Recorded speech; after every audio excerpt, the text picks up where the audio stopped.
crashing the pine on the marble floor. Yeah, put up that sign that read love and joy. Yeah, I want more, yeah, she want more. Ornaments world to the flashing lights. She only will hit to a certain song.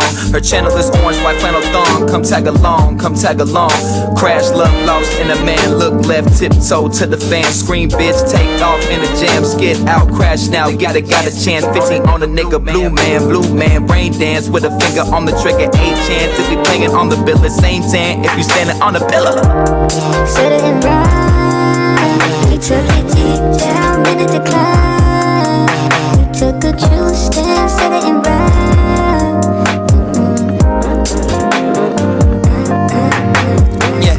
Then they got the old man black, minutes with a 4-5 patch, leather with a gold chain rack. Tempted, but my own black ass won't catch her with an all gold mask. But she ain't with running away, opposite of playing cool. Feet up on the 80 dash, put them off into the pool. Give them signs to play a fool, cause she is the queen. She kinda got your methods of reach, follow her lead. Live in the system to dye your head green. Part of my ease, buy you relief. Fish out the water, I'm dying slowly. I guess I will kick it when summer is eve. No dirt, no more sweat, I be treading lightly. You gotta be patient so you can mind me. Peace. Said it and right. We took it deep down in the decline. We took a true stand. Said it and right.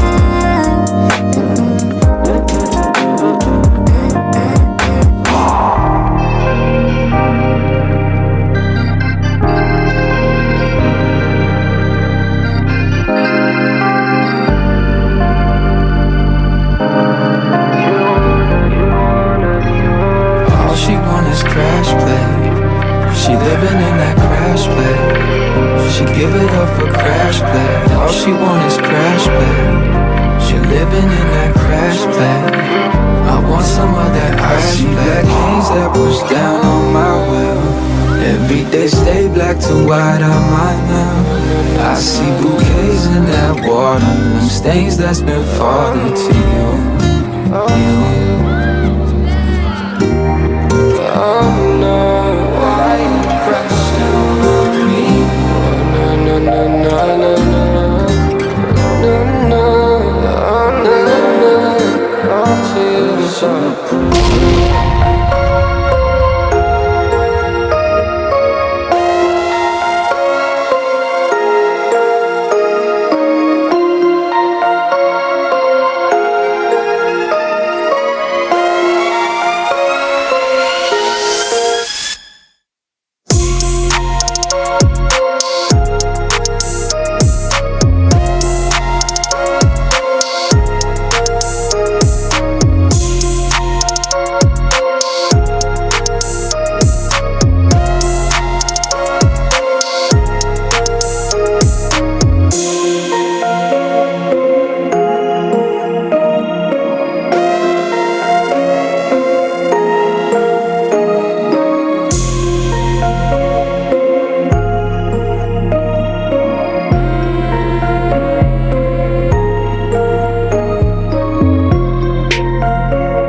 What up, y'all? It's your boy Rob. Got my man Grind and Motivate. We got my man TD Hip Hop Media. Got my man We Lit in the building, and we are back with another grift set Reacts Podcast. What's good with y'all fellas? What's good with everybody in the chat? What up? What's going on with y'all? So I'm gonna give some quick shout outs to everybody that is in the building early, real quick. If you guys can hear us okay and everything sounds good, make sure you guys give us a thumbs up, radiation emoji, flames in the chat. All right. If you guys can't hear that good, give us a angry face and we'll fix it. We got Volvo 2 Love in the building. We got Above Average Joe in the house. We got Hurricane IQ. We got Terrence Jackson. We got Victor Costin in the building. Shout out to my man DJ Elmo for getting notifications. We got my man Win Loser Rug. We got AJ over on Twitch. We got Kid Gravity. We got Lil Cutie from Texas. Shout out to my man Win Loser Rug. He know how to do the grift. Shout out to Win Loser Rug. That's what I'm talking about. Run it up. Playing grind live stream in the living room and reacts in the bedroom. That's what I'm talking about. We got a super chat off the rip already. Shout out to Victor Costin. Make sure y'all show Victor Costin some love. Take it away, Grind. Man, appreciate you, Victor, with the $5, 1 gallon of gas. Shaking my head. Man, I appreciate it, man. We're gonna need that gallon. Hey, we take it how we can get it. You know what I'm saying? We got Torian Rain in the building, and we got the Geek Surgeon in the house. All right. Oh, this is Anna. Shout out to Anna. What's good with it? Okay. Anna changed her username to Lil Cutie from Texas. I ain't mad at it. So what is good, man? What's going on, man? What's on you guys' radar to get into? Y'all already know we said we was going to talk about some more of this fresh and fit stuff. Might have a little bit of a discussion about this Larry Elder on the Breakfast Club grift. And then we're going to talk about Donovan Sharp breaking the ties with Valuetainment and some other stuff that Donovan Sharp was talking about. So what's good with y'all, man? Let's lay it out on the table. What's popping? No, I'm good, man. And you know, I just got off my live stream on the channel. Now I'm ready for this nonsense over here. You know, you ready for this nonsense over here? All right, well, shit. Let's get into it then, man. Because O'Shea Duke Jackson put out this video, and it's called "Fresh and Fit Miami Cry Tears After I almost said fondling like Admiral Fondle, fumbling that YouTube bag." What do y'all think about that? We've all kind of talked about it in our own way, but to me, it just is beyond me how you can mess up that kind of money. But you know what I'm saying? We see people do it all the time, but it's just, you know what I'm saying? Especially when you're working in the capacity of it and you know the potentials of, you know, the type of things that you can do and get accomplished. How do you do that? When you're built off the crash out, you die by the crash out. The rule is not to crash out. Don't crash out. That's facts. really? Yeah, facts. That's big facts. Why you guys think they crashed out? Was the crash out worth it? Not at all. I mean, that's what built them up, though. So I mean, it was bound to happen. How long? I feel like they kind of knew it was gonna. I think they kind of knew it was gonna happen eventually. It was just a matter of when. You know what I'm saying? And when it happened, I think that even when you know it's coming eventually, it doesn't make it any better when it doesn't make you feel any better when it actually happens. You get what I'm saying? Right. Like it's still like, damn, you know? Right. But I think where they messed up, it looks like even though they're kind of bouncing back a little bit on Rumble, but where they messed up at is that it looks like they didn't really prepare for it. Like I said, when you listen to their reaction, like their emergency meeting or whatever, because I did get a chance to listen to it, they kind of knew it was coming eventually, but didn't take it seriously, you know? Right. Yeah, right. I think they Super Saiyan 1 was crashing out with the ladies just talking crazy with the ladies. Then they went Super Saiyan 2 when they start saying the race stuff.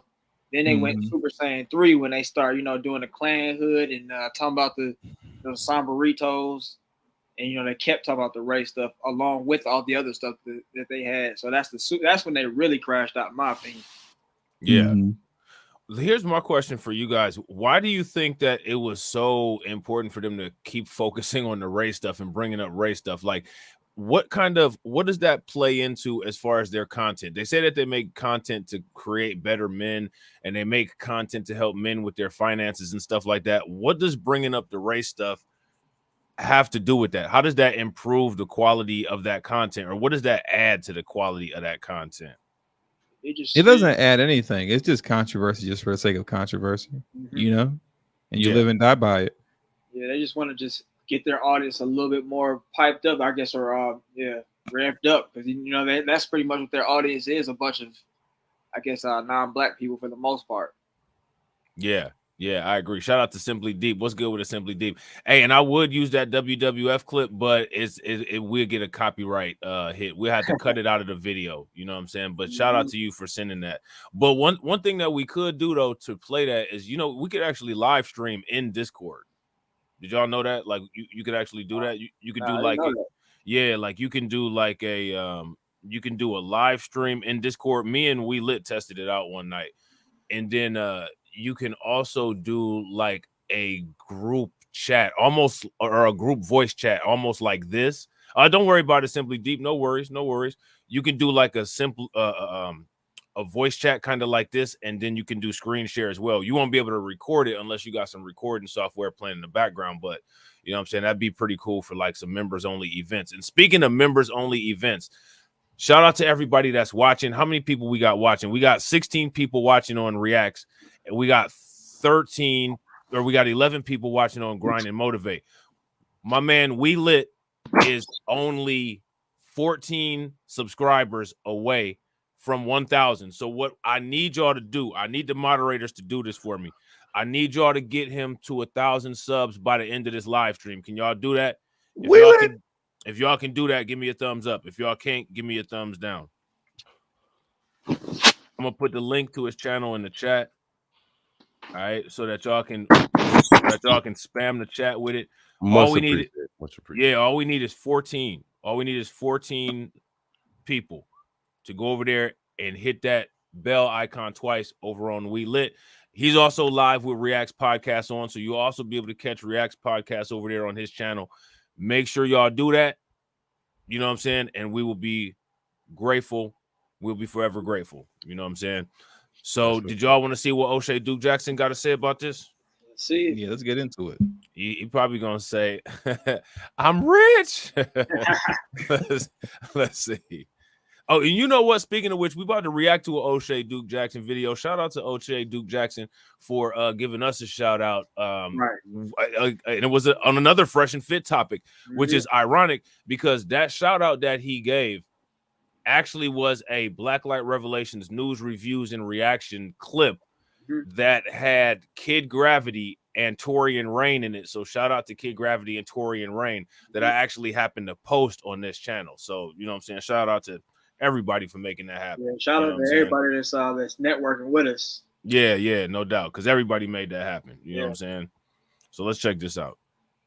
If you want to shoot your credibility, if you want to distort your movement, if you want to make a red pill look like a movement for losers that hate women and also hate minorities and value whiteness for some reason, it's in your dating preferences, it's in your language, it's in the way that you insult people, that's okay. Have your movement. But when people discredit it and laugh at it, you're going to be one of the principal reasons why with your behavior. Instead of holding frame, instead of being stoic the way you present in the red pill and handling your stuff well, you get poked and prodded, and all of a sudden you unleash this. So, if you're proud of this, congratulations, brother. You played yourself. I don't think there's much to be said. I wouldn't be surprised if the YouTube channel gets deleted. The Fresh and Fit podcast duo rose to prominence around early 2021, and they rose after the fame of Kevin Samuels. And both Kevin Samuels and Fresh and Fit were very unique in their content. They brought something to the game nobody has ever seen before, and Fresh and Fit did it very well. Now, what I want to ask you guys, this, and I want to ask everybody in the comment section this. Do you guys think that Fresh and Fit would have had these anti-black conversations with Kevin Samuels there? What do you guys think about that? Absolutely not.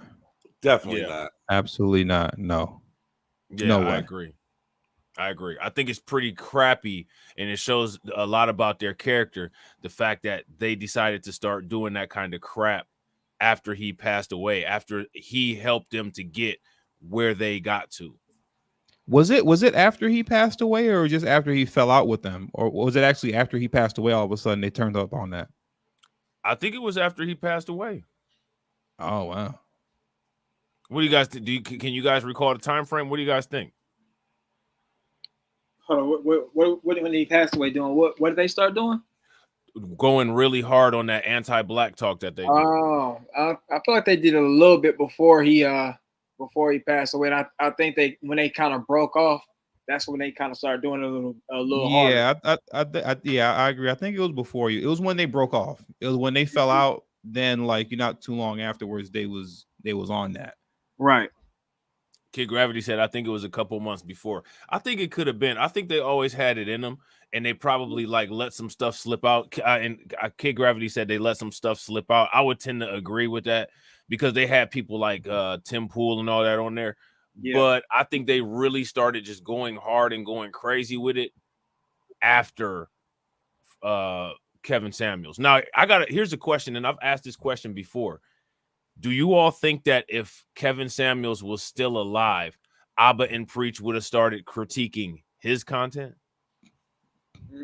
Eventually. Yeah, just because that's like just because it's easy money. You know what I'm saying? It's just an easy layup, you know? Right. Now, to what degree they would have started critiquing him, like whether it was like really just focusing on his points or just going in on him. I don't know. I think it would have been focusing on his points because Abba and Preach, they don't tend to go in on people until people go in on them. And I think one of the things that they would have critiqued, I think one of the first things that they would have critiqued is quote unquote high value men don't cheat, they exercise options. I think Abba would have been all over that like white on rice. Yeah, I could see that for sure. I think that particular thing that he would have hammered on that, you know. Didn't they talk about that? They talked about that with Fresh and Fit. They just didn't mention that Kevin Samuels said it too. Okay. I couldn't remember. What did they come up with in that discussion? I think they were just saying that it just didn't make any sense. What do you guys think about it? Nah, I mean, I guess to each his own. If you can pull it off. I don't really agree with it, but if you can pull it off, I guess. Here's how I feel about it. In the technical sense, right? In the technical sense, if a high value man is high value and the woman is agreeing, you know what I'm saying, with him and gives him, you know, whatever kind of freedom it is that, you know, would allow him to explore other women, technically, as a technicality, that's not cheating because the wife is aware of the extracurricular activities. Yeah. However, do I think that it's best practice? Do I think that it's the best way to maintain a relationship? No. But in terms of technicality, I could kind of see where that would be something that would be said. But at the same time, why would you need to quote unquote explore options if you are indeed in a marriage or in a relationship? Why would you be exploring any options? Right. Yeah, you know I mean, that in and of itself doesn't really make logical sense. You know, if we're hanging on a talking point of, well, I'm just exploring options. Well, you're married. Why are you exploring options? Like, what was the point of getting married? If you're satisfied with your car, do you explore car dealerships? Never. But I mean, but people do look though. You know what I'm saying? Like you might have a nice car and then a Corvette drive past and you like, that's a nice car. You know what I'm saying? That's nice. You know what I'm saying? Yeah, well, looking and hopping in, no pun intended, are two different things. You know? I look at a lot. I don't hop in and nothing. You'll never test no test drives. I don't test drive anything, but I look. That's hilarious, man. That's funny as hell. That's true though. That's true. That's funny. All right, we're gonna run. We lit. Did you want to say anything, bro?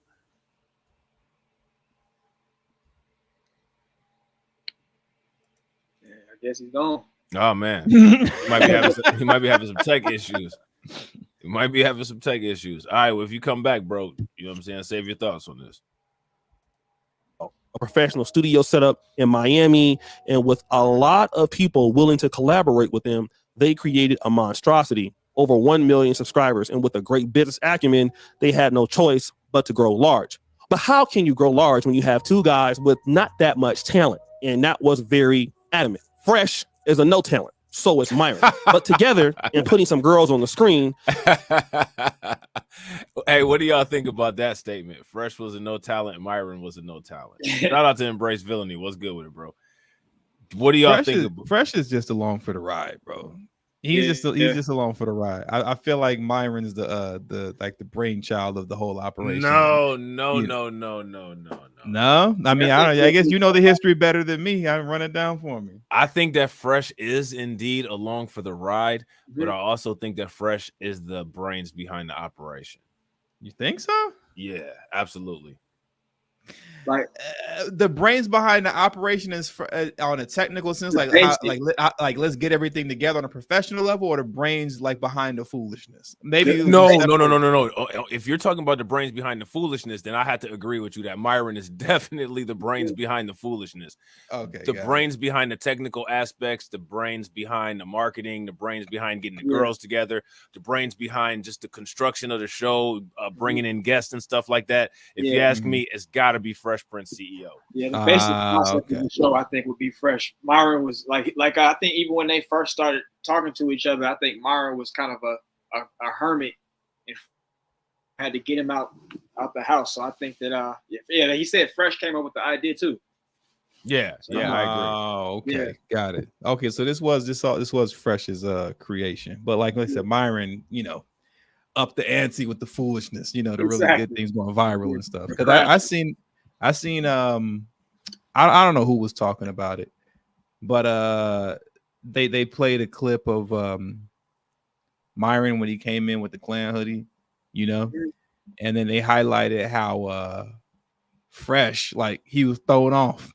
Like, if you like pay attention to Fresh, like, because Myron's not on camera yet with the Klan hoodie, but you can see Fresh, and you can see that he caught Myron walking in with the Klan hoodie, and Fresh's face like went from a smile to like a frown. Like, goddamn, man. Because he knew it was at that moment that they had messed up. That bag was gone at that moment. Yeah, like Fresh's face, he was laughing and chopping it up with the girls or whoever. I think that was when that white boy, the racist dude, was on there. I forgot what his name was. Nick Fuentes. Yep. Yeah, Nick Fuentes. Like I said, you can see Fresh's face. He's laughing because Myron's not on camera anymore, and he's ha ha ha. And then he caught Myron walking in with the Klan hoodie on. Myron's not on camera yet, but Fresh caught him, and he sees him. His whole face, the countenance of his face just changed instantly. Like, God damn it! Fresh said, Myron, family, the money is gone. Right. Family, the money gone. Turned up on him. Derek was in here. I was about to say what's good with Derek, but I think we lost him. Real quick, you guys, if you guys haven't smashed the like button from wherever you're watching, shout out to everybody watching on We Lit. If you guys ain't subscribed on We Lit's channel, make sure you guys go over there. We need 14 people to get him to 1,000, and we got a goal to do that before the end of the show. So click this link that I'm about to put in the chat. Go over there and subscribe to his channel. All right. And also, if you guys haven't smashed the like button from wherever you're watching and shared the stream to your social media, make sure that you guys do that. All right. So I'm going to run this real quick. All right. And having controversial topics as a live stream, they could blow up to the level that none of us believed that they could. And they did. But rewind, Emo. Let's go back to that no talent. I want to talk about certain people that do have talent. Let's talk about them right now. There's Tariq Nasheed. There's Corey Holcomb. There's O'Shea Duke Jackson. You see, these are guys who can pretty much go. I like how he did that shameful plug. He said, there's Corey Holcomb. There's Tariq Nasheed. There's O'Shea Duke Jackson. Right. He wild, man. A fan base without ever putting anybody else on the screen. And they can do so without causing so much chaos. But that's not what Fresh and Fit did. They rose to prominence literally off controversy, doing things like talking about black women like this. It just tends to not be our preference. But bro, let's keep it 1,000, man. It's like if you're critical of like anything that has to do with like black women, they're gonna always get mad at you and be in their feelings and be like, oh, you're racist or you're a colorist right away. You can't win. So it's like I figured out, bro. If you want to go viral, let's talk about black women. I'm not trying to be funny, man, but again, this isn't something that's specific to black women. You know what I'm saying? Like anytime you say anything that's a critique of any other group of women, the first thing that they do is they may not say that you're a colorist or anything like that, but they'll say that you're a misogynist. You know what I'm saying? They come with all kinds of BS. They come with all kinds of BS. And let's just keep it a buck. You know what I'm saying? When it comes to men, right? If Myron actually knew exactly what time it was, most groups of women are more egregious towards black men than they are towards any other group of men.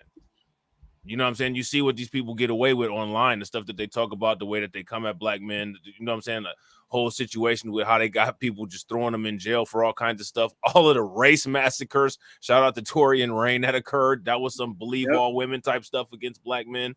You know what I'm saying? Emmett Till. You know what I'm saying? So you know what I'm saying? Like they're just saying this to say this. And if you ask me, I think that they're saying that to reach the black incel audience, because the black incel audience kind of connects with this kind of craziness. You know what I'm saying? But you know, when it comes to this kind of thing, when you talk about or critique any group of women, you know what I'm saying, they all come with some type of rebuttal to throw you in a basket. It's just like my video that I did about Fresh and Fit on my channel. In my comment section, I was reading it and I had to laugh because somebody was like, "Oh, look at this group of feminists. They're pissed off." I'm laughing like, my channel, feminists? Me, the kind of stuff that I be saying, as much as I use the B word, talking about feminists.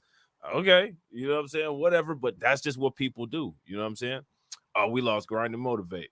Everybody, man. Yeah, we losing everybody, man. Bro, what's going on? If you're not hardwired to the internet, bro, it must be like some type of Carrington event going on. Man, hold on, wait. I might let me go ahead and just.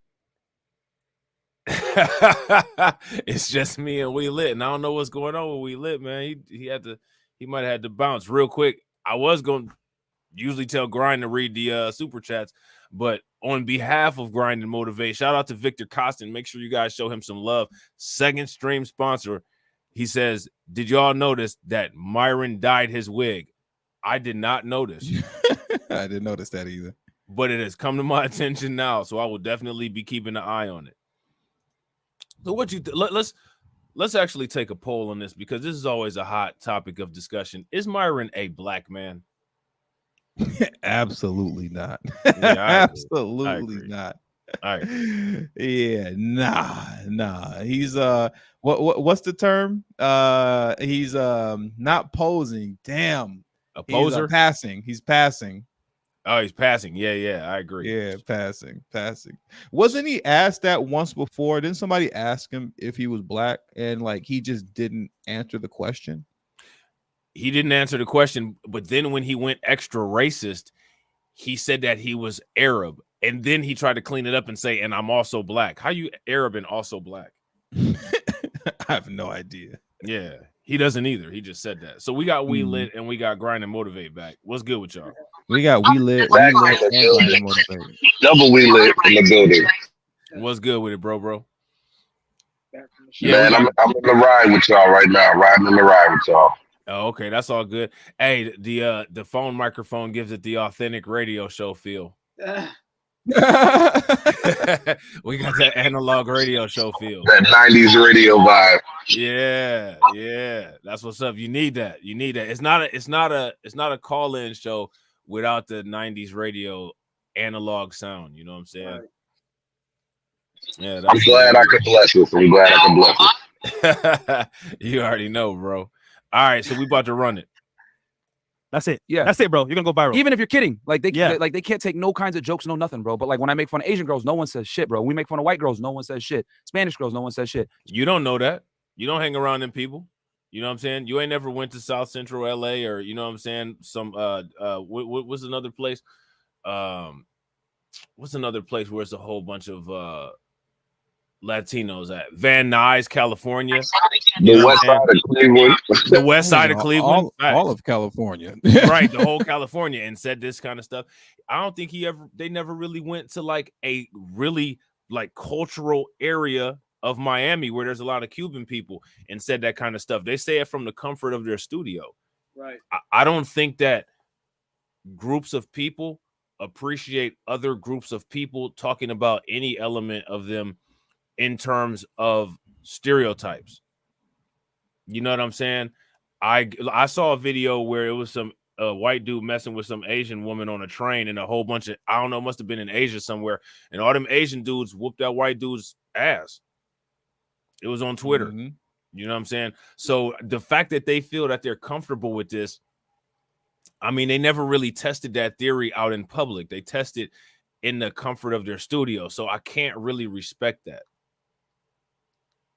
And another thing is too, when it comes to how they go at black women, they go at black women for being black. They never go at white women for being white. They never go at Asian women for being Asian.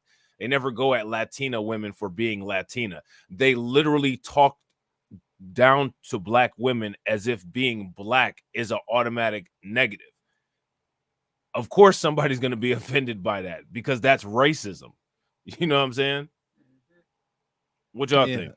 No, you're 100% right. And then they pretend to be confused, like about why they get the reaction that they get, yet continue to do it, knowing that they're going to get the reaction that they get. Yeah, you know what man. I mean? Myron Gaines, people need to start calling him a Bupac. You know what I'm saying? He need to get Rug Life tattooed across Rug Life. All right, I'm gonna run this. As soon as we say something about black girls, that's a little haha. Oh my God, Black Twitters on our butts are even putting Klan hoodies on like this. In sand, but it's okay. White supremacist sand. Shut up. Bro, you're the worst. The worst.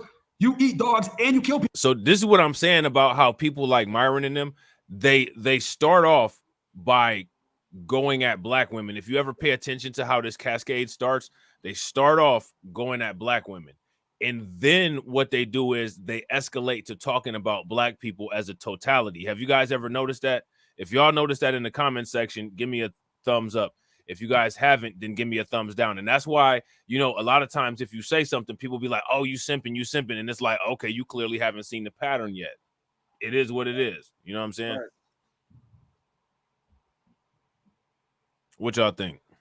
I agree. It's a consistent pattern. They do it all the time. It always starts off in that manner. You know what I mean? With these type of, you know, with on that side of the algorithm, it'll start off like you say, black women. Then it'll go into just black people as a whole. You know, and they veered off into that pretty early. It wasn't that long. What was like a year ago when they really got it popping with that kind of talk on DJ Academics podcast. DJ Academics podcast, yep. Yeah. And he was talking about, and they were talking about black people as a whole in colleges and how basically like niggas are lazy. You know what I'm saying? And then they just don't do any work in college. You know what I mean? Right. Compared to immigrants, he was saying. You know Which what I is mean? funny because DJ Academics didn't do anything athletically, because there's a lot of black men who do a lot athletically as well as a lot of black men who do a lot academically, and DJ Academics didn't stand out in either in college. Now he came out and, you know, he had a successful journalism and social media career, but he wasn't a standout in college. Did he finish? I don't even think he did. No, he didn't. I don't believe he finished. No. And that's a pattern with all those people. Like, shout out to Torian. Torian always talks about how Charlie Kirk never finished college. He didn't finish community college, junior college. Didn't finish junior college. Yeah, it was junior college. He didn't get into a university. It was junior college, and he didn't finish that. Neither did Matt Walsh. He didn't finish junior college either. No, probably didn't even finish the application. All these guys, they talking about IQ. Right. And they can't even complete. While speaking on other folks that are in college and finishing while they drop out and flunk out. Okay. Right. Yeah, I agree. And shout out to Embrace Villainy. Embrace Villainy was asking if Sneeko is black. I'm gonna let the comment section take care of that. But I'm gonna ask you guys. We got the proof, and shout out to Grind and Motivate, because Grind and Motivate did a video and it had the receipts on it about who Sneeko's parents are. And I think Afro Elite also did a long live stream that gave a lot of receipts as to the information about Sneeko's family as well. And Sneeko, is he hiding his family? How come when people got to pull up receipts on his family? What's going on with his family? Because for a long time, Sneeko said that he was Haitian and Asian, and he's not. He was Haitian and Asian. Yeah. He didn't say what kind of Haitian. He just said Haitian. Right. And he's actually just Asian. I think he's like Cambodian or something. East Asian and Filipino, if I'm not mistaken. He's Filipino. Yeah. So he's another Asian person who is an identity thief, because you guys know that woman that created that new version of Scooby-Doo with the black Velma. Her brother wrote a book lying about being a black man to get into medical school. Mm-hmm. You know what I'm saying? So he's another Asian person that did that. I remember TD did a video on that. Yeah. Yep. People as a black guy in Asian. Yeah, true. Pause right. This nigga right here is funny. He's funny. This nigga. I don't condone this N-word. Shut up, you Albanian fat. Keep running the clip, you chink. No, keep running the clip. Who's that weird that can't speak? Who's that? He black as hell. Bate, man. Yeah, let's keep going. Oh, these shit pussies getting in here with the red. What the fuck is going on? What entire nation fucking pussy shit is that? I know that preaching not respect to minorities. What the fuck? Now, see, this is what I want to. This is the thing that I want to ask people, right? Other people in other cultures look at this kind of behavior as manhood because it's attacking other males to try to show superiority. My question is, why, when it comes to a lot of us, do we want to accept people instead of keep them out? See, like this is a lockout, blockout type of thing right here with these guys. You know what I'm saying? But when it comes to a lot of the old school people, you know what I'm saying? When it comes to our side, everybody wants to be so welcoming. I don't think that being welcoming is a sign of masculinity or manhood at all. But I'm just curious as to what you guys think. Because this is a very different dynamic. Like these people are putting up a clear line of what they think is acceptable and what you have to accept if you want to be cool with them. A lot of people on our side will be like, yeah, I'll be cool with this. And I'll even adopt the talking points and attack women and other people in my community with this kind of crap. I'm trying to figure out how that's masculinity, how that's manhood. That it don't make any sense to me. It's not masculinity or manhood. It's just stupidity. It's so you see a lot of times with this stuff, man. These things are considered like masculinity and manhood, so long as you're attacking, black folks. It seems like, and particularly black men, it's as if in other cultures, and especially in white culture too, it's almost like it's some sort of a trophy to come at black people. You saw this with Vivek Ramaswamy. He came out swinging on the black community when he announced his bid for office with Tucker Carlson, and he carried on with that for quite some time now. His whole shtick was the what was it called again in colleges? His whole shtick was going at affirmative action, right? And constantly going at affirmative action, because it's, racist towards Asians and white people, and apparently gives black people an unfair advantage, right? But like, that was his whole shtick, was going at black people, wanting to bait black people, like Don Lemon about black history, until it got a little kind of old and played out, because once affirmative action got struck down, it was like, okay, now what? You know what I mean? Right. But like, he came into his presidential bid riding on the back of sticking it to black folks. You get what I'm saying?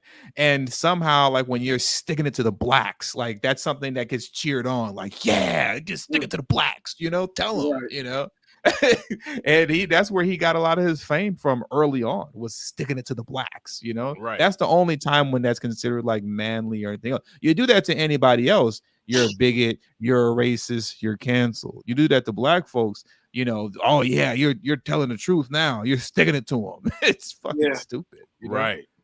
Facts. What's good with it, Poppy? Hey, if you want to call in, that the link is in is on Twitter, but I can send it to your IG if you want me to. Just let me know. But yeah, no, I agree. 100%. You know what I'm saying? And my thing is that people need to reconsider the way that it goes down. Like, I want people to watch, right? Pay very close attention to a lot of these quote unquote black masculinity people, and pay very close attention to how close and cool with and how parallel their talking points are to the same stuff that Sneeko and Fresh and Fit are doing, and how they just want to be like these guys. Just how like weak and disgusting that is. You know what I'm saying? Like, and these are the main kind of people that if you don't agree with them, the first thing they'll ask is, did you grow up in a single family household? And it's like, Right. You wouldn't know the difference, because one of the things that my dad was adamant about was identifying sellouts and making sure that I knew that I had a consequence if I was a sellout. He would never let me lay that down. Anytime he saw somebody on TV that he thought was a sellout or Uncle Tom or something like that, he would point that out to me. That was my dad that did that. So growing up in a household where the father pointed out those kind of things as part of, what loyalty is, you know what I'm saying? For people who claim to be masculinity coaches with their YouTube talking points to try to ask if a father is in the home, it's evident that it's actually those YouTubers who did not grow up with a father, which is probably the reason why they have so much vitriol towards just random women. Yep. You know what I mean? A lot of these people are fake. A lot of their talking points are a wash. And that's why you see the cycling, right? I want you guys to pay attention to the life cycle of these grifts. Do you guys remember, like, back in the day when it came to this kind of content, it was go in on women, and now you're seeing this shift to this accountability of we're going to point at other men and try to villainize other men. We're going to police your content. If you're not talking about what you think we should be talking about, listen, man, good luck. I don't fuck with the police, the real police, and I don't give a fuck about no YouTube police. We're going to talk about whatever the fuck we want to talk about, whenever we want to talk about it, however we want to talk about it within YouTube guidelines. It doesn't matter what the fuck somebody else thinks. And another thing is, when it comes to these kind of people, real talk, you can see it. Anytime anybody comes from these kind of red pill or, spaces, and they want to try to debate, or they want to try to grift, or they want to try to have a beef or whatever with anybody outside of those spaces, it's a wrap. It's like Ohio State going outside of the Big Ten. You know what I'm saying? They get torn up by the Pac-10. You know what I'm saying? They get torn up by the Big East. You know what I'm saying? They get torn up by the ACC. Losing. Yeah, real talk. And I'm trying, and people are doing that. They're going out of the sector that they're respectively in, attempting to content police. Keep your motherfucking asses in the Big Ten. You know what I'm saying? That's just a polite statement. You know what I'm saying? Shout out to my man We Lit, who just came back. You know what I'm saying? That should be the slogan. Keep your motherfucking ass in the Big Ten. My phone kicked me out, man, because of that Ohio State slander, bro. That will not be tolerated.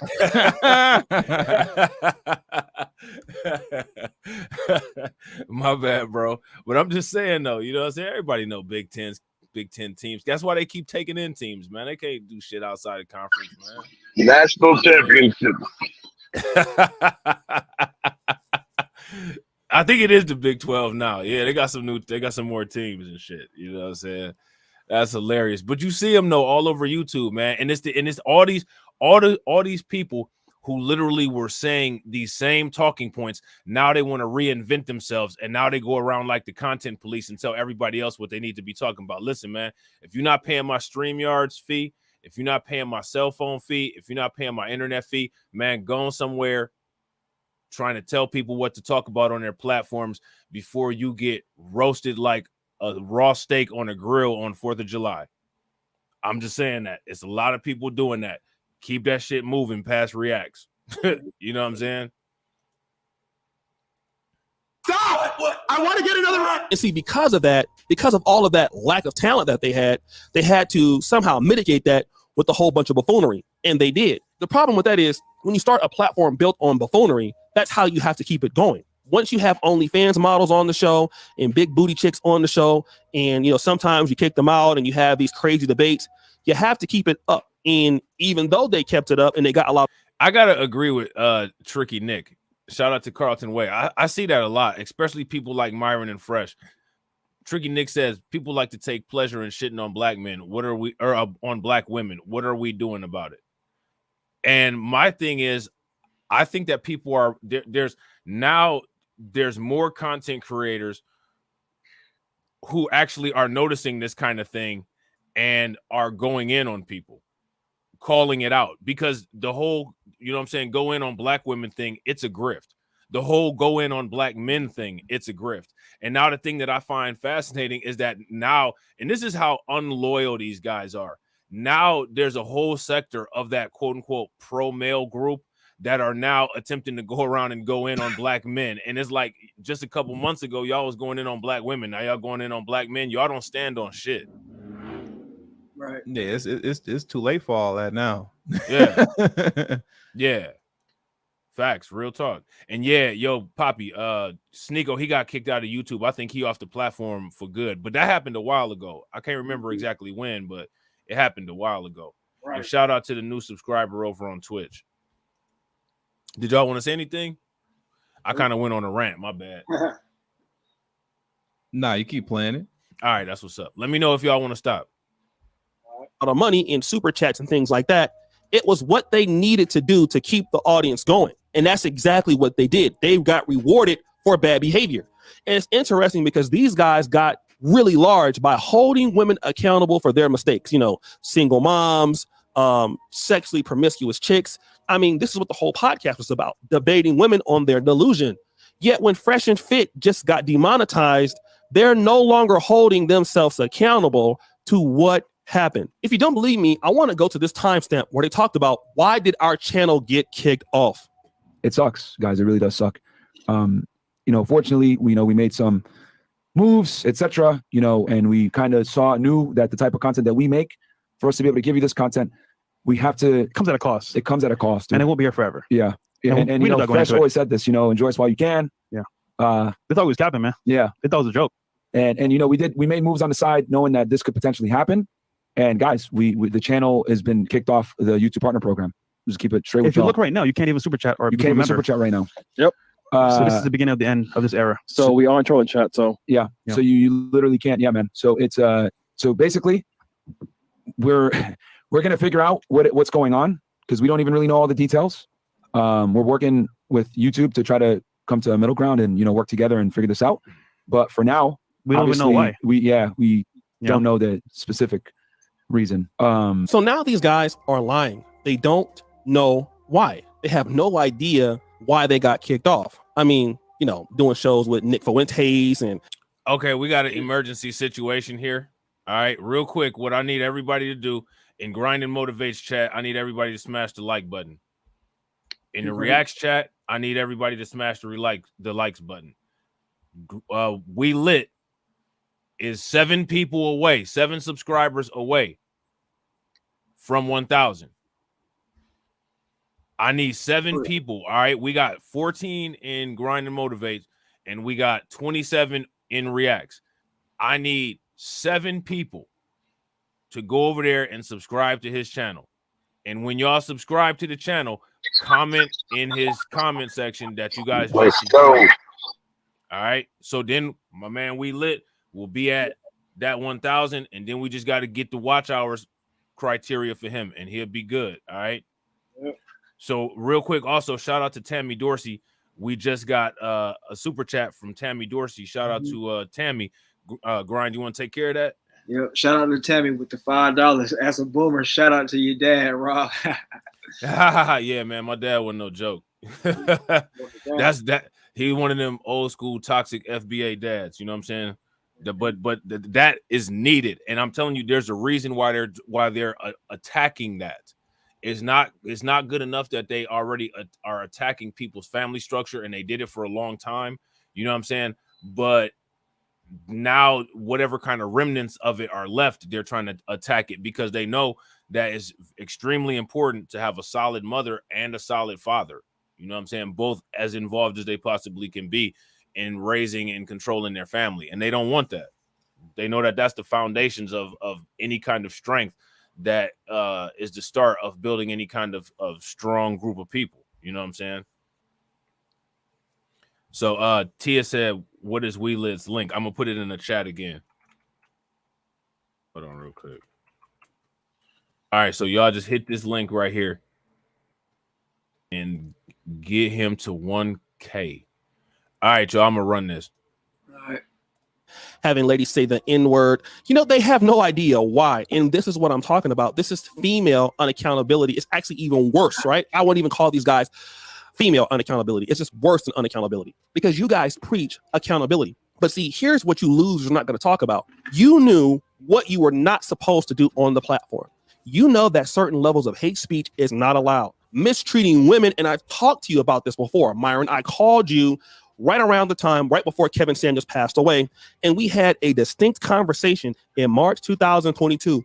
I told you, stop bringing girls into that particular studio, making those girls get drunk, or letting them get drunk, just so you can embarrass them. I told you about that. If you want to have a show, but you're so hateful, you can't do that. I said, if you wanted to have a show, have a show. But because you're so hateful and because you're so unaccountable, now you're here acting like you don't. Samuel, I don't know why they kicked us off, bro. I don't even know. It's clear, bro. Like you guys sound like Tommy Sotomayor. Like it's very. I love that flute, man. That flute be killing me whenever you play it. That flute. but it's all broken and stuff. But it's true, bro. Bro, O'Shea is spot on that part though, man. Because like, why are they sitting up there acting like they don't know what the deal is? They sit up there acting like they don't know why they got kicked off the platform, man. They know exactly what they got kicked off for. And Fresh sitting up there like, I don't know, bro. I don't know. Maybe we got caught up in the matrix. Like, you didn't get caught up in no matrix. Right. Like, you didn't get caught up in no matrix, fool. You know Right. what I'm saying? Like, you was doing all the wrong things, and you know this. Man. You know, like, it's crazy. Look at the angry YouTube face right there. YouTube face mad at him. You know what I'm saying? Very obvious why you got kicked off of the partner program. And trust me, as a guy who's seen creators come and go, it was evident. Okay. So many people are complaining about, you know, the malicious language you brothers use. And again, I don't stop the show. I don't even want to call you brothers. Let me say this. I don't even want to call you sisters. You clowns use. It was obvious. You know, like there are certain limits you can't do. Right? You're not going to be able to make fun of black people and say the hateful things you say against blacks or women or whoever you want to talk about and think that it's not going to happen. You can put out your hateful thoughts all you want, but the repercussion of that is somebody has the right to report you. You don't know who's listening to your podcast. You got CEOs and YouTube that are women or so I want you guys to pay very close attention, right? Because remember when I said that Myron and them wore the clan hoodies on their channel?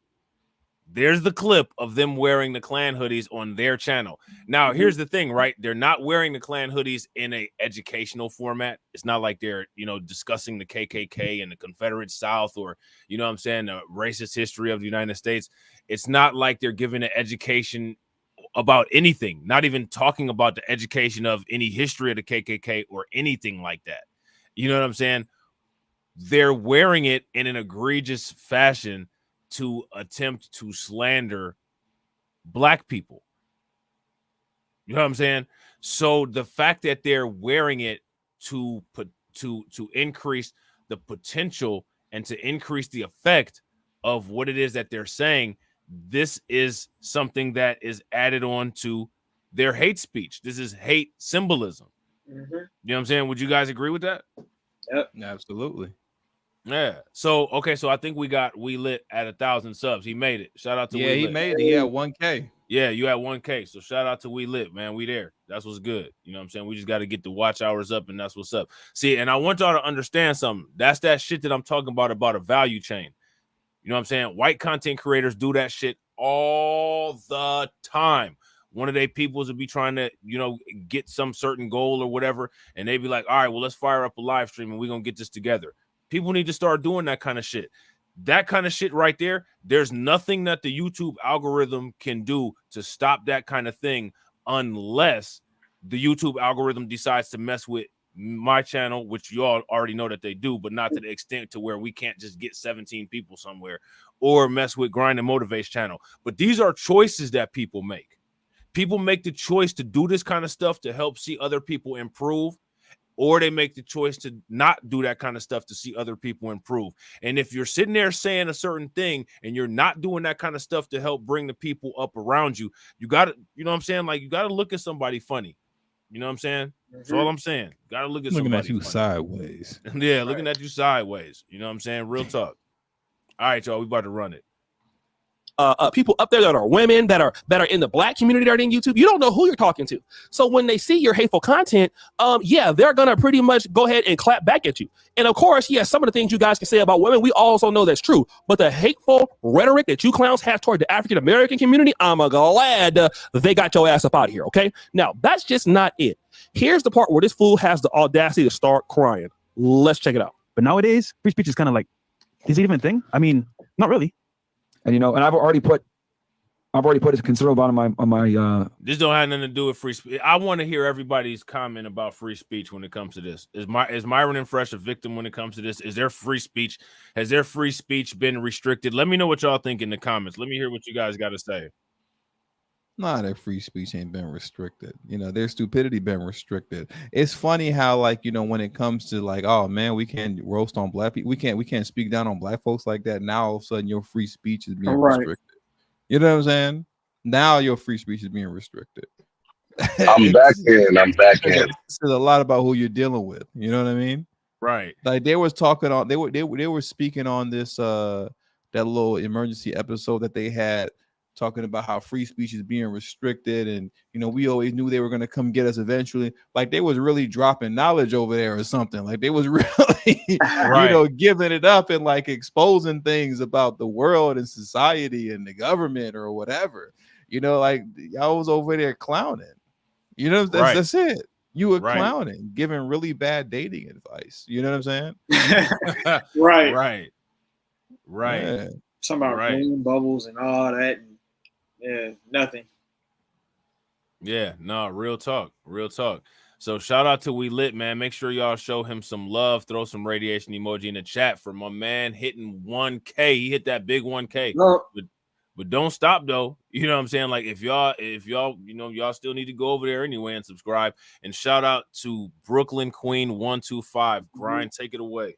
Shout out to Brooklyn Queen with the $10 and join the podcast. We appreciate you. Yeah, no doubt. Glad you guys are enjoying. And I agree, man. Like my thing is that when it comes to, it seems like going in on black people is the measuring stick of quote unquote free speech. And it's interesting how everybody else seems to ignore that, but we always can identify it right off the rip. Why is that? Boxing. Right. Like what you and TD said, it's basically who can beat the black man. And you notice that. Yeah. That Japanese dude they saying that he's up there with the greats like Muhammad Ali because he beat one black guy from America.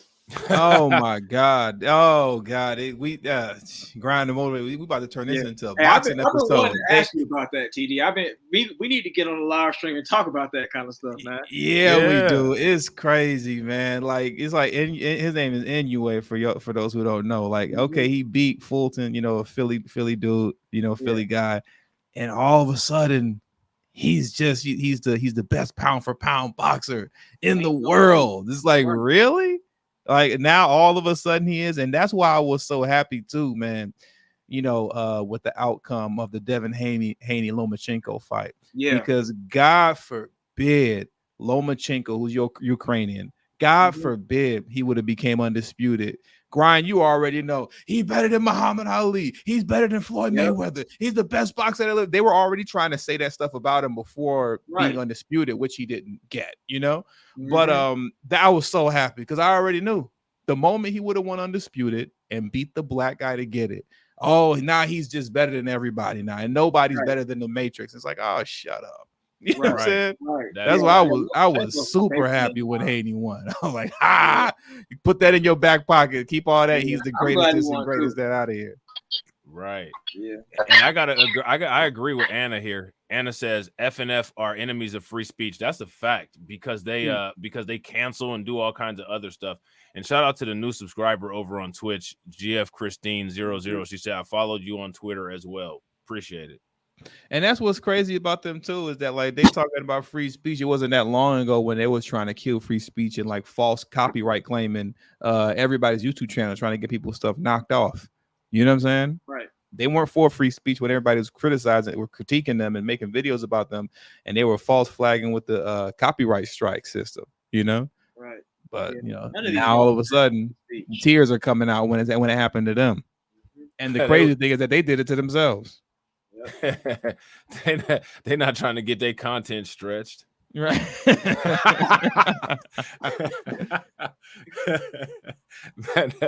That'll never get old, man. Never. That will never get old. Hey, what's up with Myron's hair though? Anybody ever use these type of hair products that make your hair grow back like how Myron's is? I need some of that. I just got my hairline, man, it's hanging in there, but I need some of whatever he got. The whole top of his head looking strong, Yeah. He got that magic carpet, but in a different way. Max, some Wave Patrol, some Beijing, all that. He got that sporting waves. He got the sporting waves, yeah. Yeah. And good old fashioned Vaseline. That's hilarious. That is hilarious. Shout out to CP the artist. That's what's good. Yeah, yo, Kid Gravity, I got you, bro. Money into this new studio for you guys. I already put it in. I'm like all in, you know what I mean? And it's okay. I'm never gonna say, I'm doing this, blah, blah, blah, and I hate doing this. I love doing this. I'd be lying to you guys if I didn't say I didn't love doing this. I left a job that I truly loved to do this, right? Because I shouldn't be admitting this, but saving children, right? That was great, but saving you guys is better.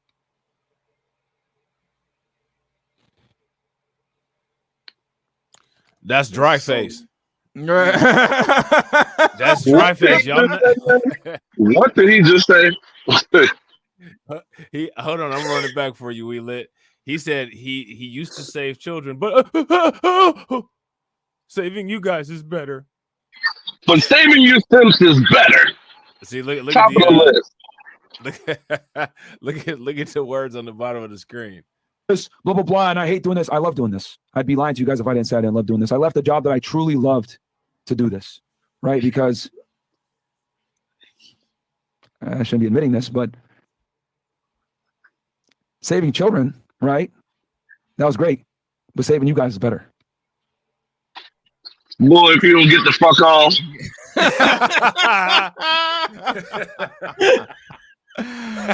Oh man, that's one of the fakest guy, dog, man. It don't get no faker than that.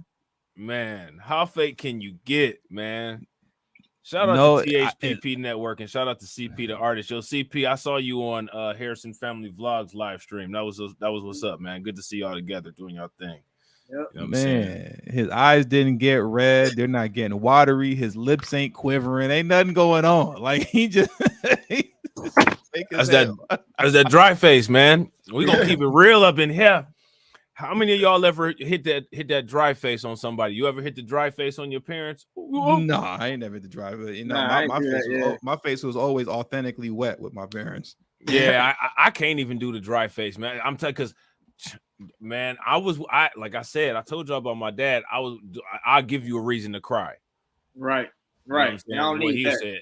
I got some extremely strong tear duct muscles because there's been many times when I actually did want to cry, but I was so scared to release a tear. I thought I was about to get my ass whooped. So I would hold them bad boys in. I would be dehydrating myself trying to keep them tears from coming out. I'd be so scared if a little tear drip out, man. But yeah, that wasn't encouraged in my household at all. Man, this is a master exploiter, man. A master exploiter troll. Bag him up, man. Bag him up, man. Facts. I'm telling you, man. We lit know my dad too. He'll tell you, man. My dad is for real one of them old school, like one of them old school FBA dads, like the type that just look at you and you know exactly what he's saying, and you just stop doing whatever kind of foolery you involved in. Oh, for sure. I was talking about Myron, sorry ass though. No. I know. I'm just saying though. Just what from what I was talking about when I was talking about being scared to cry and all that. I thought you. Oh yeah, for sure. My dad was the same way. Mm-hmm. That did not go down. You know what I'm saying? At all. You know what I'm saying? Yeah, but Myron is definitely fake. He just as fake as that spray on hair that he got. Damn. You know what I'm saying? Where'd they pull the hair from? A black dude, or did they have to go on somewhere else? Man, they pulled it straight from a raccoon's ass, man. Keep it real. He said they waxed the raccoon and then just stuck the wax on top of Myron's head. Damn. Stuck it on there with a piece of chewing gum. Cooning Curl, a brand new product from Myron. That's hilarious. That's funny as hell. It was just too much for him right there. At that moment, it was just too much. He was just emotionally overwhelmed, is what you call The fake tears weren't coming out, so he was like, well, shoot, let me just go ahead and hop out of here right quick. Let me just hop off camera real quick. He should have just hit the StreamYard thing and done it like us. If he would have did a Kyle Rittenhouse, that would have been meme-worthy for years. The Kyle Rittenhouse. Unborn babies is one thing, guys. But saving you Sims, you know, God's work. Who do you think had the better fake tears, Kyle Rittenhouse or Kim Potter? Kim Potter had that fake tear face stretched across her face like Jabba the Hutt on that. I'm gonna nominate Megan Thee Stallion, bro. You said Megan Thee Stallion? Definitely. Yeah, I'm gonna nominate her. Now, speaking of Megan Thee Stallion, Tory Lanez. Tory Lanez. Tory Lanez could use some of that spray on hair stuff that Myron got. Is working pretty well. Man, for real. Yeah. Yeah, Myron went to them good people. Tory Lanez, I don't know what the hell he did.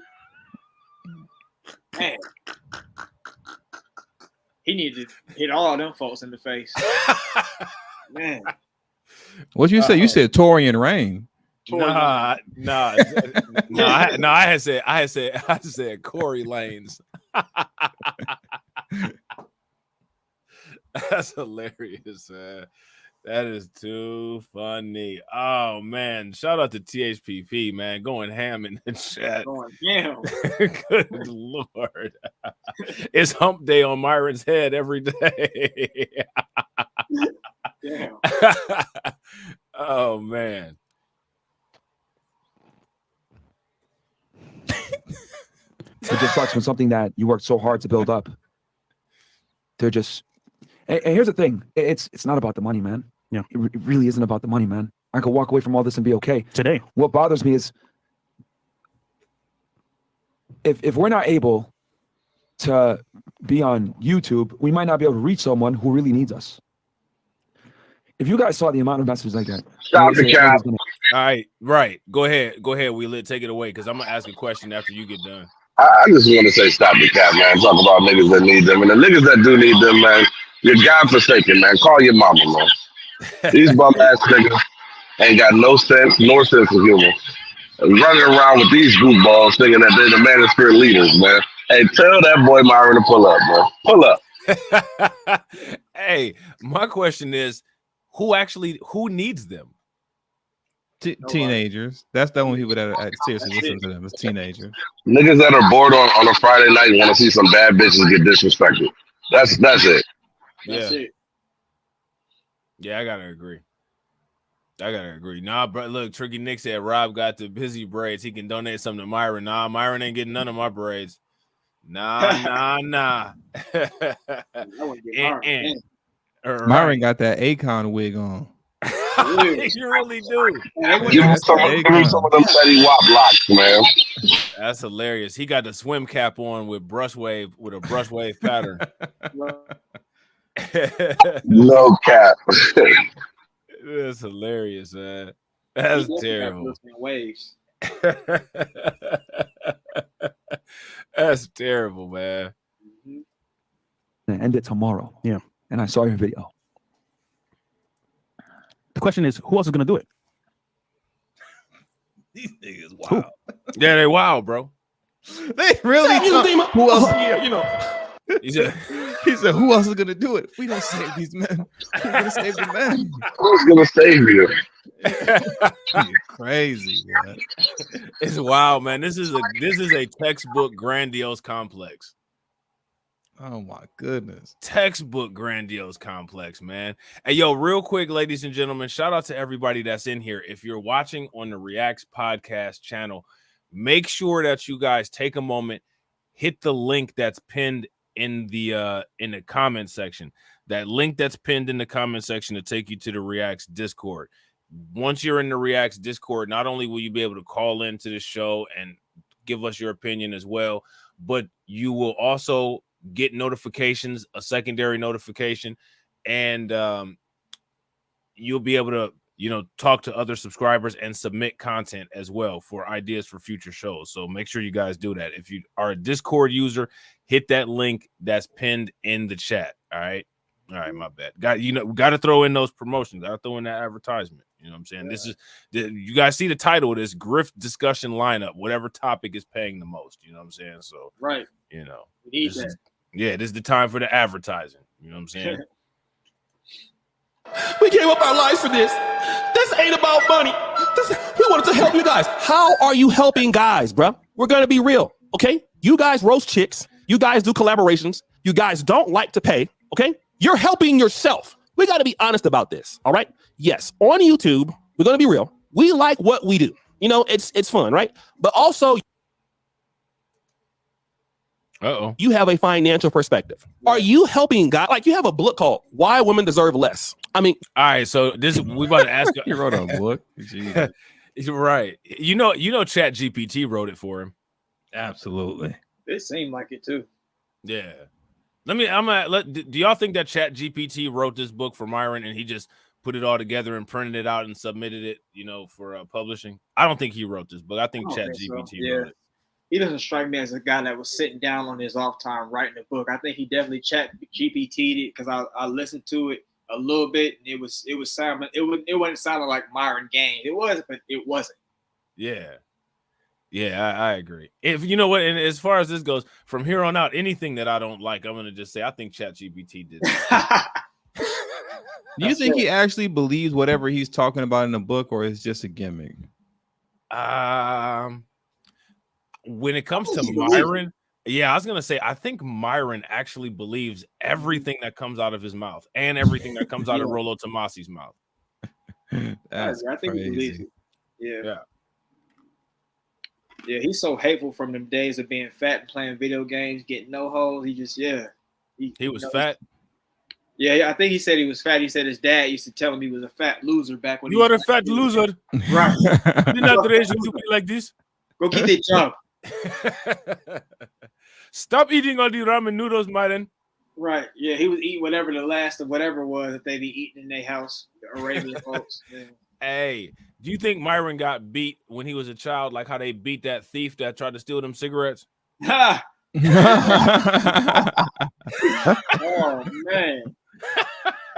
man, he might have. He acts like he had no love at all, so I can see that. None whatsoever, man. They was taking that bamboo pole and whooping his ass. Yeah, his mom and his dad, they would double team with double sticks. His mom held him down by one leg, and his dad was like, "Come here," and then just punched him. You know what I'm saying? Hit him in the back with that stick. Right. He couldn't even see his mom expressions or nothing. That's hilarious, man. That's terrible. But let's just actually tackle this though. Do y'all think that women deserve less? We got any women in the chat? Do y'all think that y'all deserve less or not? I mean, talk less, but I wouldn't say deserve less. And I got it, and I gotta leave y'all with that because I actually gotta run. My son got out of school early today, but I'll leave y'all with that. Talk less. I wouldn't say deserve less. Let's talk a little less. You know what I mean? Yeah. That's hilarious. All right, man. Shout out to TD, man. We appreciate you being here, bro. Yeah. All right, for sure. I'll holler. All right, bro. Peace. Let me see. I think did we lit? Yo, we lit you back, bro. So I think we lit had said he had to leave possibly a little bit early, so it might be that time, but if he come back, that's what's up. So make sure you guys let us know what y'all think. Do women deserve less? Do women deserve more? Why or why not? You know what I'm saying? And we gonna run this. And and for those people who actually are interested, because I know it's a lot of y'all that's watching, and I know that there's a lot of y'all that are actually dying to get the sage knowledge that comes from the content of this book. I understand. You know what I'm saying? From what I hear, and shout out to Grind and Motivate, the audio book is on YouTube. It's on there. So not only is their YouTube channel demonetized, but if enough people find that link, the book will be demonetized too. Right. All right, let's get it. You're going to put that on YouTube, bro? It's right here. Like, check this out in your comments. Why women deserve less. Okay, you're on a very liberal platform called YouTube. You're going to do that? You're trying to help somebody. You have one-on-one coaching. I don't know why you Negroes are coaching anybody. You're terrible. You have courses you're selling for thousands of dollars. You're helping yourself, period. Okay? You guys are helping yourself. And all of them got demonetized. Fresh got demonetized, all of his channels. Fit got demonetized, all of his channels. Everything you guys got demonetized. And you did it to yourself. People tried to tell you, hey, bro, you need to chill with that. Hey, bro, you need to go with that. Hey, bro, you guys are doing too much. There was a big YouTuber that reached out to me, and he was like, yo, man, these guys just need some things. No, you guys got beside yourself. Now look at you now, bro. Again, you should have known the time was coming, but you just didn't need it. You didn't want to know that. So now stop being unaccountable, man. Go ahead and say, we got kicked off the partner program because of what we did. Alabama Preach called it, which is my opening clip. You cost yourself now millions of dollars. You can't monetize anywhere. Could you imagine that costing yourself millions of dollars? I would have to probably punch myself for real. Yeah. Look at how Fresh is looking at Myron. I think Fresh actually wants to punch Myron. Right. He should have been turned up on it. Once he put that hood on, Fresh, that should have been the first time we saw Fresh get really assertive. Yeah. Myron. Yeah, I agree. Fresh should have came over the table on that one. Yeah, I would have became a fan of Fresh. I would have went on and subscribed to his little channel and everything. Yeah. Is it a vlog channel with the white dog and Miranda? Yeah, I would have to go and subscribe to him. But I would, something right there. He said a big YouTuber called him talking about some. Yeah, well, these guys they just need some things. I wonder who that was. Who do you think that was? I don't know who who would have said that. Who would have said that? Like he said a big YouTuber called him and said these guys just need some things. I'm trying to figure out, is it a black guy or is it a white guy? Because O'Shea doesn't really I guess socialize with white people like that. So I'm except Dima. Yeah, except Dima. Yeah, that's it. Yeah. Win Loser Rug said probably AMS. Ooh, it might have been AMS for Alpha Male Strategies. Oh man, yep. He was sounding like Slim Thug. Hey, yo, Shay, you need to calm down on that. Them boys down there, they just having a little bit of difficulty. Right. They just need a little something. They gonna be all right though. They, They don't mean no harm. They having some growing pains with the podcast. Yeah, I don't know why he's going easy on them like that if that's him. Yeah. Alpha Male Strategies, man. That's funny as hell. He'll be the first to tell him, man, you ain't doing right. Right. His channel, but yeah. Oh, Dennis Sperling? Nah, I don't think he'll do that. Nah, you know what? And THPP actually did a video where Dennis Sperling was kind of calling them out a little bit. Yeah, Dennis Sperling, but he is kind of on bullshit, but he don't be with the bullshit at the same time. Yeah, Dennis Sperling he's like in that miscellaneous category. Like 1 minute he'll say some shit and you'll be like, okay, and then the next minute you see some video of him doing some corny ass hip hop shit, and you're like, man, what? Right, you know what I'm saying? Like, I'm still subscribed to Dennis Sperling, but I'm reserving my judgment on whether or not I'm in full support yet. He's another one that you got to be real careful about what you say about him online, because he's got a troll army of ruthless. Like if you say one word about him, bro, it'd be like you drop Kool-Aid and a whole bunch of bees, ants, and wasps all come over there. Don't you talk about the Blizzard King? What you doing? Uncle D will get you. He's sitting in there in that couch that looked like a casket that he broadcast from. I heard it was these people out there on YouTube that was sitting there talking shit, some small YouTubers. Don't pay these hating ass folks no mind. Right. You know what I'm saying? Sitting in that white leather couch. You know what I'm saying? Right. Looking like a bucket seat from a damn SUV. You know what I'm saying? Yeah, but he be saying, he say some stuff sometimes, and then other times he's going, right. Okay. Exactly. That shit is hilarious. You know what I'm saying? Let's see. Where else? Google. You guys wanted the fame. You guys wanted and then you left your job of $100,000 a year. Good luck. I hope you made enough money in your life to last the rest of the day. And Rumble, if you guys think you're going to Rumble, and listen, you should have known that with Sneeko and guys like that. Hey, man, it is what it is. Guys, deal with it. So, guys, we think your boy O'Shea Duke Jackson. Yeah, man. I think O'Shea was spot on with that. What do you guys think? What do you think, Grind? I agree. Yeah, everything he said, I agree with it. Yeah, he was spot on with that. So he didn't. Do you want to do another O'Shea Duke Jackson video, or do you want to? Because you actually reacted to that to that lead attorney video, and I don't know why, but I really want to react to that. Let's check it out, man. You want to check it out? Let's check it out. Or we should ask the chat. Do y'all want to react to the lead attorney's video, or do you want to react to Donovan Sharp? Because Donovan Sharp had to cut ties with Valuetainment Money, and I don't really mind Adam Sosnick, but it's not really for men. Right. You guys want to react to that, or do you guys want to react to the lead attorney or more O'Shea? Because O'Shea actually did a real good job with all these videos that he did, like laying down like all of the evidence of why Fresh and Fit got, what happened to them happened. You know what I'm saying? Right. Yeah, I think he definitely put up some good points.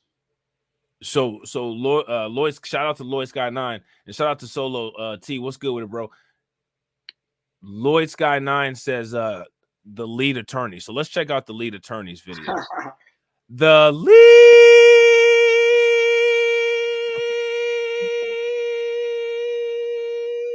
attorney. Right. He be drawing them words out. Drawing them out. Hi, guys. No. CP hates lead attorney. Hi, CP. This reaction is just for you. We're going to react to Fresh and Fit. His pauses be drawn the fuck out. Right. Long pauses. Oh, man. I'm waiting for the lead attorney and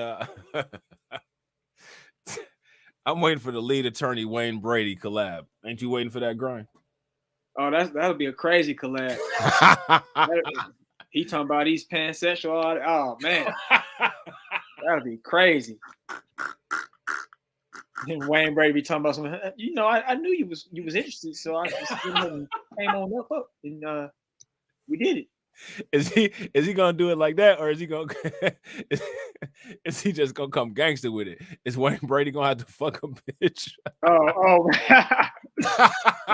man.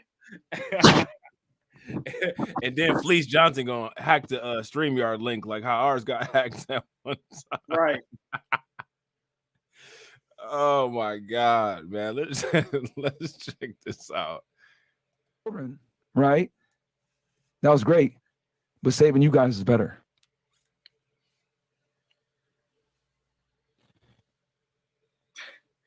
Everybody had to put that part up. Because it's so fake. It's so fake.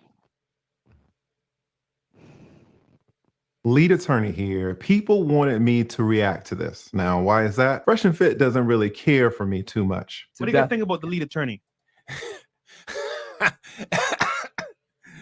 Hey, why the Fresh and Fit not like the lead attorney? I think because he talked about him the first time where they had the beef with Aber and Preach. He was talking about them doing the monkey noises and stuff.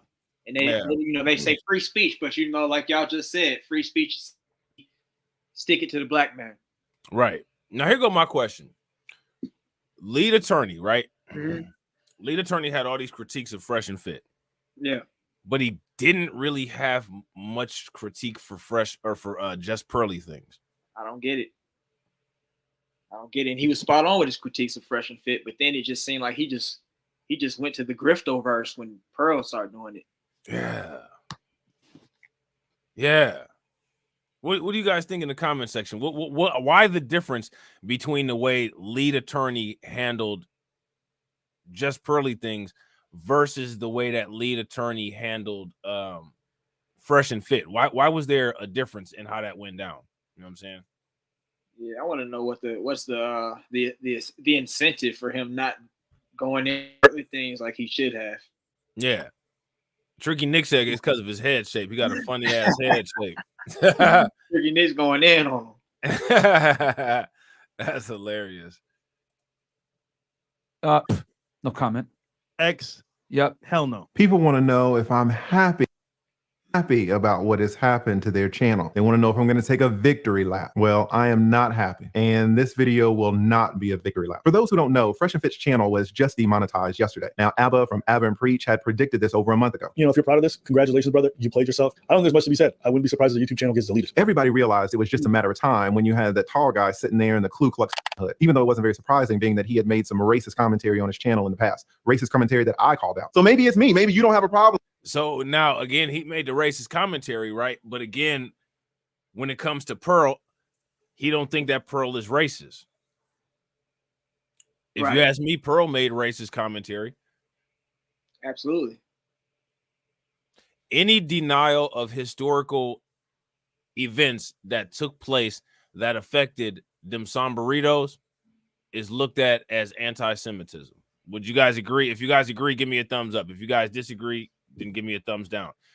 Any denial or downplaying of that is looked at as that, right? Right. So Pearl used a movie and a book to attempt to say that the totality of Black American history is exaggerated. Yeah.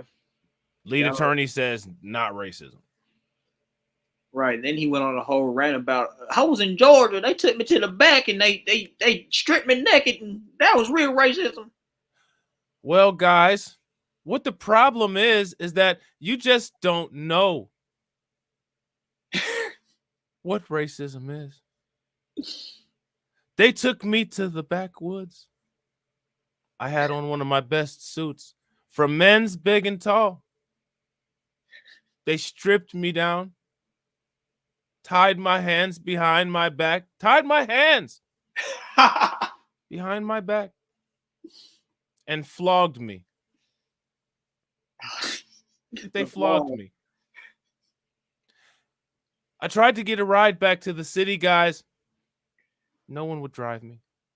They tied me up to a bumper, drove me to town square. That's racism.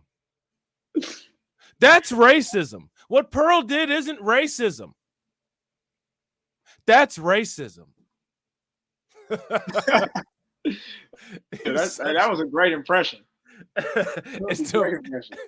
It's them pauses, man. Yeah, you got to get the pauses just right. You got to get them right, or you are not going to be an authentic lead attorney.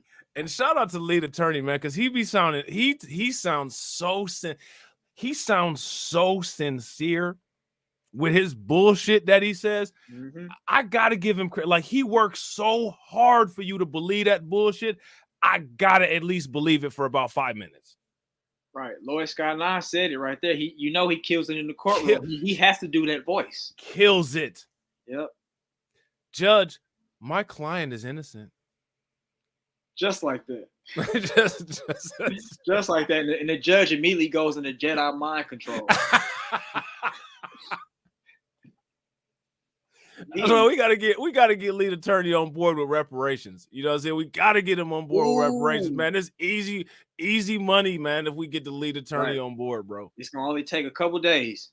Just take a couple days. Mm-hmm. My fellow Black Americans built this country, Judge.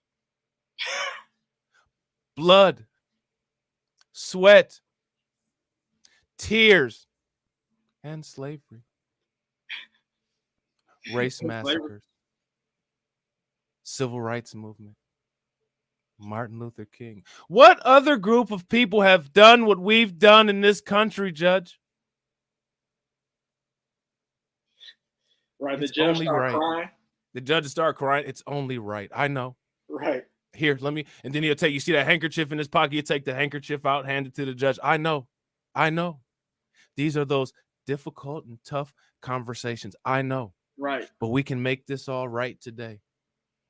Yeah, right. Judge need a recess because he crying so hard. Right. Judge gonna get up like Myron did. Right. Yeah. He need a quick recess. They gonna continue in about 10 minutes. Right. The judge gonna be like, and then he's gonna start beating on the. He's gonna start beating on the gal. I need to call Chambers. The bailiff gonna be shooting his gun up in the air in court. Right. That's hilarious. That's for real what's gonna happen. Look at how I don't even know what this nigga about to say, but whatever it is he about to say, I already believe the shit. It'll be epic. I believe it. I already believe it.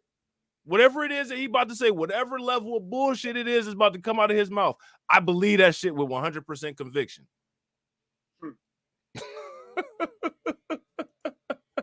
That's hilarious. Anybody in the chat have a problem with this fresh and fit guy insinuating that Preach is an ape, a chimp? You know, there was this video on Reddit where this white guy, this racist guy, was calling this dude the N-word. He was like, I was like, shit. He's for real. But I also want you to notice the visual, the way he's doing his arms like an ape. And I want you to notice a few points. And it's a short clip, guys. I want you to notice how he's doing his fucking hands. Hey, I ain't trying to be funny, man, but I'm not. Look, and see, people may take shit a different kind of way than I take it.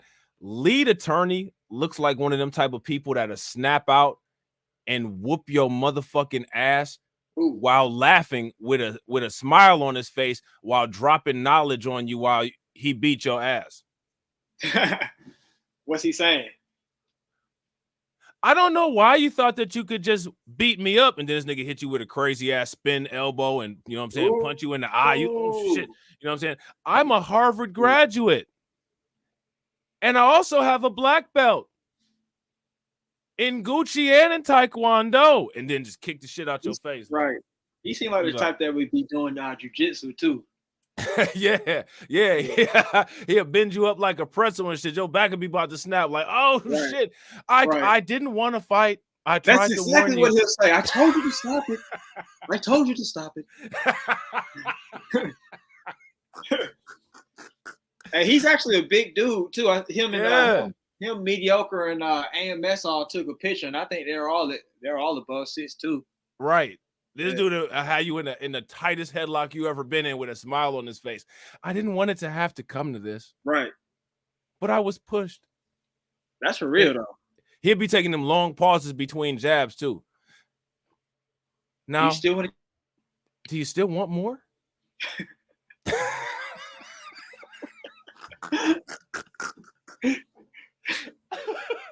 Look what you made me do. That's what one loser works. Look what you made me do. It's all soft and stuff. He's like an anime character just beating up on you. Just beating up on you, bro, with a big ass smile on his face, with some earbuds in, just like how he got right now. Exactly, with some earbuds and with wires. With wires, and he's avoiding, like he's not even getting caught up in the wires at all. Floating like a butterfly, stinging like a bee, like not even getting caught up in the wires, just shit flowing easy. Right. Right. Is he keeping the big shoulder blazer on too? Is lead attorney gonna have to knock a nigga out? Is the lead attorney gonna have to hit you with one of these jabs? That's too crazy, man. Lead attorney, wow, man. I'm telling you, bro, he will snap out on you and start wilding. I can see it. Yeah, me too. Me too. Lead attorney ever came at me on some nah, bro. Hold on, I'm about to go to the car real quick. He's one of them dudes. Like it's scary when they get mad. You don't expect it. Like it's because he the type that'll be smiling the same way he always smile when he's mad like that. You don't. It's no escalation. Like this dude go from like how you doing today to well, right. Yeah, you ain't sure until he busts you in the face one time. Until he busts you in the face. I'm just gonna have. I'm gonna have to kill you. Hey, those poses right there, exactly.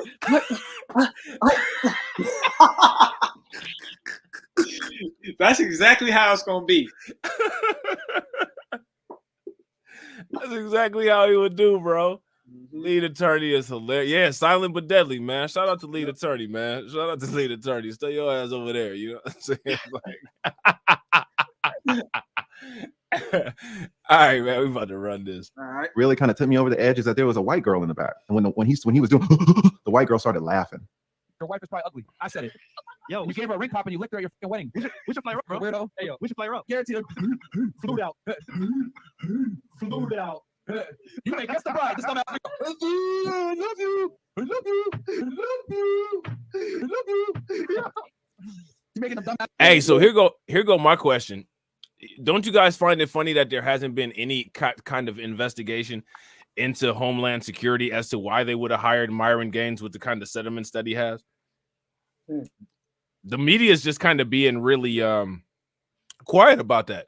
You know what I'm saying? Like if Facebook social media posts came out about a police chief or about a police lieutenant or about a politician, it would be all over. You know what I'm saying? They would be on an investigation, probably paid administrative leave, because that's how we get down here in the United States. You know what I'm saying? But there would at least have been something said about it. This dude, according to him, claims that he used to work for the United States government, and there's not really any kind of investigation going on into why the government decided to hire him or what it is that the government saw in him to make them think that he would be an attractive employee for him. And I'm curious as to why they're silent about that. Yes, I guess because they kind of shared what they share those same kind of sentiments that he's got. Yeah. So I don't think they would really care about they wouldn't care if somebody were to actually press them on that issue. I think it would be like Homelander, where he just goes harder because you decided you were gonna talk about it. So now they just go ahead, they're just out with it. Like a lot of racist people do that. Like I noticed on the internet when they get called out, then they just kind of just go full tilt with it. Yeah, that's facts. They either lie about it and deny it, or they go full tilt with it. Like, or they do both. Yeah, they lie at first, trying to save face, and then they just come out with it like, they ain't no use to hiding. Right. No, I agree 100%. All right, I'm gonna run it. All right. We fucking help guys make money. We help guys get in shape. We help men improve. What the fuck are you dumbass niggas doing behind your shitty ass road shotgun mic? Yo, chat, put one in chat if you agree with us. Yo, real talk. Look at the white girl. I could tell you niggas stink from the fucking video I'm watching right now. Y'all be sweating in the fucking studio. And y'all standing mad awkwardly close to each other talking that shitty ass mic. Hey, we're gonna take on this pitch. We don't know. The fuck, man? The fuck is this? Look at the white girl laughing. Shout out to the white girl. But whatever, that's in the past. Last night they had a stream. It was just the two of them, the fresh and fit guys. No drunk women in halter tops and tattoos arguing back and forth, waiting to get kicked out of their apartment. And they called it a meeting. They called it an emergency meeting. They wanted to discuss the possible demise of their channel. They were somber in that meeting because they realized that their channel had just been demonetized. Now, if you're not a content creator, you do not know the pain of having your channel's ability to earn money taken away. These were two young, hardworking men making millions, and it's all gone. This pain is enormous. The tall one even cried. Saving children, right? That was great. But saving you guys is better. You said the tall one. Yeah, but you heard him. He said he called him the tall one. He didn't even say his name. Yeah, he keep calling him the tall one. That's hilarious. Hey, real quick, y'all, if you guys haven't smashed the like button wherever you guys are watching from, make sure you guys smash that like button. Also, wherever you're watching from, if you haven't, hit the bell and subscribed. Take a moment and hit the bell and subscribe to the channel. And also, please help us out by sharing the video to your social media.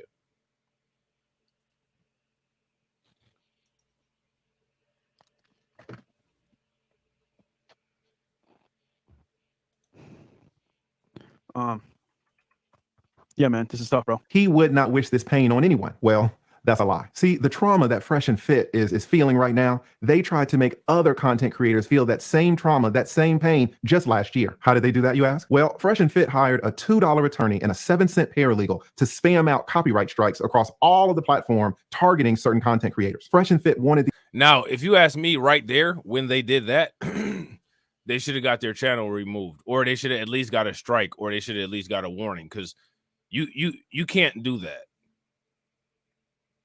Right. You know what I mean? Like, I don't know why they would have done that. Yeah. That's an abuse of the copyright system. And the consequence of abusing the copyright system is actually getting action against your channel taken. Mm-hmm. You know what I'm saying? So how they were able to do that and got away with that, even that is something that's beyond me. You know what I'm saying? Yeah. They definitely was doing some begging and pleading behind the scenes, I'm sure. Oh, yeah, they had to be, bro. They had to be. Yeah. Myron went real. He was, he got real nice, or maybe Fresh was in there talking, Fresh be stuttering. So they feel like, oh, let's let the little special ed dude get his channel back. It was one of them. Right. That's facts.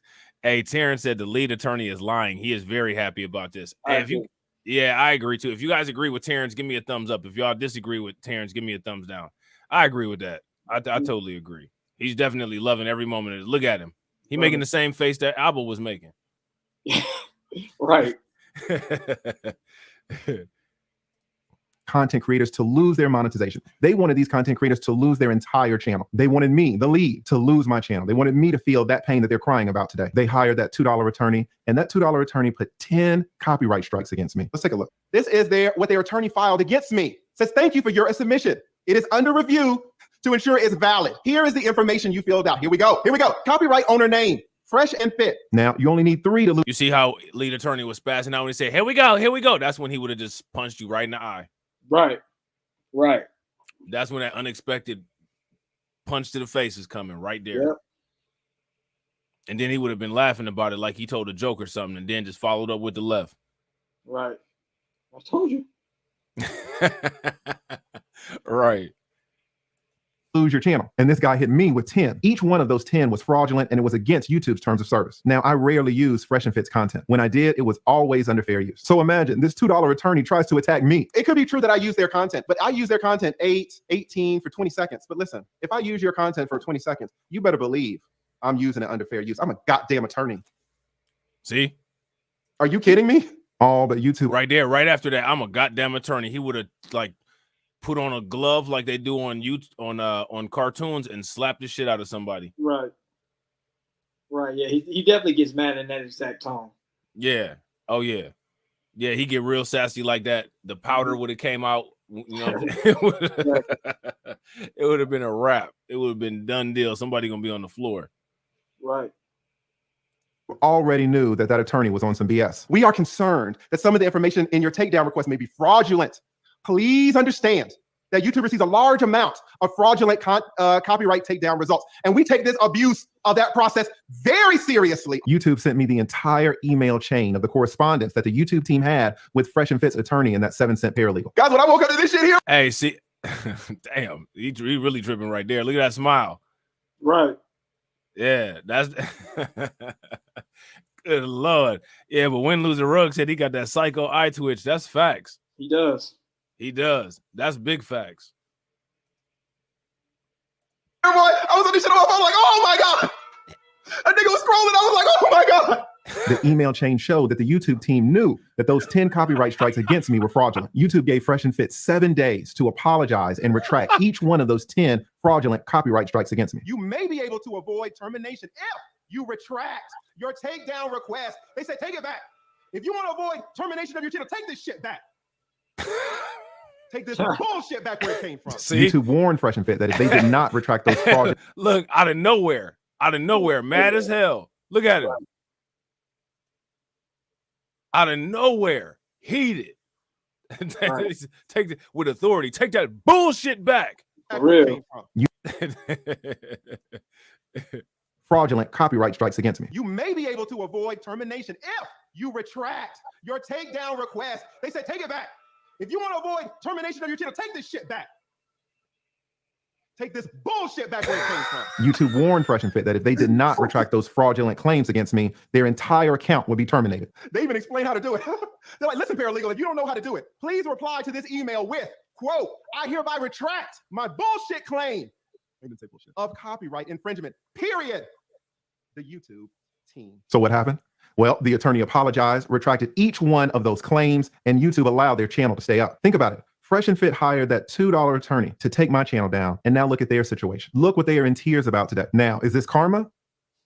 What it's not is a time to celebrate. I have no ill will, no bad blood with Fresh and Fit. I haven't talked about them on my channel in well over a year. I wish these brothers well. The reason that I'm making this video is to underscore the importance of what has just happened. Most of you don't make YouTube videos. Only a content creator can know the particular pain that you suffer when your channel is under attack. Last night on their channel, Fresh and Fit hosted what they termed an emergency meeting. We should not forget, though, that last year on my channel, I hosted an emergency meeting. Now, it did not start out that way. I had just turned on my camera and started talking about Fresh and Fit's $2 attorney's attack against me and my channel. But as I started explaining what was happening to me, other content creators started filing into the stream. Big dogs on the YouTube platform, some of the greatest. And we all started talking about how Fresh and Fit was attacking content creators on the platform, abusing YouTube's copyright system. Who was there? Well, for one, Abba from Abba and Preach. And Abba was the one that initially sounded the alarm to what Fresh and Fit was doing. So now here go my question for you, Grind. Why do you think that Fresh and Fit do this kind of tactic? And same, I got the same question for the people in the comment section. Why is it that this particular sector of content creators uses the same kind of techniques to attempt to weaken people's messages? Why do you guys think that they do it?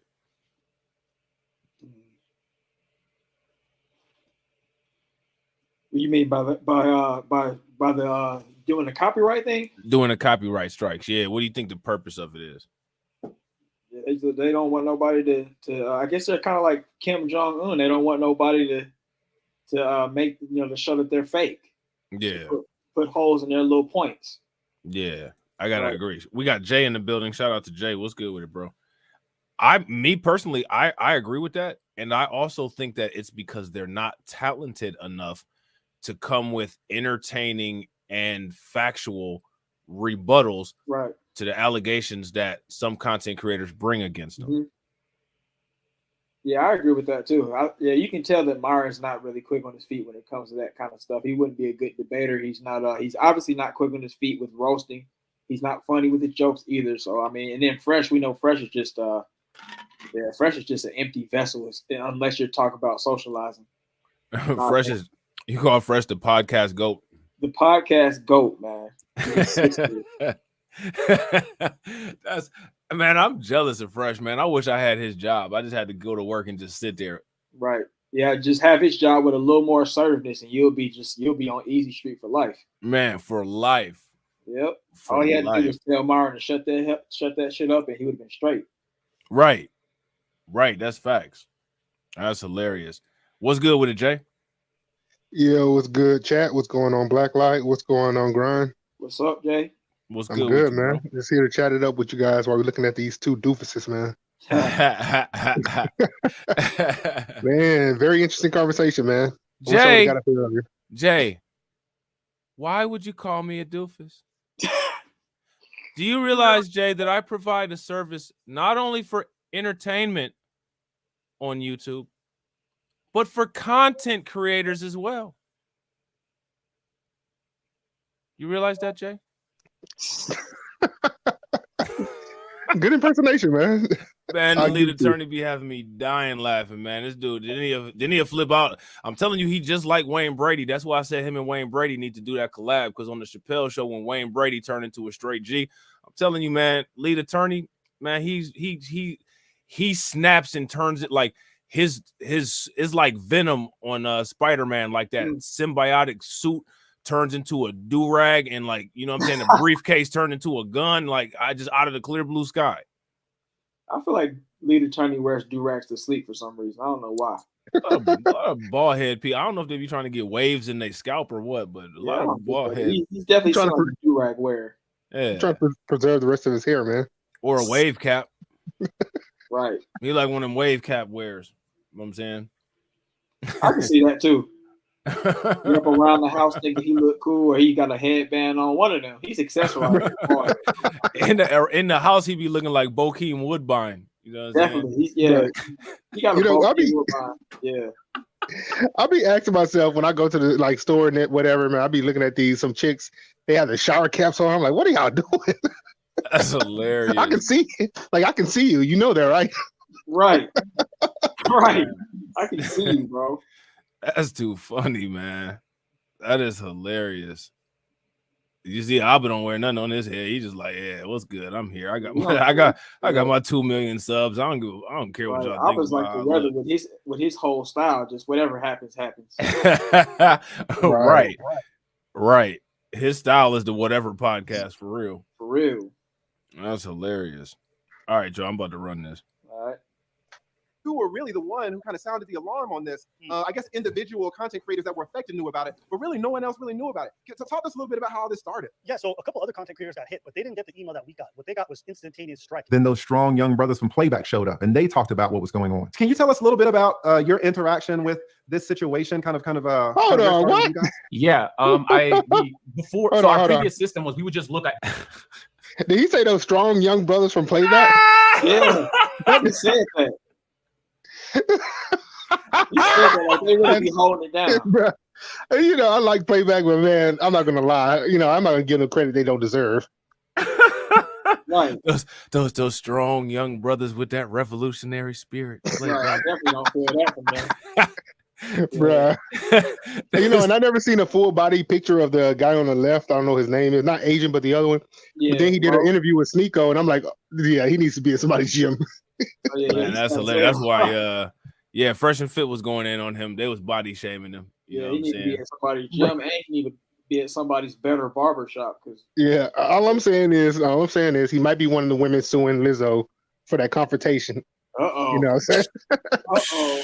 Man, He could be a backup dancer for Lizzo. Man, what's up with Lizzo, man? That's kind of trife life that what she was doing out there, man, making people try to eat bananas and all that weirdo. Oh, stuff. shit. Like, yeah, like what's going on with that?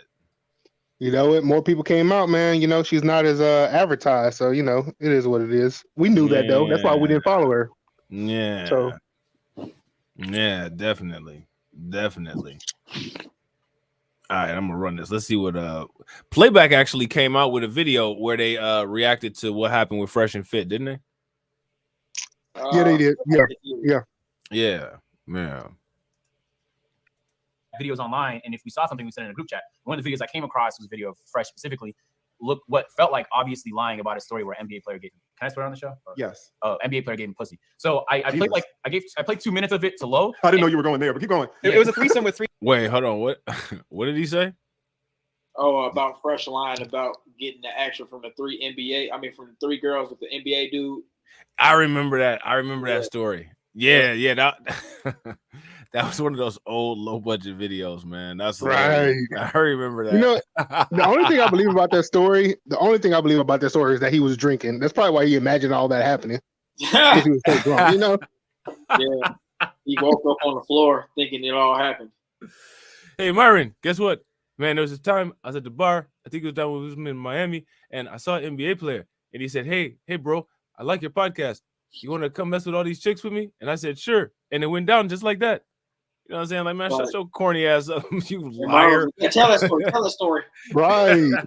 Now, if he would have been on his game, on his P's and Q's, you know, crossing those T's, dotting those I's, I would have said something like I went to a strip club and slept with 3 women.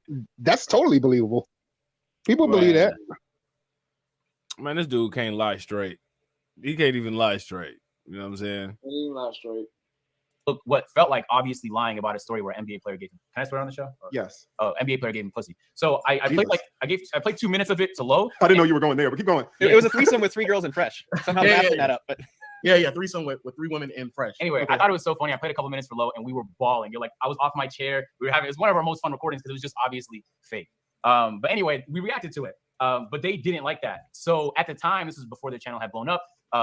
This is when they made a response to us, I believe. Yeah, this is actually before they responded to I've Been Preach. So a lot of things that people got to witness around August, summertime with I've Been Preach, they had did that to us back in February. Shout out to Anthony Brian Logan, over 1 million subscribers. He showed up and gave his opinion on the matter. Take the good and the bad with it. And as a matter of fact, if you really are that upset, then debunk them, disprove them, react to their reaction and do it that way.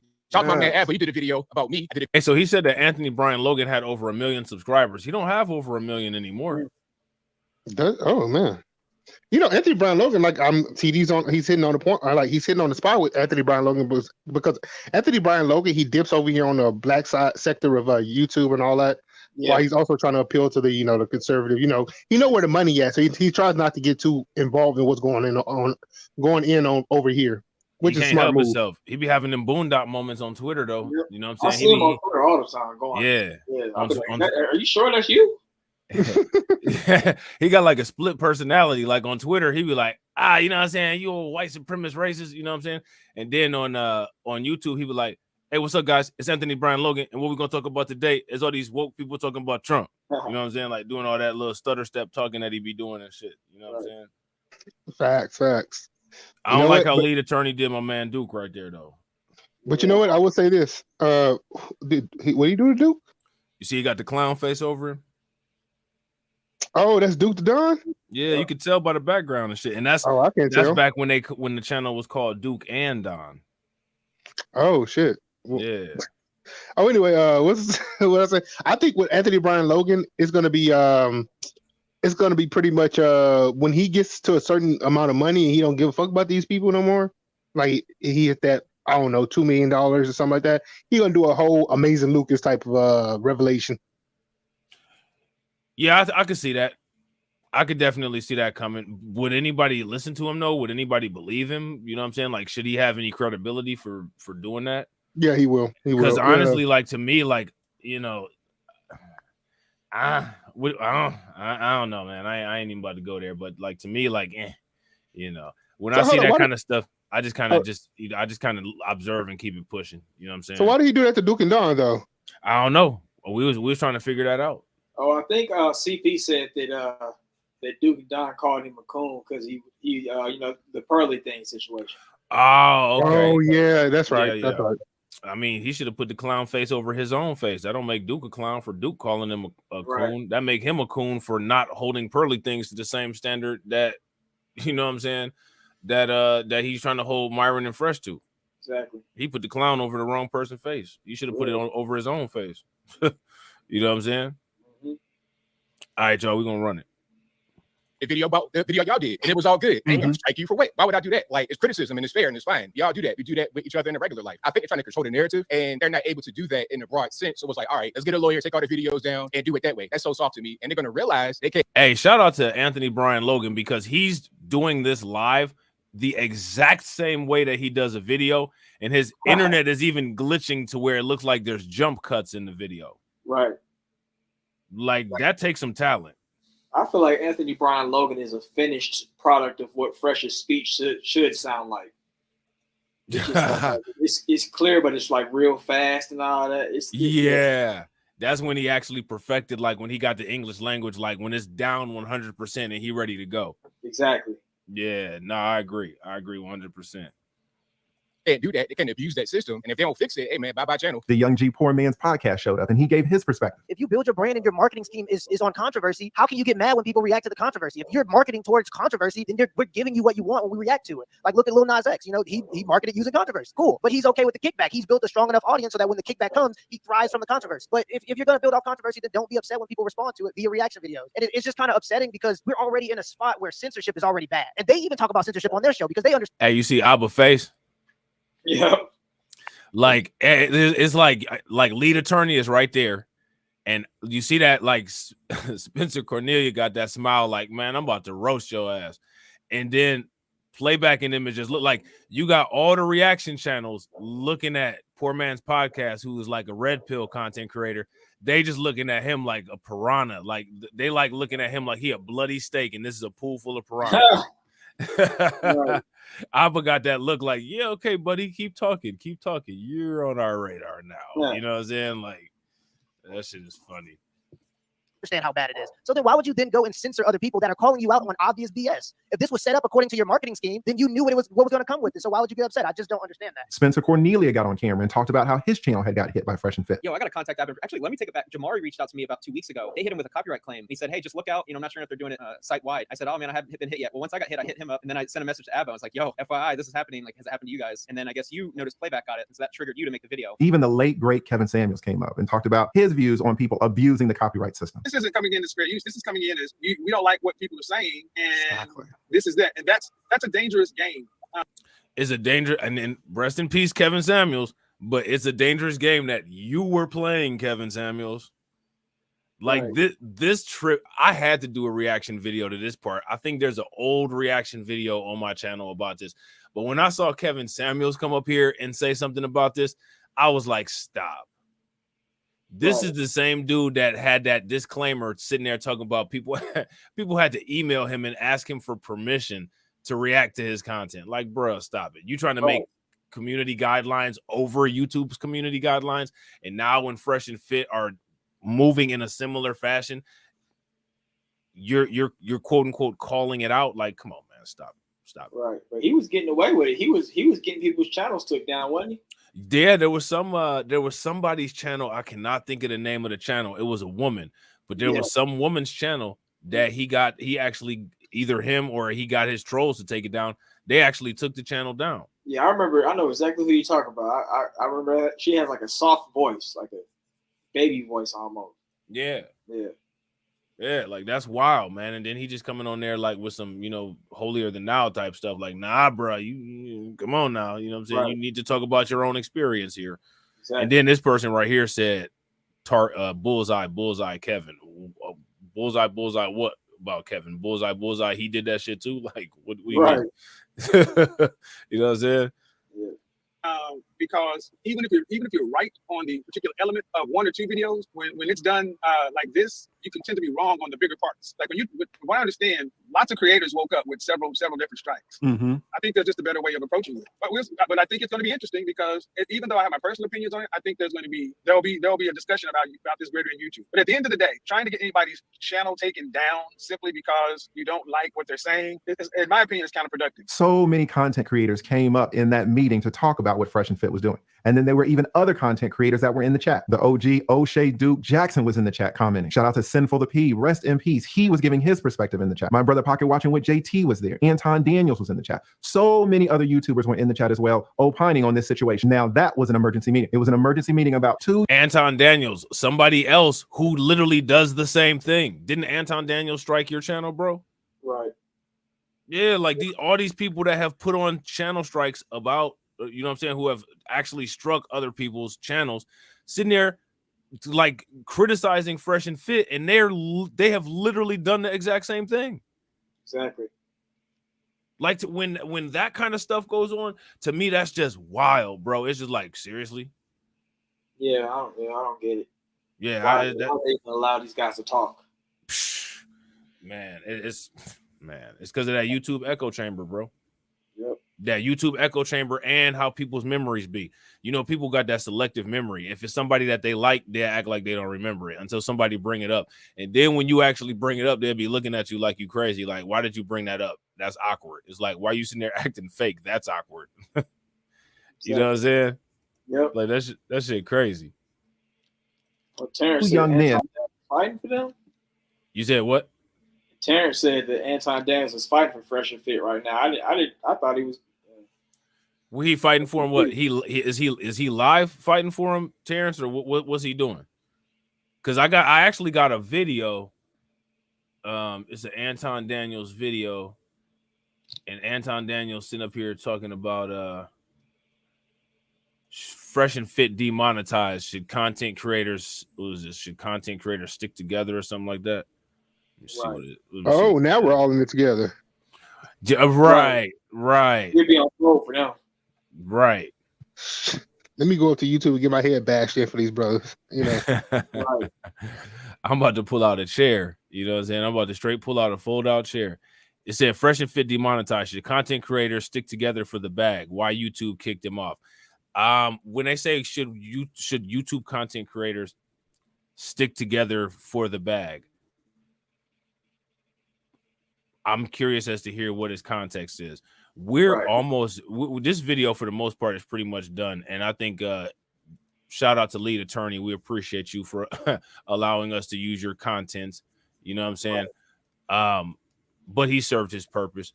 Do y'all want to check out this video with Anton Daniels that Terrence was talking about? Let's get it, man. Let's get it. All right, real quick, you guys. Yeah, but I'm gonna put it at 1.5. Make sure if you guys haven't smashed the like button, take a moment, smash that like button. If you guys haven't hit the bell, make sure you guys take a moment and hit the bell. Hit that bell icon twice. And also, please make sure that you guys share the stream to your social media. All right, help us out. Share the stream, and also if you're watching on Reacts, make sure that you guys check out the backup channels. All right. So here we go. We got Anton Daniels, fresh ball head, just like lead attorney. They got Fresh and Fit down there at the bottom. You know what I'm saying? Let's get it. Let's see what they're talking about. Fresh and Fit, right? Fresh and Fit. Obviously, I was familiar with what happened. I seen everybody reacted to it. One of the reactions that I got or that I was able to pay attention to was the lead attorney, right? Shout out to TLA. Shout out to the lead attorney. Phenomenal. Absolutely exceptional YouTuber. I don't even want to reduce the lead attorney or any of my fellow content creators as YouTubers. I want to say that they are phenomenal content creators. Shout out to the lead attorney. Shout out to everybody that's putting in the work on a regular basis. More than 95, 96, 97% of content creators fail. It's a greater number. So now here goes my question. And I want to ask you guys this question, and I want to ask the people in the comment section this question. What does content creator failure look like?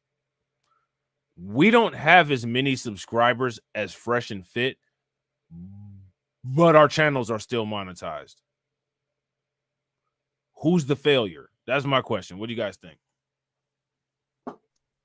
Agreed. Yeah. You know what I'm saying? Like, I mean, if you fail to follow the rules to be able to maintain one of the major benefits of creating content, if you ask me, that constitutes as a failure. Right. And I would also say that they switch up the definition all the time. So Yeah, I agree. So here's my question: What? Oh, we lost Grind. He probably had to go. What does a failing YouTube content creator look like? Give me an example of a failed YouTube content creator. whew, that's a good question, man. Actually, I would say Fresh and Fit right now. That's more recently. And I got those shots at Angry Bird, because he was bragging about how he got like what? I forgot how many subs he just got, but he got over 100,000 new subs. But still, bro, your numbers are still down. What are you talking about? Your shorts got numbers, but your live streams and videos they're doing the same thing before the 100,000 subs. That's failure right there. I think that is relative. Well, I think it's false. It's kind of an illusion because he's saying he's doing so much better now, but he was getting 11,000 live viewers when he had 300,000 subs. Now he has 500 and something thousand subs, and he's still getting 11,000. Right. Anton? Nah, I think he's talking about Angry Bird. Okay. Oh yeah. He ain't hitting for that. His numbers, and they wasn't matching. The math was not mathing right there. Yeah, the math wasn't mathing. Nah, math was not mathing at all. That's hilarious. The Geek Surgeon says he bought the subs. See, like, to me, like, I don't knowing how the YouTube algorithm works. If you ask me, like, it wouldn't be in any content creator's best interest to buy subs, because if you're looking at how engagement works and the ratios that the YouTube algorithm uses to broadcast your content, that's buying a bunch of vacant subs that aren't really engaging in your content is gonna kind of restrict how your content is distributed. It's not really gonna help much. You know what I'm saying? Right. And I would actually argue against that. I don't think he brought the subs. So what he started doing, him and Pearly Things, they started putting out shorts. That way more people will subscribe when they see your shorts, your little 1 minute video, your 30-second video, something like that. So he started doing more shorts. That's where he got all his subs from. Now, unfortunately, those shorts subscriptions don't translate into them watching your video or them watching your live stream. So, Right. Yeah, I agree. Shout out to Torian. Welcome back, Torian. Torian says it really wouldn't. People got check marks on here and their numbers aren't matching with the subscriber count. Facts. I see a lot of content creators like that. I see a lot of even like there's smaller content creators that have way more engagement and way more like active subscribers than a lot of like the larger channels. Have you guys ever seen that? Yep. I see that all the time.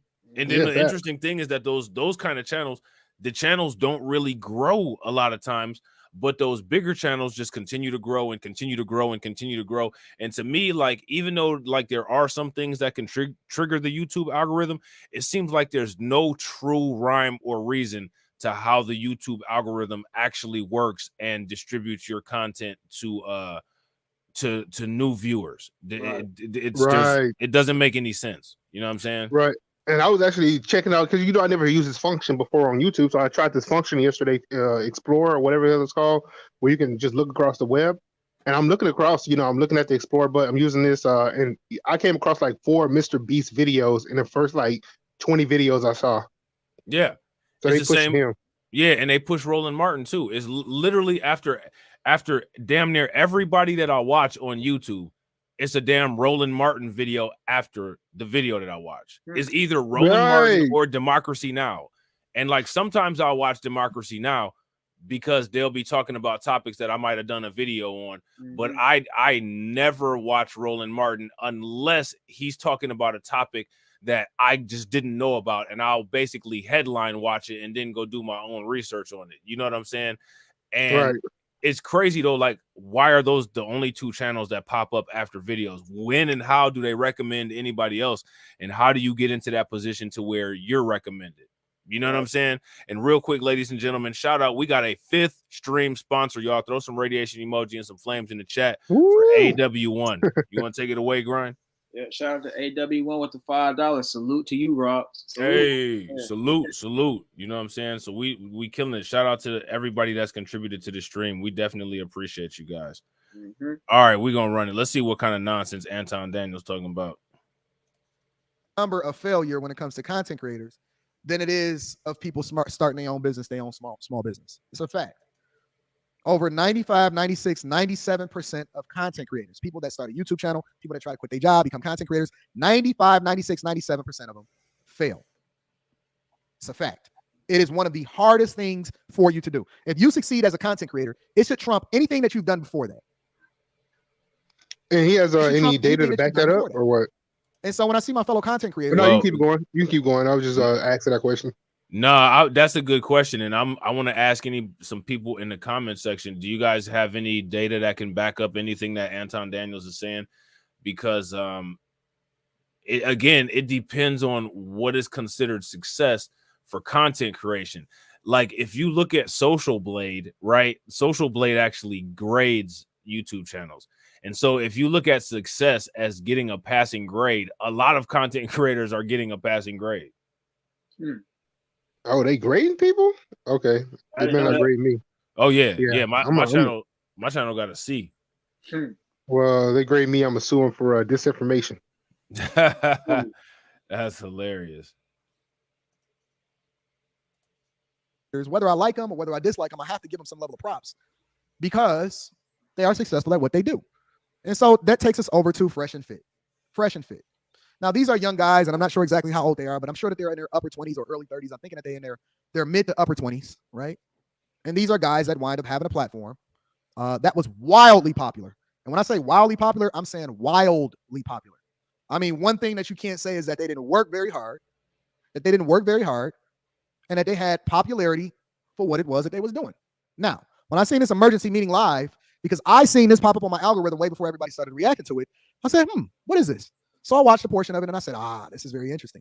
So let me go ahead and play a little bit of it. Make sure y'all hit a like for the YouTube algorithm, subscribe to the channel, and turn on your notifications, and then I'm gonna give you my thoughts on what's going on. Hi, what's up, guys? Welcome to the Fresh Fast Forward Podcast, man. As you guys know, we had a show scheduled earlier with I'm a fast forward. I'm gonna turn it up a had little to bit. cancel because we got some really sucky news. Crazy news. Yeah, crazy news. Real talk. Right now we're live streaming on Facebook, YouTube, Twitter, Twitch, Rumble. And guys, I mean, is this the end, bro? Because we got some bad news, man. I mean, when I heard, I was shocked because I mean, we love YouTube, man. Yeah. We love streaming. Yeah. And at this point, I feel like our whole lives are revolved around streaming. And like, adding value to people online. It's just like, it won't be the same, bro. Yeah.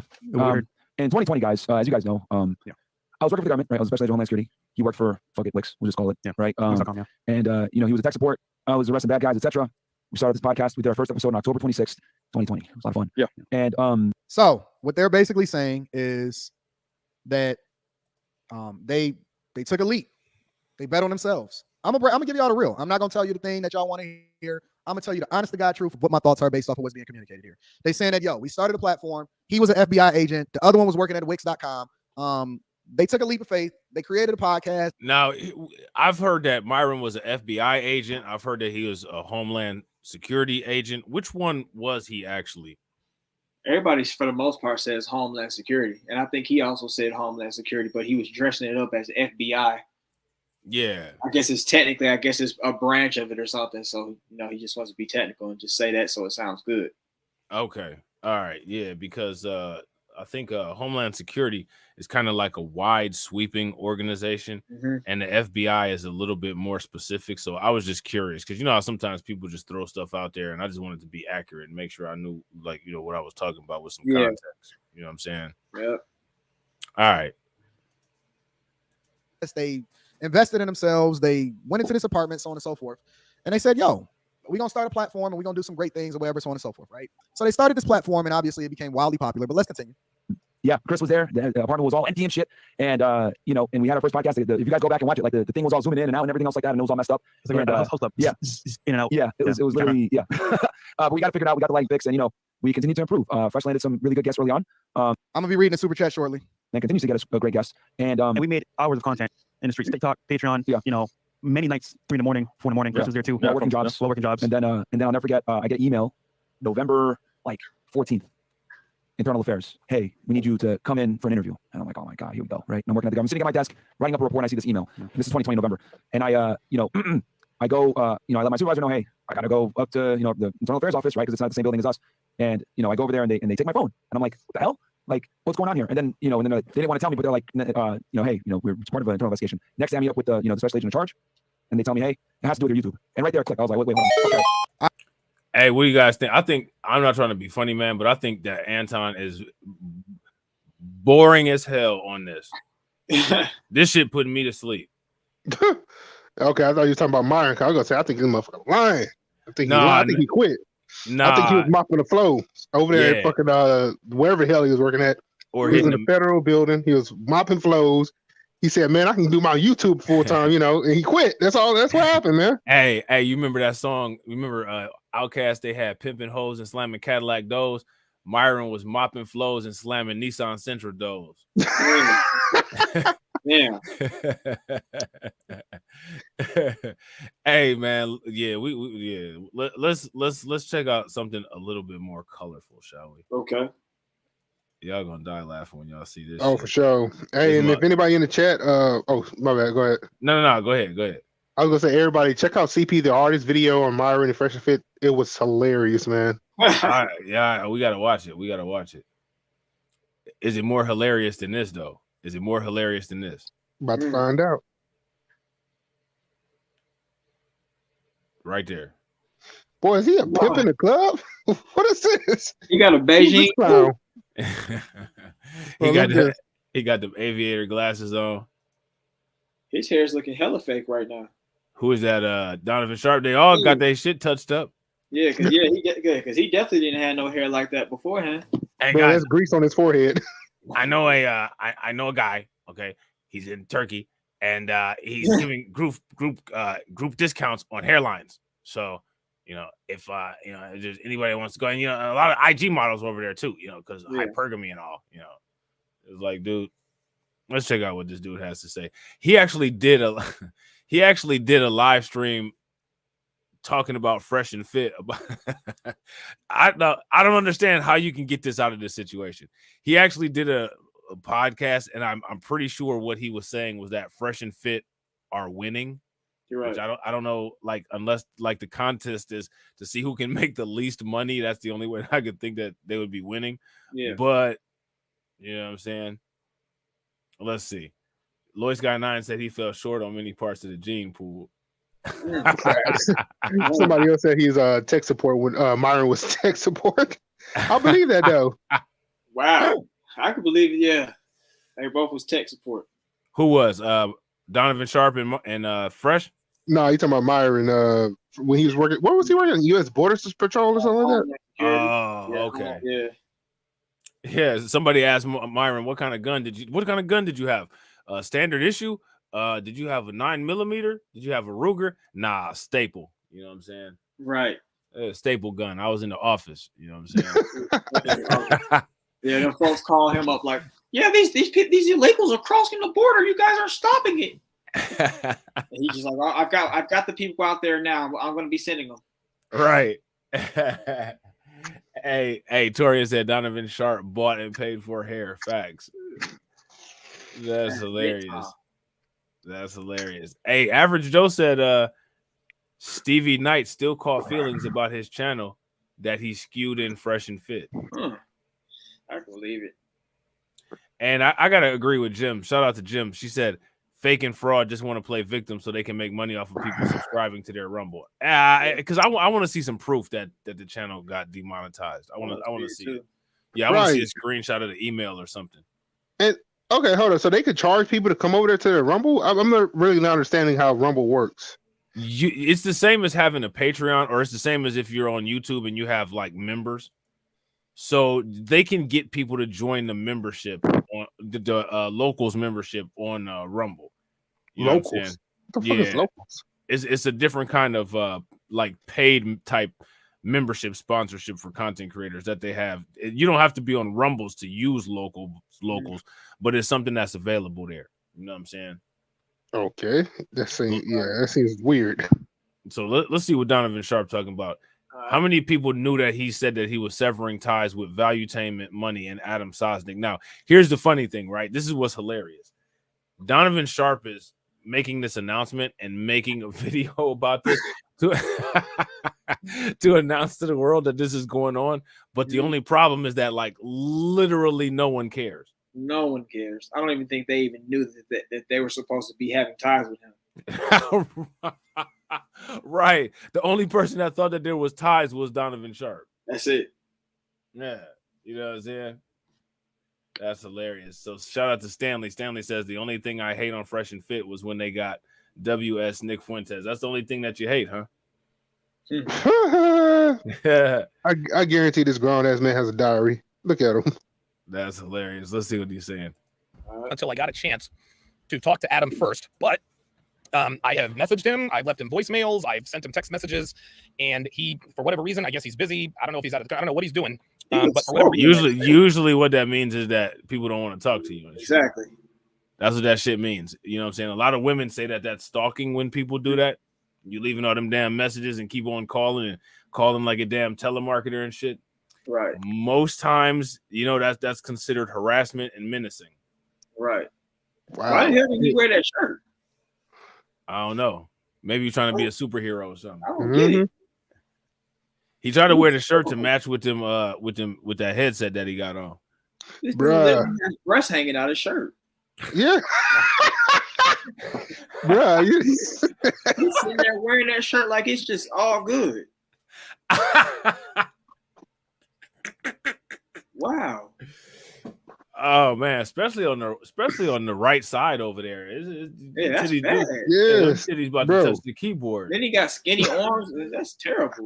And he greased up, man. Look at his arms. That's why it's shining so much. I guarantee his shower get freaking stopped up all the time. He call it Shea butter for his arms? No, that's not shea butter, bro. That's grease, man. That's freaking that straight up grease. straight up grease. His head, his fucking before he greased himself up, man. I'm telling you, man. I bet he called his wife to unplug the fucking shower all the time. Hey, Devin. God damn it, Devin.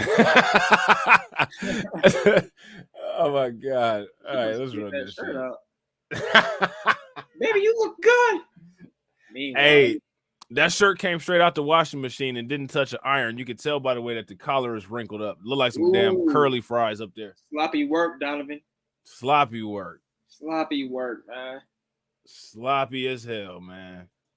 But Donovan Sharp got a nice ass studio though. I ain't gonna front. He does have a nice studio. Yeah. Really? Y'all think that's nice? Yeah, I like the studio. I like his studio. Bro, what do you hang out at the strip club? Me?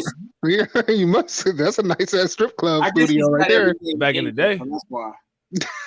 Shit, back in the day, your boy used to be at the strip club. You know what I'm saying? Bro, look at this, man. I don't know about that studio, man. The only thing that looks good is the microphone, and everything else just look like an amateur took a bunch of pictures. Yeah, the decoration is nice, but the equipment I would say is good, and the fact he's got a space, I guess. Yeah, well, the problem with the pictures and all that is that it makes it look cluttered. It looks cluttered, and half of those people don't really care for you like you care for them, or you think, yeah. Is that Kevin Samuels? Yeah, That's one Kevin of them is KS. Yeah, and that's Myron right there on behind him, right? Yeah, I think the other one is Destiny.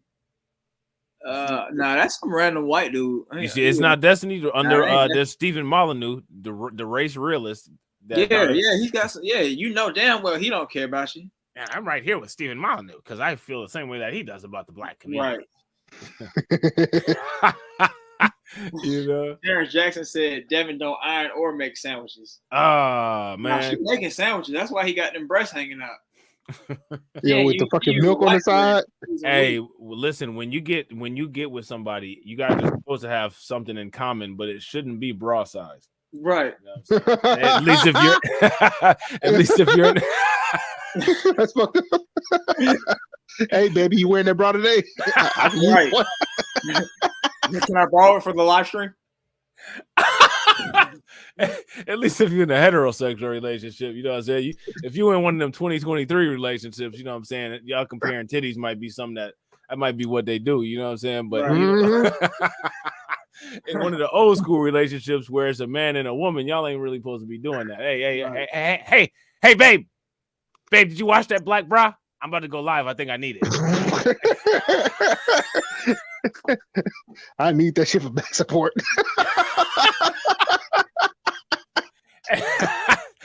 Hey, honey, I'm about to go cut the grass. Let me borrow that bra that you had on yesterday. Man, that's hilarious, man. I'm dying over here. I'm gonna put my mic off. That's too funny, man. All right, man. I'm about to run it. Reason we haven't been able to make contact. And so eventually I'm going to have this conversation with him. I'm not the kind of guy that likes to do stuff via text message or voice note. I like to talk to people voice to voice or face to face. Hey man, like, et cetera, et cetera. So here's the announcement. Let's go ahead and rip off the Band-Aid. I am disassociating myself with Adam Sosnick and the Valuetainment podcast indefinitely. And the reason for this is it's not because I don't like Adam. It's not that I don't think Adam. It's not that I think Adam's a bad guy. I think Adam's a great guy. He's still my friend. As far as I know, my relationship with him outside of podcasting has remained unchanged. I'm still going to lean on him for financial tips, financial advice, et cetera, et cetera. But when it comes to this community and dealing, trying to get the message out, trying to wake up men, Valuetainment at this point, it does not serve that end. It does not serve that end. And listen, I'm not going to sit here and blame him for it. He's never, like I said in my other discussion about this, is that Valuetainment, the Soscast, he never purported to be about men's improvement.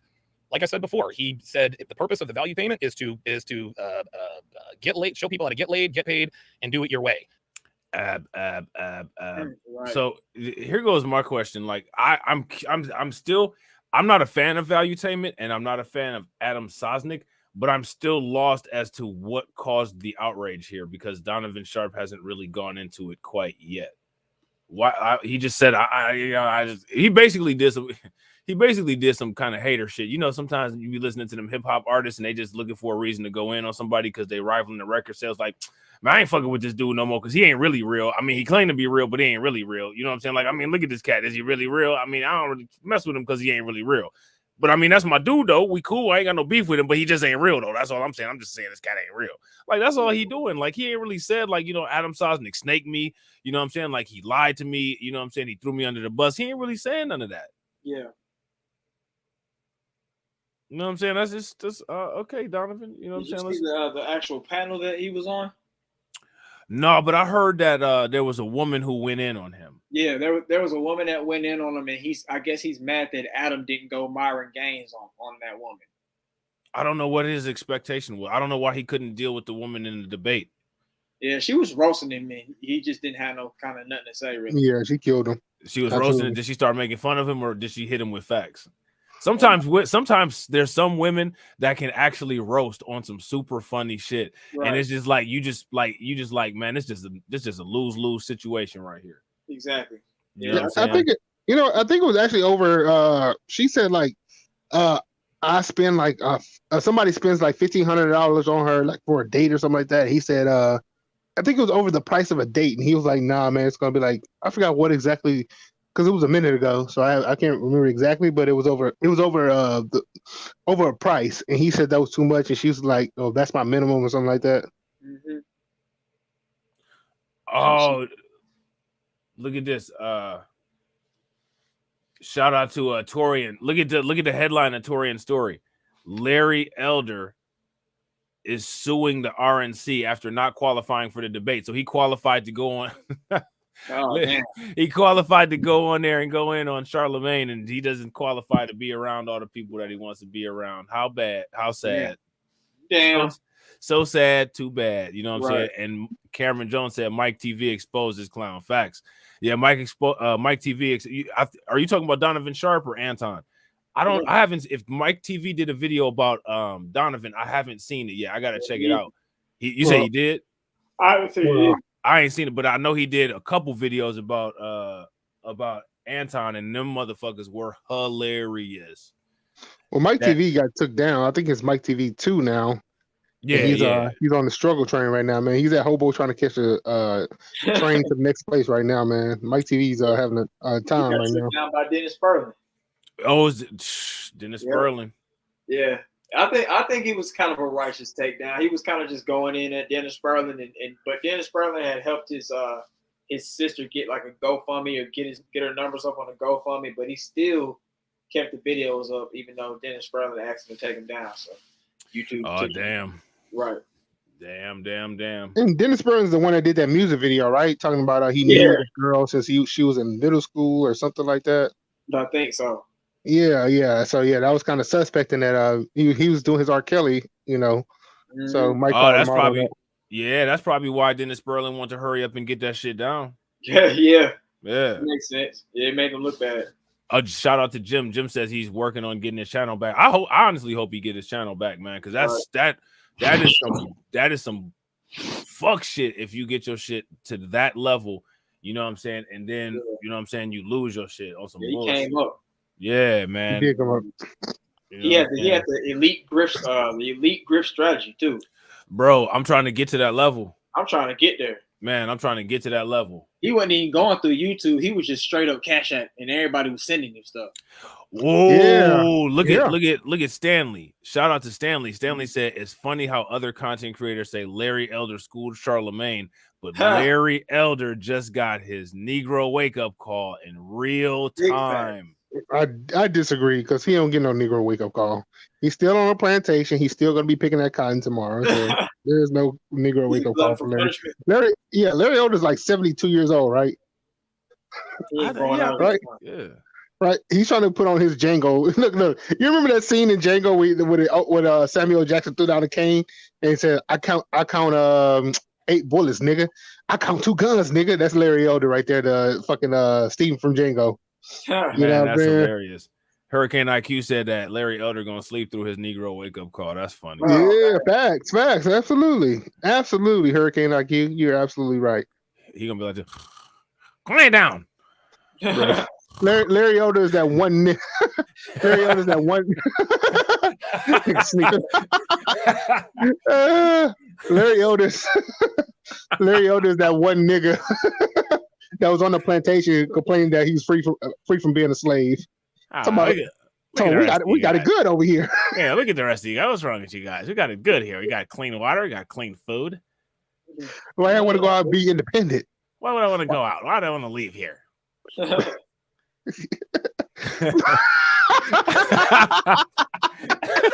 Bro, you guys remember that movie about what's the brother name that Fred Hampton? There was a movie that came out on about him, and it was about the snitch that the snitch that took him down or something like that, or got him. Was that the Black Messiah or something like that? The Black Messiah, yeah. I'm pretty sure Larry Elder auditioned for that snitch role. Hey, he was like, "Dee 911. How may I help you?" Yeah, this is Larry Elder. This is Lawrence Elder, Esquire. There's some Negroes. They call themselves the Black Panthers or something like that. I don't know about these guys. I think you better send somebody in over here. You know what I'm saying? There's Larry Elder doing some bullshit like that. You know what I'm saying? Hating ass motherfucker. Who is he like? He like that old bougie motherfucker on Friday. Get off my yard. You know what I'm saying? I told y'all Negroes to stay out of my house. Right. Yeah, that's him. Oh boy, with the hair parted.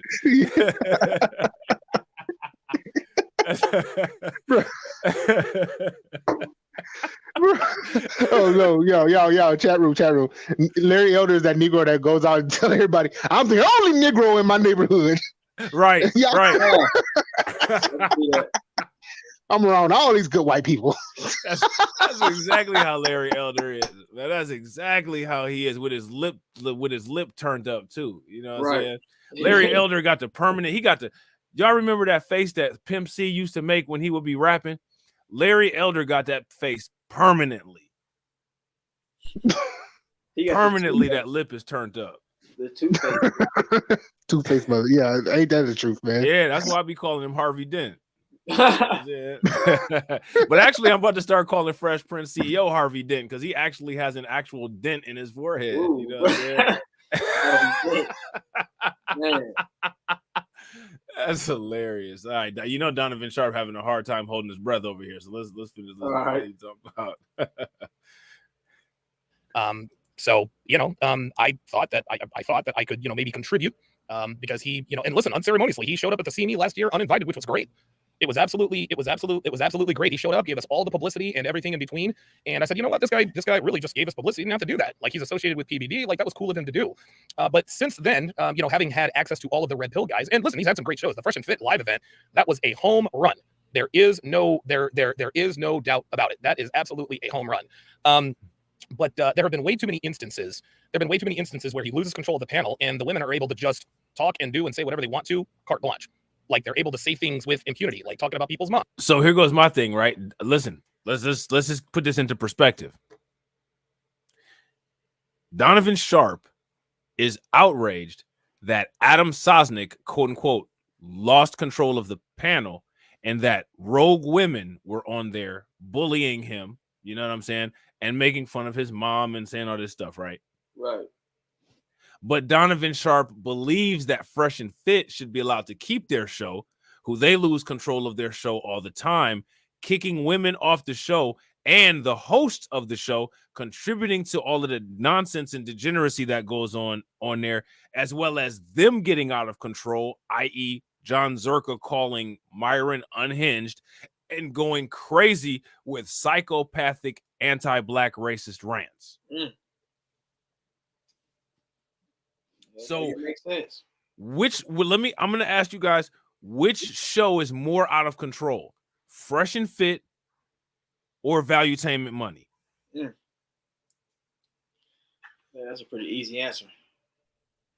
Agreed. Yeah, I think so too. Shout out to From Downtown 926. What's good with it, bro? He said, "Old Donnie boy, old Donnie boy." Old Donnie boy. Yep, that's me. What do you want? He said it just like that with a serious face on. I can see that. Like, you know, like, say he's doing something stupid, like, you know, he got that shirt on with his breast hanging. He got that little small ass stupid shirt on. He'll be like, "Yep, sure do." Yeah, that's the you know, he as soon as he leave from doing his live stream, he about to go in the garage and work on the car. And he gonna be under the car with that shirt on. Devin, monkey wrench. I can see that. C clamps. God damn it, I said C clamps. Right. She doing everything he say. Right. she gonna leave. You know what I'm saying? Calling people broke peasants, just straight up insulting people. And then when I clap back right at the end, now he wants to say, "Oh, let's be respectful." So yeah. And plus, here's another thing. A lot of I used to defend Adam in terms of the way he hosted the show. I'm not gonna tell him how to host his own show. He's gonna crack 200K subscribers. It is what it is. But he is never really going to be at a shortage of female guests. And the reason for that is because word is getting around fairly quickly that if you want to tell off these Manosphere guys and not really, if you want your viral moment, if you want to tell off these Manosphere guys and have your viral moment, go to the Saucecast. He's not going to do anything about it. You can say whatever you want, do whatever you want. He's not going to step in and regulate the conversation. That's why the fat Asian chick, I don't even know what her name is. Now, here goes my question. What conversation on there has actually gotten out of control? Have these guys just gotten beaten and owned in debates by these women that they're complaining about, or has the show at some point or another actually gotten out of control? Yeah, they just got that little aura of invincibility just got took down, so they feel like the show is out of control. Yeah. Mm-hmm. Yeah, I gotta agree. And when he said fat Asian chick, I think he's talking about Angela Knight. Yeah, he is. Yeah. He is, and she's not fat. She's not fat. Yeah, she's not fat. Is that so? That's he's talking about Angela Knight. Yeah, that's just incel hate right there. God damn. Right. She fucking made me look stupid. I'm a fucking bitch. That's ridiculous. Shout out to From Downtown 926 with the $5 super chat. Grind, you want to take it away? Yep, shout out, man. It says old Donnie got rid of that Widow's Peak and got a real tape line. Yeah, him and Myron went to the same guys. Yeah, they had that group discount on the hairline trim ups. They had a group discount. Yeah. Who else got in on it? Who else got in on it? Akon. Okay, Akon. Okay, Akon, Donnie Boy, and Myron all went to the same dude. Yeah, they all went to the same dude. There was some dude in Turkey. His name was Abupak. My name is Abupak, and I take care of your hairline. Right. Dan stole some waves, and Myron, she was like, "Yeah, I want to really sell that I'm black because I'm not really, but you know it, Abupak, because you're in Turkey, but yeah, I want to sell that I'm black." He said, "Yes. Do you have the money?" How much did they pay for each one? Probably $25. And Fresh Prince CEO paid for his with an EBT card. Oh man, not the EBT, the Wix card. The WIC card, yeah, he had them Wix, Wix them big ass WIC cards. Right.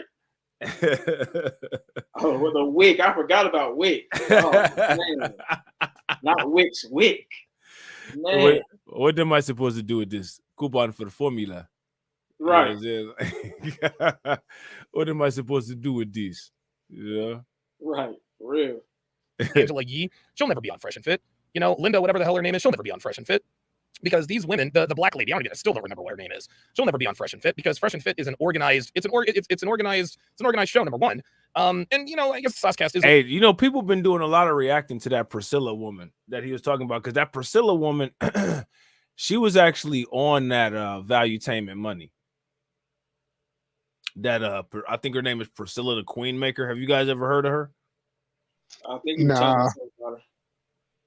yeah, she's been coming across my timeline, and people been reacting to her. You know what I'm saying? A lot of people outraged, not too many people agreeing with stuff that she says, and then there's some people that do agree with what she says. I saw a pretty interesting video with her where they just turned into a yelling match, but it seemed when she was on Valuetainment Money, you know, she had basic, you know, modern woman kind of talking points. I didn't see what the big buzz is, but I think what it is that when it comes to in this kind of content creation space, as far as like that gender war shit and all of that, you know what I'm saying? You know, like male advocacy and, you know, female empowerment, all that bullshit. I think that these people kind of cycle through content creators. It's like people trend. You know what I'm saying? Like, this is the new thing that's hot. And then, like, you know, that person will fizzle away and then somebody else will come back. You know what I'm saying? And that'll be what's hot. You know what I mean? Right. I don't think anybody really has a lot of loyalty to one or two content creators. It's just what's going right now. Who says the most, either the most egregious stuff or who says the most controversial stuff. You know what I'm saying? Right. Yeah. Hurricane IQ said the Queen Maker. Yeah, I think that's her name, the Queen Maker. He said, I saw Great Black Shark react to her. She had some things happen to her that made her what she is now. Yeah, I heard somebody, I heard not Great Black Shark, but shout out to Great Black Shark. I heard somebody else react to her where she was actually on a panel and she was saying certain things that happened to her, which in those kind of situations, I find it interesting how when an individual does something to people, how easy it is for the people who have had those things done to them to blame an entire group for those people, right, for that thing that happened to them. You know what I'm saying? Right. From downtown said, Grind used to have me weak with those skits of Donnie and his girl on the treadmill. You think you could do anything with this shirt, Grind? Oh, man, I definitely got a shirt like that. So I can definitely put some, we can make that happen. Yeah, all right, that's what's up. That's what's good. Organized to some degree. They've got the theme and all that other kind of stuff, but it is properly moderated over at Fresh and Fit. Yes, we can have heated discussions, we can have viral moments, but you can't have people berating other Okay, he just said it's properly moderated over at Fresh and Fit. What's properly moderated? Yeah, from a skewed reality point of view, yeah. Right. Let me ask you guys a question in the comment section. Do you guys agree that Fresh and Fit is quote unquote properly moderated? If you guys agree with that, give me a thumbs up. If y'all disagree with that, give me a thumbs down. And shout out to Vega. What's good with it, Vega? And also, real quick, ladies and gentlemen, if you guys haven't smashed the like button wherever you're watching from, make sure you guys smash that like button. Also, if you guys have not hit that bell, make sure you guys take a moment and hit the bell. And also, please share the stream to your social media. People unchecked. It just doesn't work that way. And so these women, what they've done is they're not going to Fresh and Fit. They're not saying, hey, let's go to Fresh and Fit and tell up these Manosphere Red Pill guys. No, because they know that Myron will regulate the conversation and allow everyone to have equal footing. No, they'd rather go to Saucecast when if they have at least two people, then they're going to outnumber you. They're just going to outnumber you. How do you have equal footing if you get kicked out? If you get kicked off the podcast? Myron kick your ass off the podcast. How is that equal footing? Not at all. Yeah, him and Myron are pretty much two peas in a pod. They're the same guy. All right, it's my pod. No, it's your pod. No, it's my pod. Right. It's my pod. Yeah, that like I don't think that him and Myron would work well together because they'd be arguing a lot. they would both clash heads on who's right because they're both really stubborn guys that just have stupid points. Who would win a headbutt death match between Myron and Oh man, Myron got a little bit more cushion with that fake hair he got up top. So yeah. You think Myron will win? I think Myron's gonna win that. Yeah. And then that extra nose and provide some extra reach and some cuts. Oh man, he might pierce the skin with the nose, bro. That nose is sharp. Right. Yeah, he'll cut him first with the nose and then the head, but after that, it'll just put him out. Yeah. Hey, Win Loser Rug said Donovan lost frame and reacted like a little bitch. He said, hey. Right. He did though. He lost frame big time. Oh man, that's hilarious. You guys talking masculine frame or you talking physique? He lost both. He lost. He definitely lost that last one. Man. This is terrible, man. It's horrible. What they're gonna do is they're just gonna filibuster. They're just gonna talk while you're talking, be disrespectful, things of that nature. That doesn't do me or you guys any good. It makes me it doesn't do me any good to get up in front of 200,000 plus subscribers, possibly more, and just talk down to. That's just all there is to it. I think the Linda chick was like, I humbled him by calling him a broke peasant. She didn't humble anybody. All she did was put her fingers in her ears and was like, blah, blah, blah, blah. That's literally what she did. You're broke, you're a peasant, blah, blah, blah, blah. She didn't add anything to the conversation other than the fact that she wished that I ended up like Kevin Samuels. Kevin Samuels, of course, is dead. Adam didn't see fit to check that. The woman wished death upon me, and Adam let that go. Then Natalia asked him if he was going to if Adam was going to the wedding and or the CME, and the way Adam responded to that made me feel some type of way. I do not like the fact that, and it was interesting, somebody put it in the comments, and let me find it, and this is what really, I'm going to give credit to this guy, because this is what really helped me to sort of see what was really going on, because guys, you know me, when it comes to people I know, I try to give them the benefit of the doubt. I really do. I try to give them the benefit of the doubt. I try to. Man, I remember back in the day, Donovan Sharp used to have like 1,500 people watching his YouTube channel, like when he would go live. Do y'all remember that? I never really tuned into him to that point, but he done fell off a lot. Yeah, I didn't even know who this guy was until like a month ago. So yeah. Really? Yeah, he came over my timeline a couple times, and like I watched him a couple times, and I was like, this dude is kind of interesting for comedic value. You know what I'm saying? but he used to have a lot of people watch his live streams. You know what I'm saying? And then nowadays he's only getting like 200 or 300 people watching, which the thing is he's got about like, I want to say like over 100,000 subs. Yeah. So you know what I'm saying? Like there's people that's got like smaller channels than that have a lot more people. Yeah, Duke and Don live stream. Yeah, I mean so Duke and Don. Duke and Don. Yeah, they get. Yeah, I mean Duke and Don get a lot of engagement. Shout out to Duke and Don on their channel. You know what I'm saying? On his channel, on his stream one time. You said we got to get Duke and Don over here on React. Duke and Don need to get Donnie on. Yeah, we definitely need to get Duke and Don too, though. Yeah, we got to reach out to Duke and Don. But you said Duke and Don got to get Donnie on their stream? And then he just sneak us all in through the back and we just start roasting. That would be funny as hell, bro. That would be hilarious. I'd be like, hey, I'm the real Donovan Sharp. I don't know who this guy is. Right. But he'll be cutting ties with Duke after that. Yeah, you lost control of your panel. All right. So I don't know, guy. He'll make it like a 5-minute video. Well, quite the experience this weekend.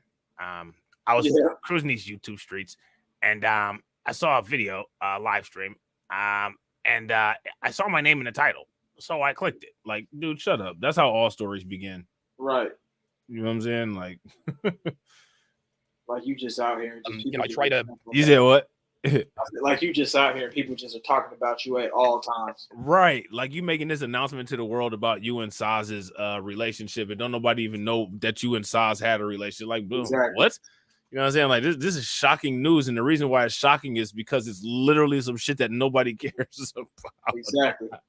Nobody cares. It's so funny, man. You know what I'm saying? Yeah, I would be down to collab with LT. You know what I'm saying? That'd be good.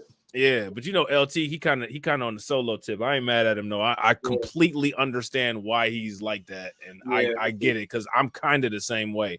You know what I'm saying? Like the only reason I deal with the people that I deal with is because like I don't know how long we known each other on YouTube grind for like 3 years now.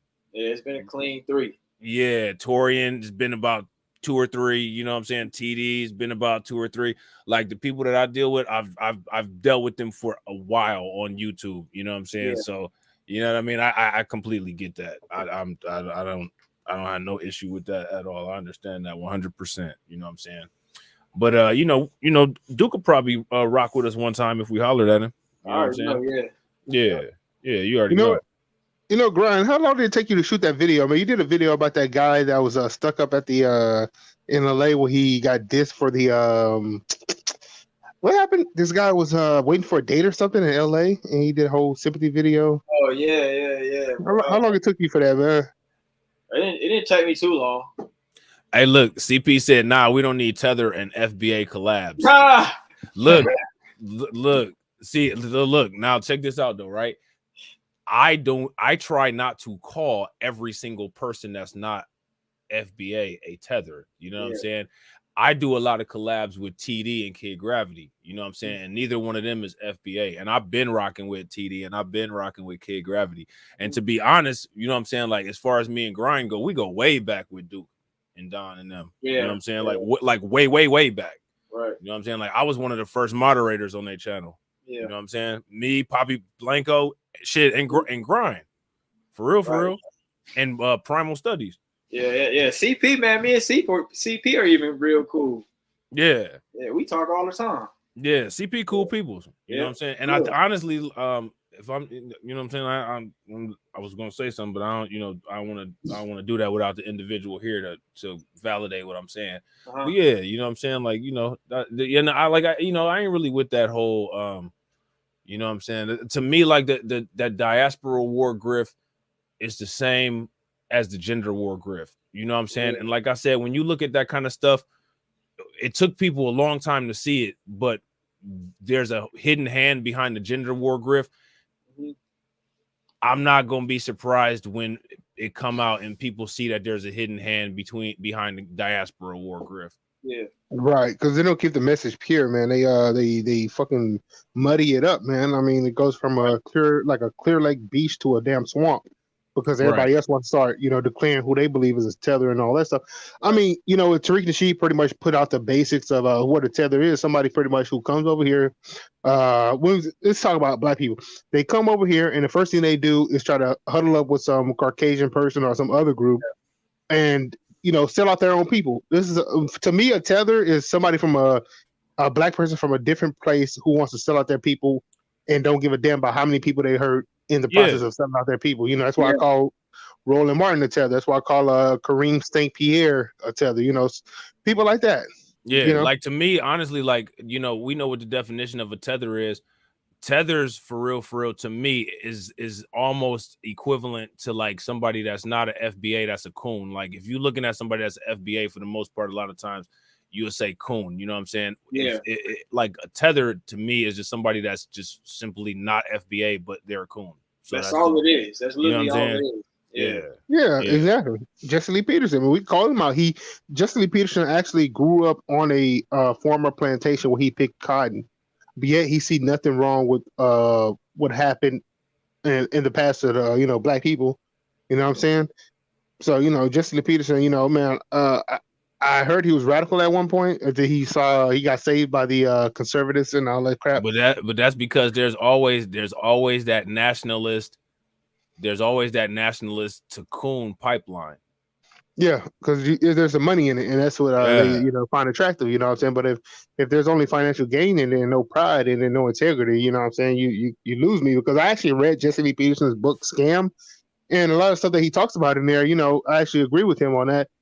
You know, Maxine Waters, me and Jesse Lee Peterson, we agree that Maxine Waters is a POS. She's not for the black community. She needs to get the hell out of there. She needs to be in jail. I agree with that.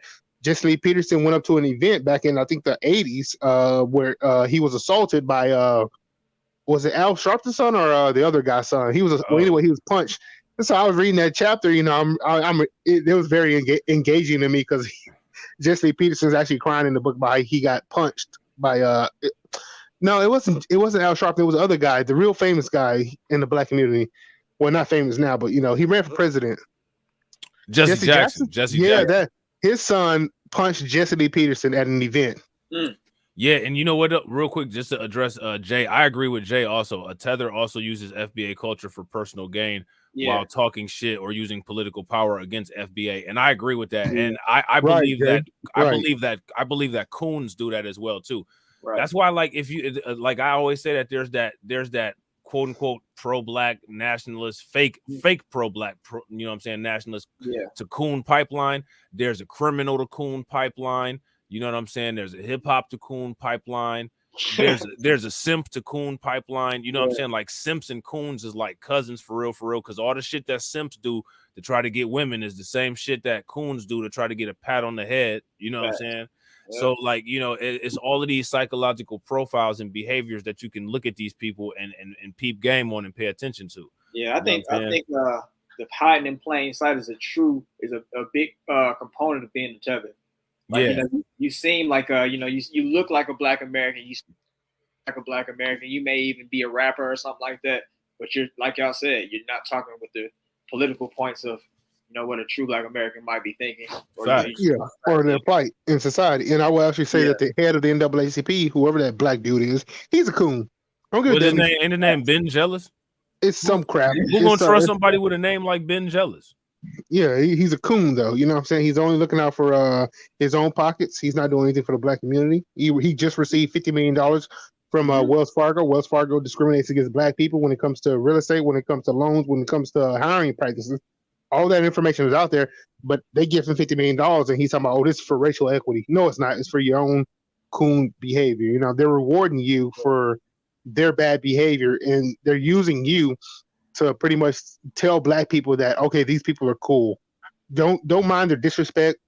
Don't mind that you're getting financially harmed by these people. As long as they're giving us money and we're doing good, you can live through us. What's that called? When you living through somebody else? Vicariously. There you go. That's it. Yeah. That's like Jesse Lee Peterson, how you was talking about Jesse Lee Peterson, all that shit that he was doing. That shit had me dying laughing when he was on Dr. Rashad Ritchie. And Dr. Rashad Ritchie was like, well, what do you think is wrong with black people? And Jesse Lee Peterson said, well, black people support Black Lives Matter, and it was founded by 3 fat black lesbians. Right. Lesbians. Like, bruh, you know what I'm saying? Bro, I was so lit on that. JLP is wild, but I gotta agree with Stanley right here though. Stanley says all this FBA versus Black, Caribbean, or African is a divide and conquer strategy that benefits white supremacy, and I gotta agree with that shit, man. And like I said, when it comes to that shit, the problem is that I guarantee you there's a hidden hand behind that shit on the American side, and there's a hidden hand behind that shit on the diaspora side, because when you pay attention and you watch that shit, everybody can see like what kind of fuckery people be on. You know what I'm saying? Like, you know, you see all these people that are non-FBA that are in the government that do a lot of nonsense to try to block things that are going on with FBA people, and then turn around and try to attach themselves to things that we have going on here in the United States. Right. You know what I'm saying? But then at the same time, though, you got the exact same thing going on the other side. You know what I'm saying? It's a divide and conquer. You know what I'm saying? And let me push. Oh no, go ahead. My bad. No, go ahead. I was going to push back on that statement because it's not FBA versus Caribbean and Africans. FBA against tethers. So what's right, exactly. Facts, super facts. And you gotta. And my bad, Jay. You just you good. You just really made me think of something. You gotta watch it like when people. And no offense to whoever put that in the comment section, I'm sure you're not doing that. You got to pay attention to how people throw it out like that, because like I said, just the average everyday Caribbean person, the average everyday African person, I don't have no beef with none of them. I don't have no beef with none of them. You know what I'm saying? Like like I said, you know what I'm saying? I fuck with TD. I fuck with Kid Gravity. You know what I mean? And the average Caribbean person, the average Jamaican person ain't thinking about my ass, just like I ain't thinking about their ass.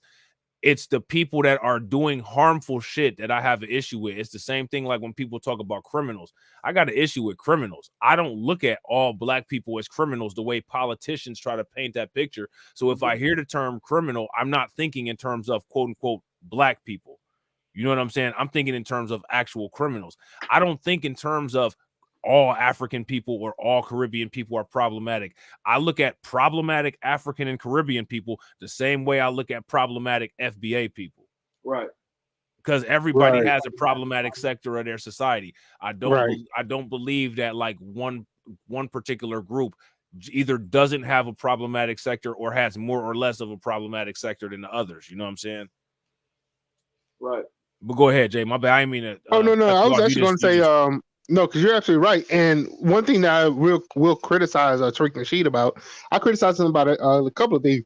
When he came out about the cops that killed Tyreek Nichols, called them tethers, you know, we don't know their background. I don't think this was about a diaspora war. This is about what happened to the brother, you know what I mean? Like, because he was murdered. You know, people need to be held accountable, and that's what we should have kept it on police brutality, not this tether thing.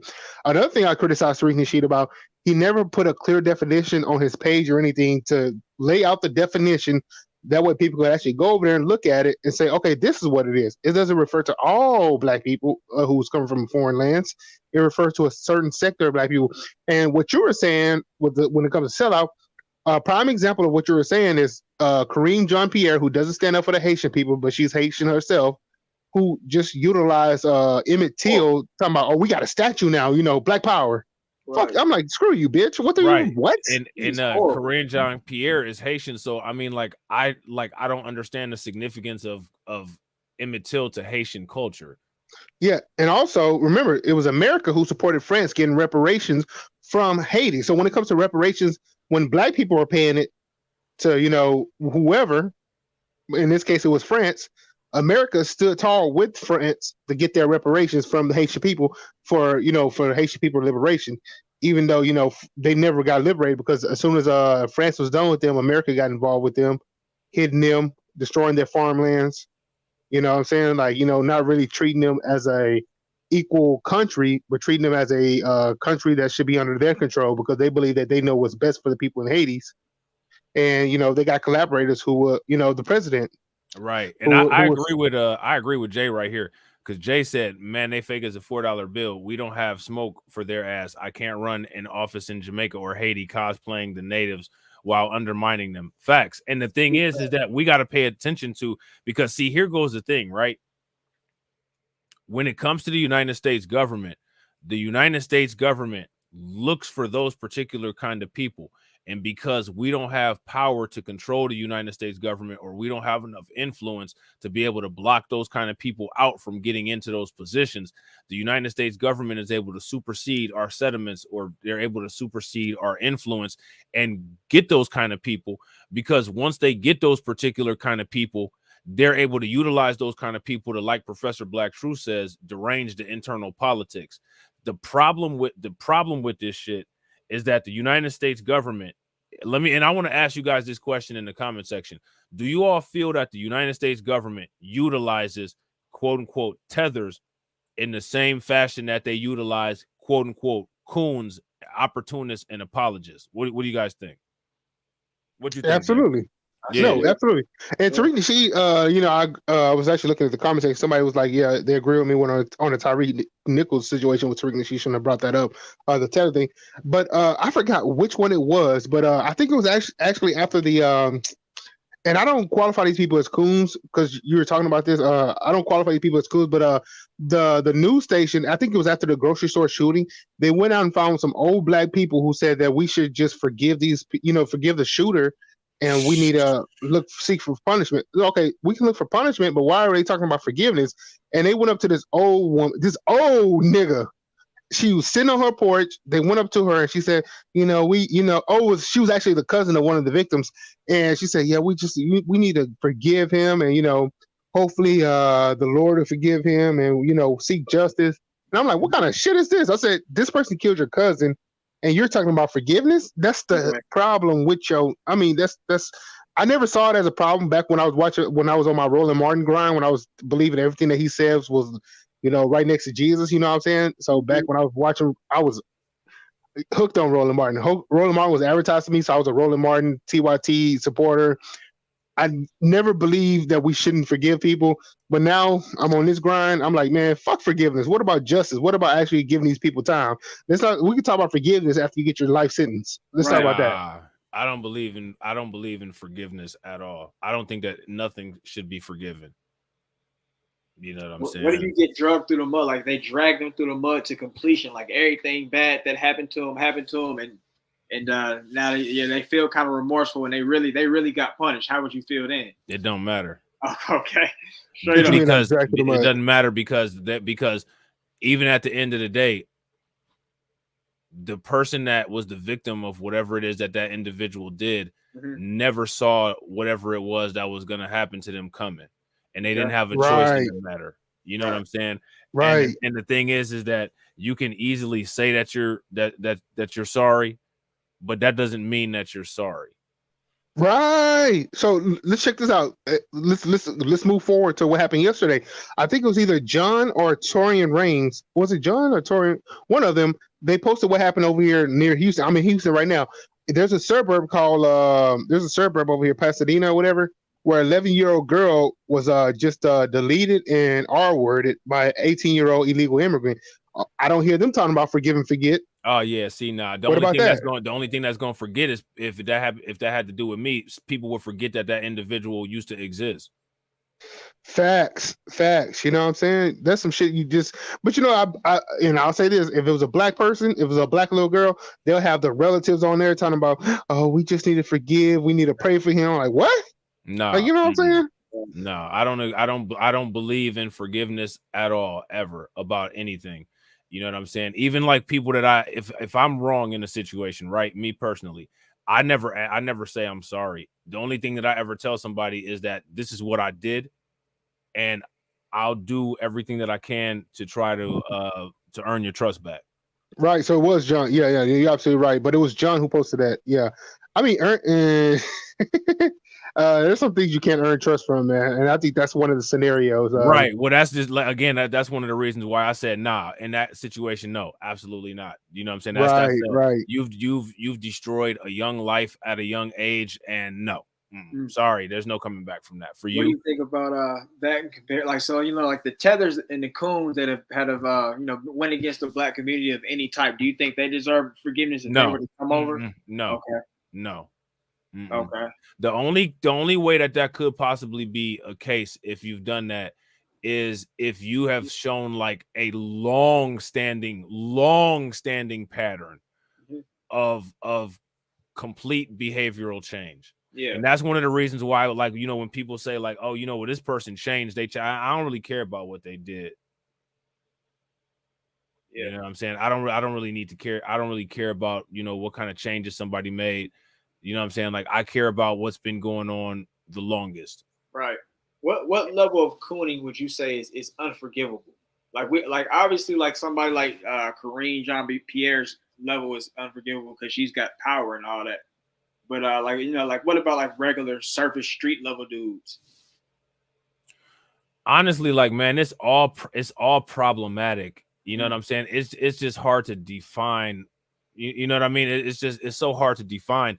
It's something that you can't standardize because, like, honestly, like, man, let's just keep it a buck. If you live in a world, right, that's a white supremacist system, technically, any action that we do, damn near for the most part, is on some spectrum of cooning. Yeah.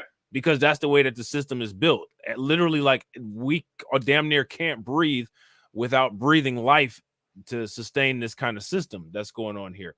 So how do you place a value on that? To me, like, what you would have to do is you would have to give like a weighted average of offenses. It would almost be like felony, misdemeanor, you know what I'm saying? Like, you know, somebody just get a ticket for this, that, or whatever, and that would be how you look at it. And then there's certain things that some people believe are cooning that, you know, some people may not believe are cooning.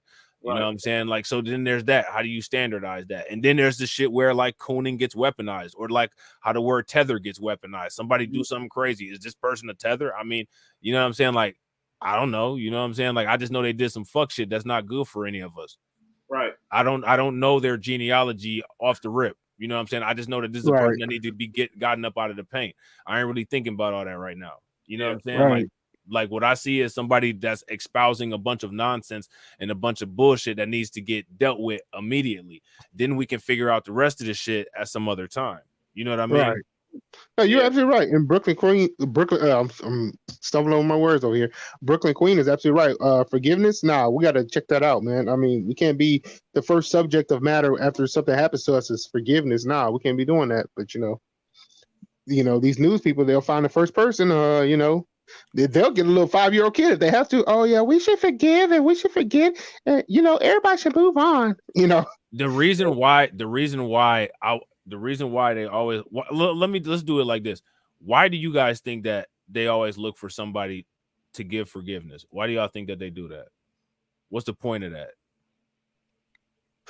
Depending on the scenario, I believe it's to pretty much reduce the sentence of the person who's guilty, or to pretty much give them leniency in the system. Like say if let's say somebody let's say, and let's keep it white and black. So let's say if some white guy gets out of his car, he has a freaking Nazi tattoo, he shoots let's say a black kid or whatever, and they're gonna find the first person to say forgive and forget. That way they help this person who got out the car with the Nazi tattoo to get off the hook a little bit more. That way they can go to the court and they can be like, well, the family forgives and forget. And this is why it's most dangerous, because they can actually use the family against the victim who's dead or something like that.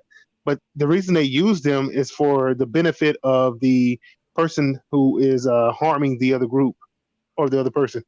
Well, let me ask you guys a question. When you guys see like a crime that goes down in the hood and it happens to be a black perpetrator, do the news ever ask the victim of the family to forgive that person? Or like, do they ever find people who are talking about forgiveness?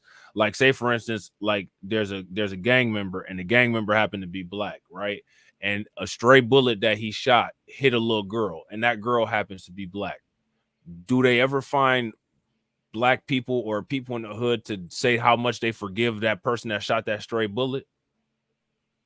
Nope. They're gonna say, his mama left, his father wasn't there, he grew up in a broken system, the schools failing him, the neighborhood's failing him. They're gonna come up with all these excuses. Right. So I agree with what you're saying. And then another thing that I think is one of the reasons why they do it is because if you can always predict that it's just quote unquote forgiveness, you've automatically shut down any future consequences. Like forgiveness is a false sense of closure that nobody should have. You know what I'm saying? Like somebody would do something to me and then they'd be like, man, I really shouldn't have done that. It depends on my judgment. Like if I want to forgive somebody, and sometimes there's times when I actually want to forgive them. You know what I'm saying? Like I'll let bygones be bygones, but like, I'm not trying to be funny, but like, man, if I don't like you and you violate me and then you turn around and be like, yo, I'm sorry, I'm actually just about to sit there and stare at you. Nah, because you're not about to force closure on it. I'm gonna close this shit up myself. So you see everything was cool with you just minding your business, but now you messed up and you violated. And now you think you're going to try to take control of the situation by getting me to force closure. Nah, I'm going to force closure the way I want to. And I'm not going to do it right now because you want me to do it right now. It may come 2 or 3 weeks later. It may come next year. It may come right when you about to win the lottery. You don't know. But I'm not giving you, you're not going to get that from me at this moment in time. And people, I don't think that, because people haven't been practicing that for a long time, people don't understand the psychological control that you can actually have over somebody by doing that. A lot of times people are conditioned like it's the right thing to do. Just give somebody, they expect people to listen to this, man. Let me ask you a question. How can you forgive somebody before you even process the severity of what happened? Some rogue police officer comes and kills your father in a traffic stop, and you got the news putting microphones all in your face telling you to forgive somebody, and you ain't even processed the fact that your dad is dead. That's what they do. Oh, you facts, man. You know what? Hey, so check this out. Remember that girl that went missing? What was her name? Damn, she was all over the news for like a whole fucking 6 months. She was her boyfriend, Gabby. Yes. Yeah. Now, when all those people were outside that family's house who had nothing to do with the scenario, what happened to that girl, they were stalking the family. They were in front of the house. They're not moving. They're not getting out of the street. Did any one of them go up there and talk about, did they go to the family of Gabby? No, they was at the Brian, what's his name? Brian Laundrie, something like that. So they were at his house, but they didn't know. None of them went to Gabby's family and said, "Do you forgive him?" I know they're looking for him right now, but do you forgive him? Right. None of that happened. Right. Yeah. And here go the question. Like, think about that. Like, think about how sick that is. Why would first of all, right? Let's just say that you did want to forgive the person at some point. You're not gonna be in a mind space to be able to forgive the person immediately. That's a conclusion that you have to come to on your own time and at your own healing and how you deal with it. Not because somebody just puts a microphone in your face. That's honestly, like, if you ask me, like, that's a form of buck breaking. Yeah, and a rush of judgment too. Yeah. Yeah. Like, like me, and like I said, that's one thing. Like, I learned that, like, as a kid, and I don't really be accepting people's apologies all like that. Like, I'll tell people, like, don't tell me that you're sorry. Yeah. Like, if I tell you don't tell me that you're sorry, that's equivalent of somebody else saying I'm sorry. Yeah. If I just look at you like you crazy, stay as far away from me as you possibly can for the rest of your life. Yeah, I don't really. I agree with what y'all saying. Like I can't really forgive somebody until something that has happened to them with the same severity the way it's happened to me, and I feel like I got to be the one to do it to them. Yeah, that's called justice, bro. That's the whole purpose of justice, and that's how you know that how we live in this system that we live in this world that we live in, there is no justice. We don't get justice. Even when they claim that a verdict, oh, you got your justice, this, that, and other, half the time it's not even a 50% jury of black people. Right. You know what I'm saying? It's an all-white jury. So it's all of them putting the value on your life, which is how it's been since 1776. It's impossible if any non-white person gets deleted, it's impossible for an all-white jury to quote unquote be considered justice, because justice is supposedly a jury of your peers, which means that it should actually be a representative jury of your peers. If it's a black person who was deleted and it's an all-white jury, that's not a jury of the peers. Bro, you know what? Speaking of which, when was the last time you guys received a jury summons card? Because I haven't received one in like 4 or 5 years now. Bro, I've never gotten one in my entire life. I can't wait to be on the jury, man. I'm gonna start calling them and see, hey man, I haven't got my jury summons card yet, man. I need to put me on one, bro. I can't wait to be on next.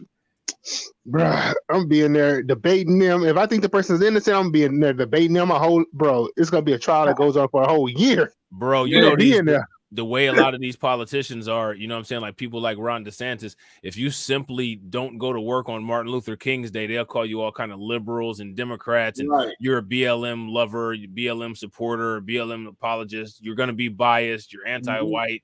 You know what I'm saying? Like this, that's the world that we live in today. Exactly. You know what I'm saying?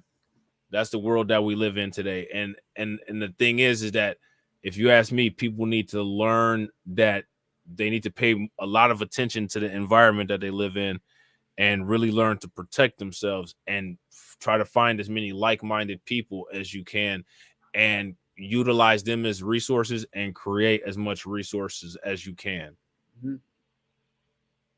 You know what I'm saying? Like the value chains. Me and TD be talking about them value chains all the time. Like, to me, creating value chains is imperative for future prosperity. Yeah.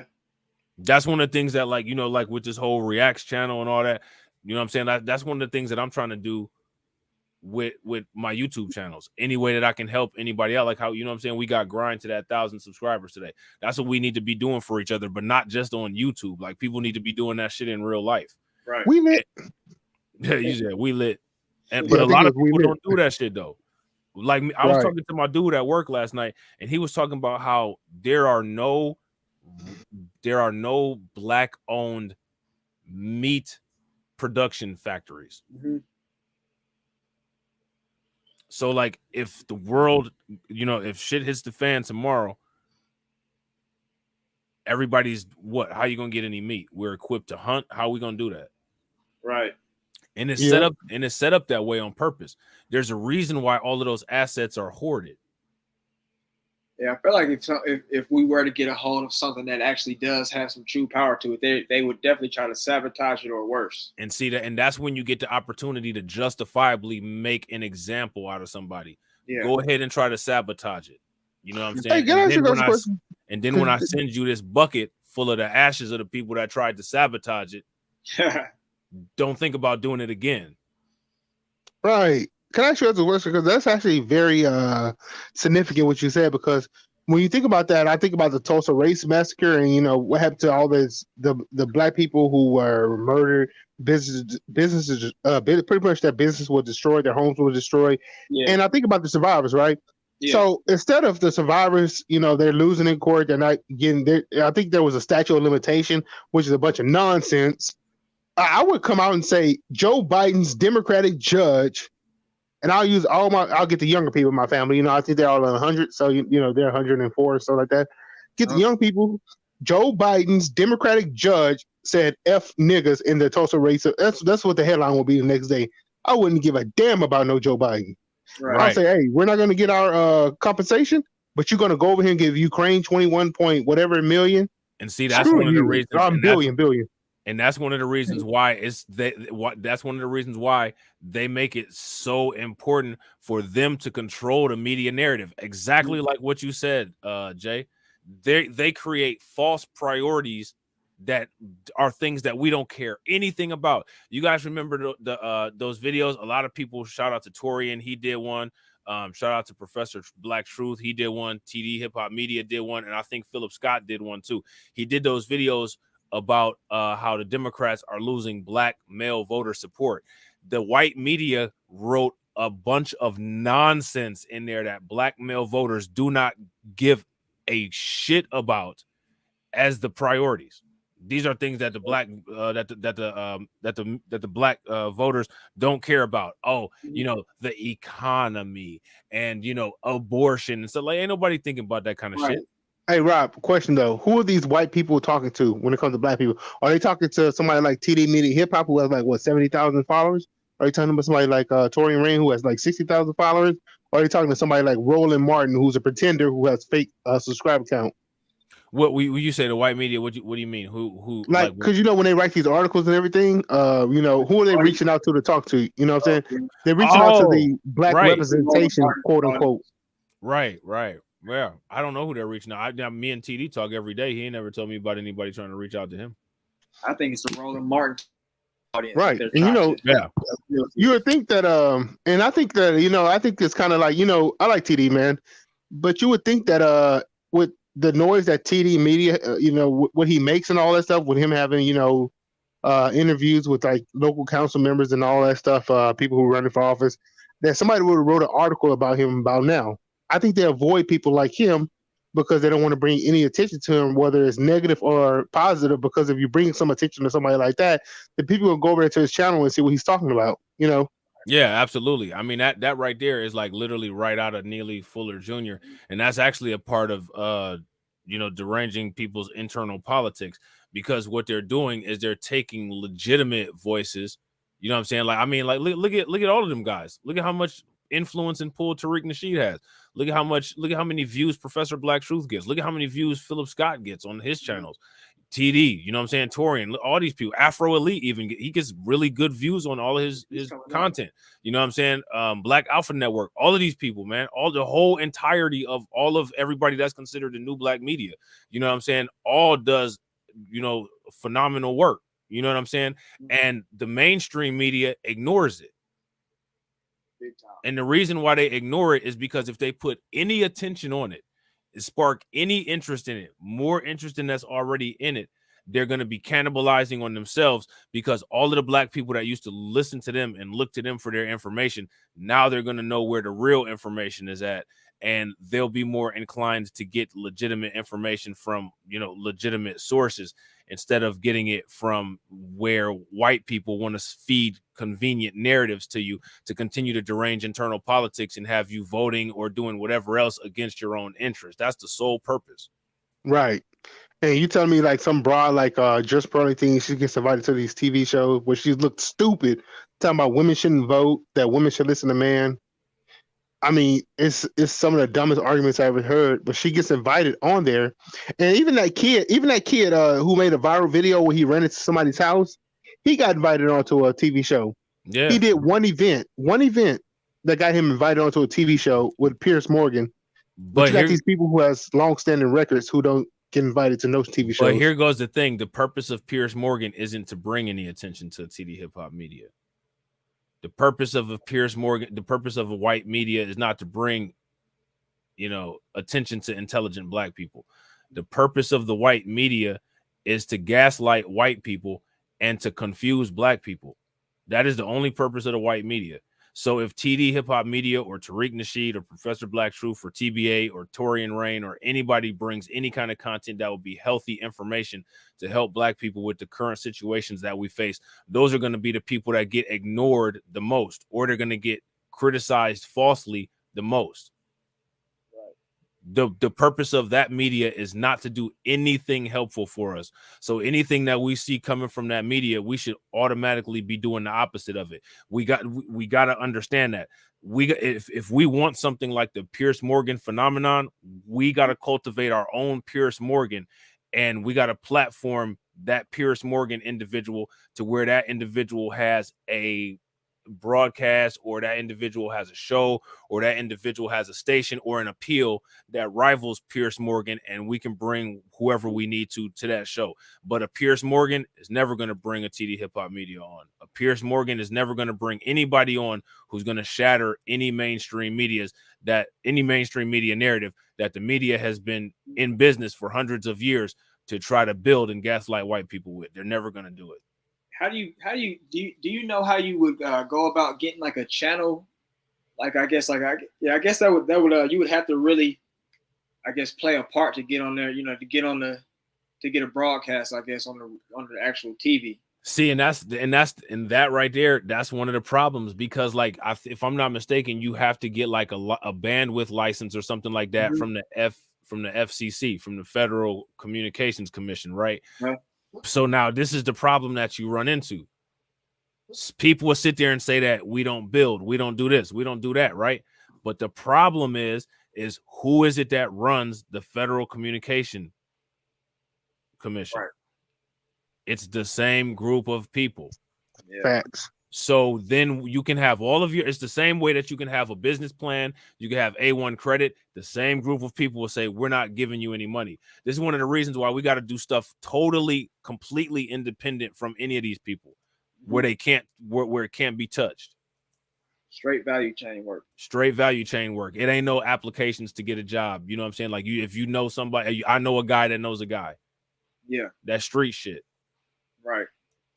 You know, yeah, what we I'm saying? get somebody like Tariq Nasheed on a Pierce Morgan level. That'd be crazy. Like I think that would have probably been a better investment than a museum, maybe getting some actual like way where he can get in on the media and actually be out here where he can touch multiple. He can touch like the casual people, because casual people don't really watch YouTube unless they're watching like Mr. Beast and them guys. Right, but Tariq Nasheed, like I said, he could do so much with that fucking museum, dude. Like. One thing I did criticize him about that museum is the way he utilizes spacing, because I'm casually down there at some of the museums that we have in Houston, and you know what I'm saying, like one thing he needed to utilize is space. One thing he needed to utilize is traffic coming through the museum, because he, instead of putting everything on presentation, which he has everything cluttered, he needed to make everything like a rotation. Like, okay, we're doing this for this 3 months. Have the people come back another 3 months for something else. Keep things fresh, keep things new, keep people wanting to come back and find out new stuff from you, instead of throwing everything up there. Because I looked at the museum, I said, man, this is too cluttered. Yeah, everything is competing with one another. The history is competing with one another for attention, and it shouldn't be like that. So I think every couple months. I think if people reached out to him, he will probably be receptive to, you know what I'm saying, like some criticism. Yeah, I might do that. Especially if it's coming from a good place, you know what I'm saying? Like, it's not none of these clowns on YouTube that don't have shit else to talk about, so they want to make a million Tariq Nasheed videos to try to get the algorithm. You know what I'm saying? Like, yeah, they talk shit about the museum. Yeah, like if you actually got some legit criticism that could actually help improve, you know what I'm saying, like whatever process it is that you see could use improvement, I think he would be receptive to that. And you know what kills me about the people who criticize him? You know what kills me? This not a museum talk. You know what I mean? Like, if you ever come to Houston, if you know about Houston, one of our museum is free. Is you can come through, look at everything. It's absolutely free, unlike a lot of the other museums, but it's small. So it's a museum / dog walking park. You know what I'm saying? But I will say this about Tariq. he that thing it can work for sure. But Tariq Nasheed needs to utilize the space. He needs to get in contact with some people, that knows how to operate the marketing skills. But over in Houston, I don't know if you guys know about this, but we literally have a museum dedicated to lights. I believe it. Yes, not the history of lights, not the history how lights are used in different mediums to project. This bullshit. I don't know what the hell they were talking about. Yeah, you can I make hated it. you can make a museum a museum is almost like a YouTube channel. Like you can just have a topic and come up with a museum. Like you could have a botanical museum with a bunch of plants and shit like that. You know what I'm saying? Like you could have an art museum with a bunch of different art, or you could even have a modern art museum. You know what I mean? Like you could have a pottery museum, you know what I'm saying? Right. Natural history museum, you know what I'm saying? Like a lot of you could have a lot of that kind of shit. Disney has a president's museum. You know what I'm saying? That's all I need to say, man. And that museum is big, but it only talks about the presidents. That's all it talks about. Yeah. Yeah, see, like I don't see why he would be I don't see why he wouldn't be receptive to that kind of. See, like there's a difference between constructive criticism and, you know what I'm saying, like people on YouTube talking shit just to get the algorithm to work for them because they really don't have any kind of appeal to talk about anything else. I don't think that he would be non-receptive to constructive criticism at all. I think he would probably actually welcome it. You know what I'm saying? Because another thing with those guys is that they aren't doing anything themselves, and they aren't doing anything themselves. They don't have like a solution, like you said. They don't have constructive criticism for Tariq. They're making hater videos. Well, yeah, it's because they don't really give a fuck. Right. See, like somebody like Jay actually gives a fuck. Yeah. Them people that don't the only thing those people give a fuck about is about AdSense. Because if they're not talking about going in on somebody or they're not talking about drama, none of their other content anybody gives a fuck about. Right. They could start up a video, talking about some AI or, start a video up talking about the election or something like that. And you know what I'm saying, the 21st gonna get here and it's gonna be like, man, I gotta talk some shit about Tariq real quick. You know what I'm saying? So I can hit that $100 threshold and shit. You know what I'm saying? Like, I mean, like it's the grift shit. Like we make fun of the grift shit over here. You know what I'm saying? And like people can laugh at the grift shit, but they can't say shit because this channel ain't even monetized. And we spend a lot of time on this channel. You know what I'm saying? So like, you got to pay attention. Like when people get attacked, a lot of times the reason why they get attacked is because it draws a lot of pull to the person who's attacking it. You know what I'm saying? Like, oh, I want to see the criticism that this person has. And a lot of times it's like, people just be shooting at the stars.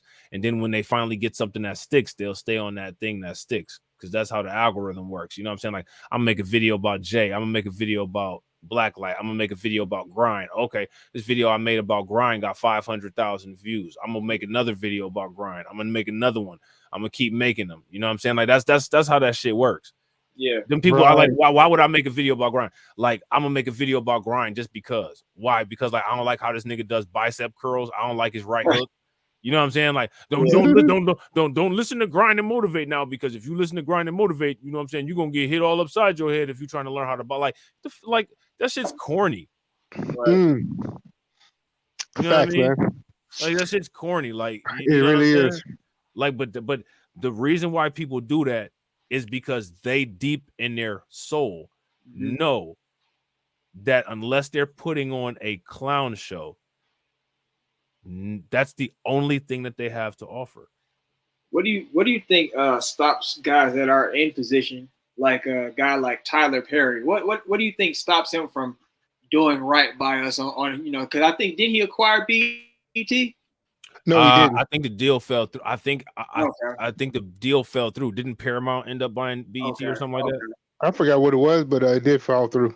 Yeah, but he has enough pull where he can get stuff out on media. What do you think stops him from putting out, I guess, better narratives of black people on media or something? Bruh, screw him. He's over here talking about forgiveness, forgiving whatever. He spent too much time into Hollywood. He played pretty much a black woman, elderly woman, in the form of Medea. I supported him. I don't support him outside of Medea because I can watch Medea and separate him from the actual show. You know what I'm saying? But some people can't separate the person who's in reality from the actual show. He's a good performer, but at the same time, his stuff is getting kind of dry too because he talks about the same thing over and over and over. Stuff that he gaslight us into believing that he cares about black people, he cares about black issues, but in reality, he really doesn't. If it was up to him, we'll all be singing "Kumbaya" over Tyreek Nichols' body while he lays dead in the street. Yeah. I think another thing that people got to pay attention to is people got to pay attention to the money too. And a lot of those Hollywood celebrities, a lot of groups, you know what I mean? A lot of rappers, hip hop artists, sports networks, sports agents, a lot of them have the same investment managers. And we all know who those quote unquote investment managers are. And I guarantee you that there's clauses that come with a lot of those that come with a lot of those businesses, because if you pay very close attention, it's only black actors, it's only black athletes that seem to have these common sense problems. Everybody else is doing what they like. Look at all these other people that move freely with their money, making multi-million-dollar moves and deals and stuff like that. And then when it comes to, you know what I'm saying, us, there's always some weird kind of restriction where people don't even think, or you even have people like, look at look at that loser Charles Barkley. This loser Charles Barkley sits there and talks about other people, and you're retired and you're still working, bro. Who are you talking shit about? Right. You're a retired basketball player and you're still working for a weekly paycheck. Damn. But you sitting there you sitting there pointing your finger at other people, homeboy. You worked a whole career and now you basically are an NBA Walmart greeter. You know what I'm saying? We supposed to be impressed by that. We supposed to take any of your criticism serious, right? You know what I mean? Right. And why don't you have a business? Why aren't you the president or something? You know what I'm saying? Like think about this, right? If you look at the NBA. Right. Let's look at the NBA and the NFL, and let's look at those as economic real estate, right? Economic real estate. Who moved into that economic real estate? Black players, for the most part, and majority moved into the economic real estate, right? A lot of black players making millions of dollars playing for these teams. You would think that, like, you remember the Fab Five with Chris Webber, Juwan Howard, Jalen Rose, and all them.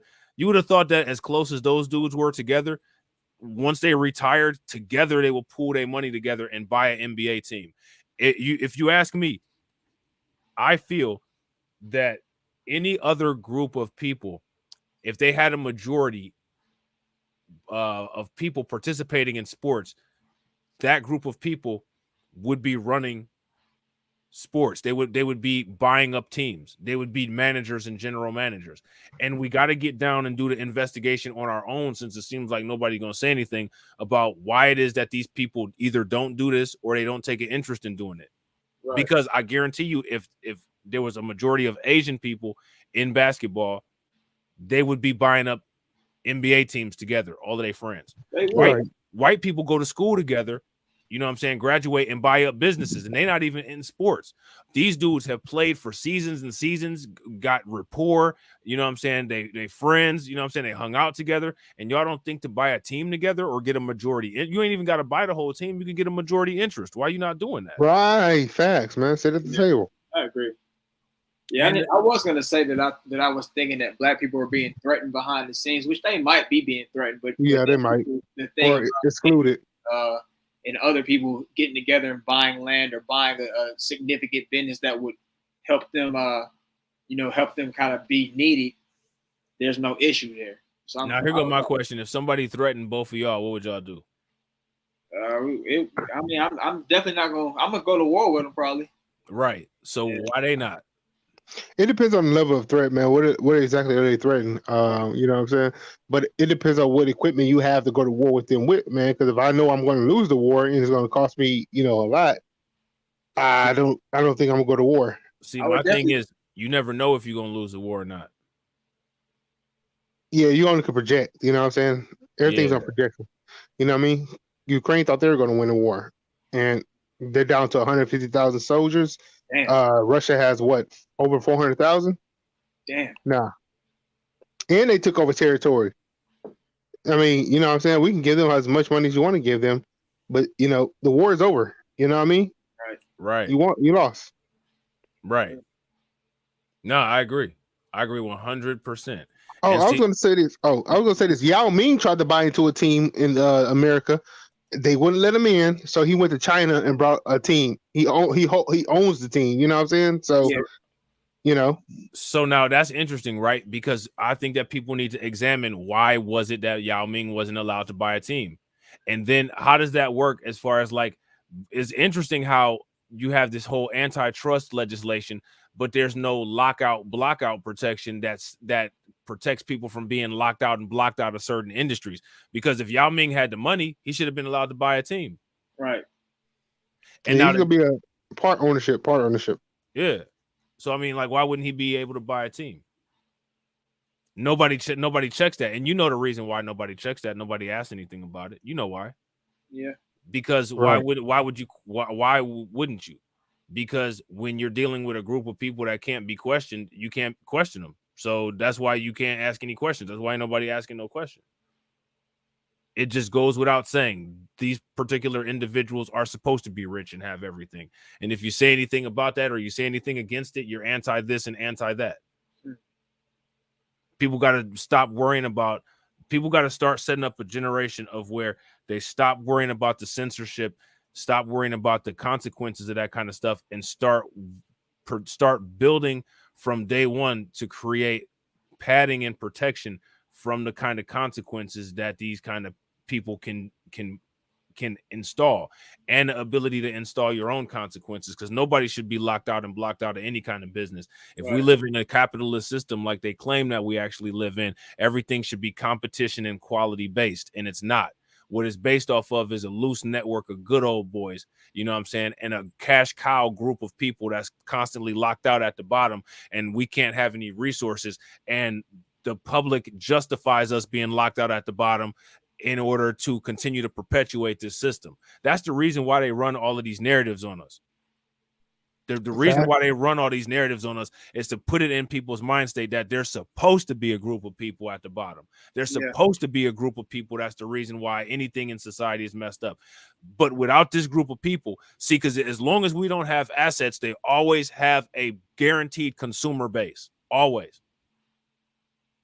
Every single business, if people decided to stop doing business with all the businesses in the United States because we don't have businesses of our own, all of these businesses all have a guaranteed consumer base, and that's why they do it like that. That's if we cut that out and we created our own supply chains, our own value chains.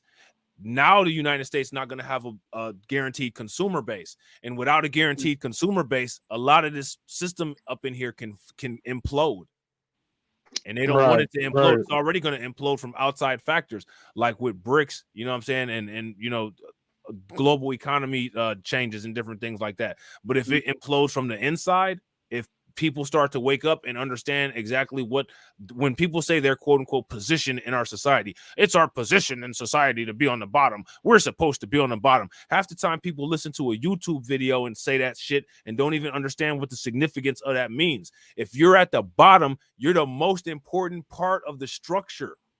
If you remove yourself, you can stay at the bottom and simply move yourself to the side, then the structure will fall completely down. So when people say that shit, well, we're at the bottom, even saying that we're at the bottom, we're still in a position of power. People just don't understand that and don't understand how to utilize that position of power. Right. Amazon workers, I mean, they're at the bottom of the fucking corporate structure. If they don't show up to work, hey, that's it. Over with. It's over with. You know what I'm saying? And I was listening to Hurricane IQ. She was, singing in the chat room. She's absolutely right. You know what I'm saying? Tyler Perry, man, can't trust him. Byron Allen, can't trust him. Yeah. Byron Allen needs another one. He's somebody that should have a whole media. You know what I'm saying? And I mean, like, you can't trust a lot of we don't have a lot of assets, right? But there are ways that people could create value chains. Like, that's one of the reasons why, you know what I'm saying? Like, I was saying all that stuff that I was saying about Ice Cube.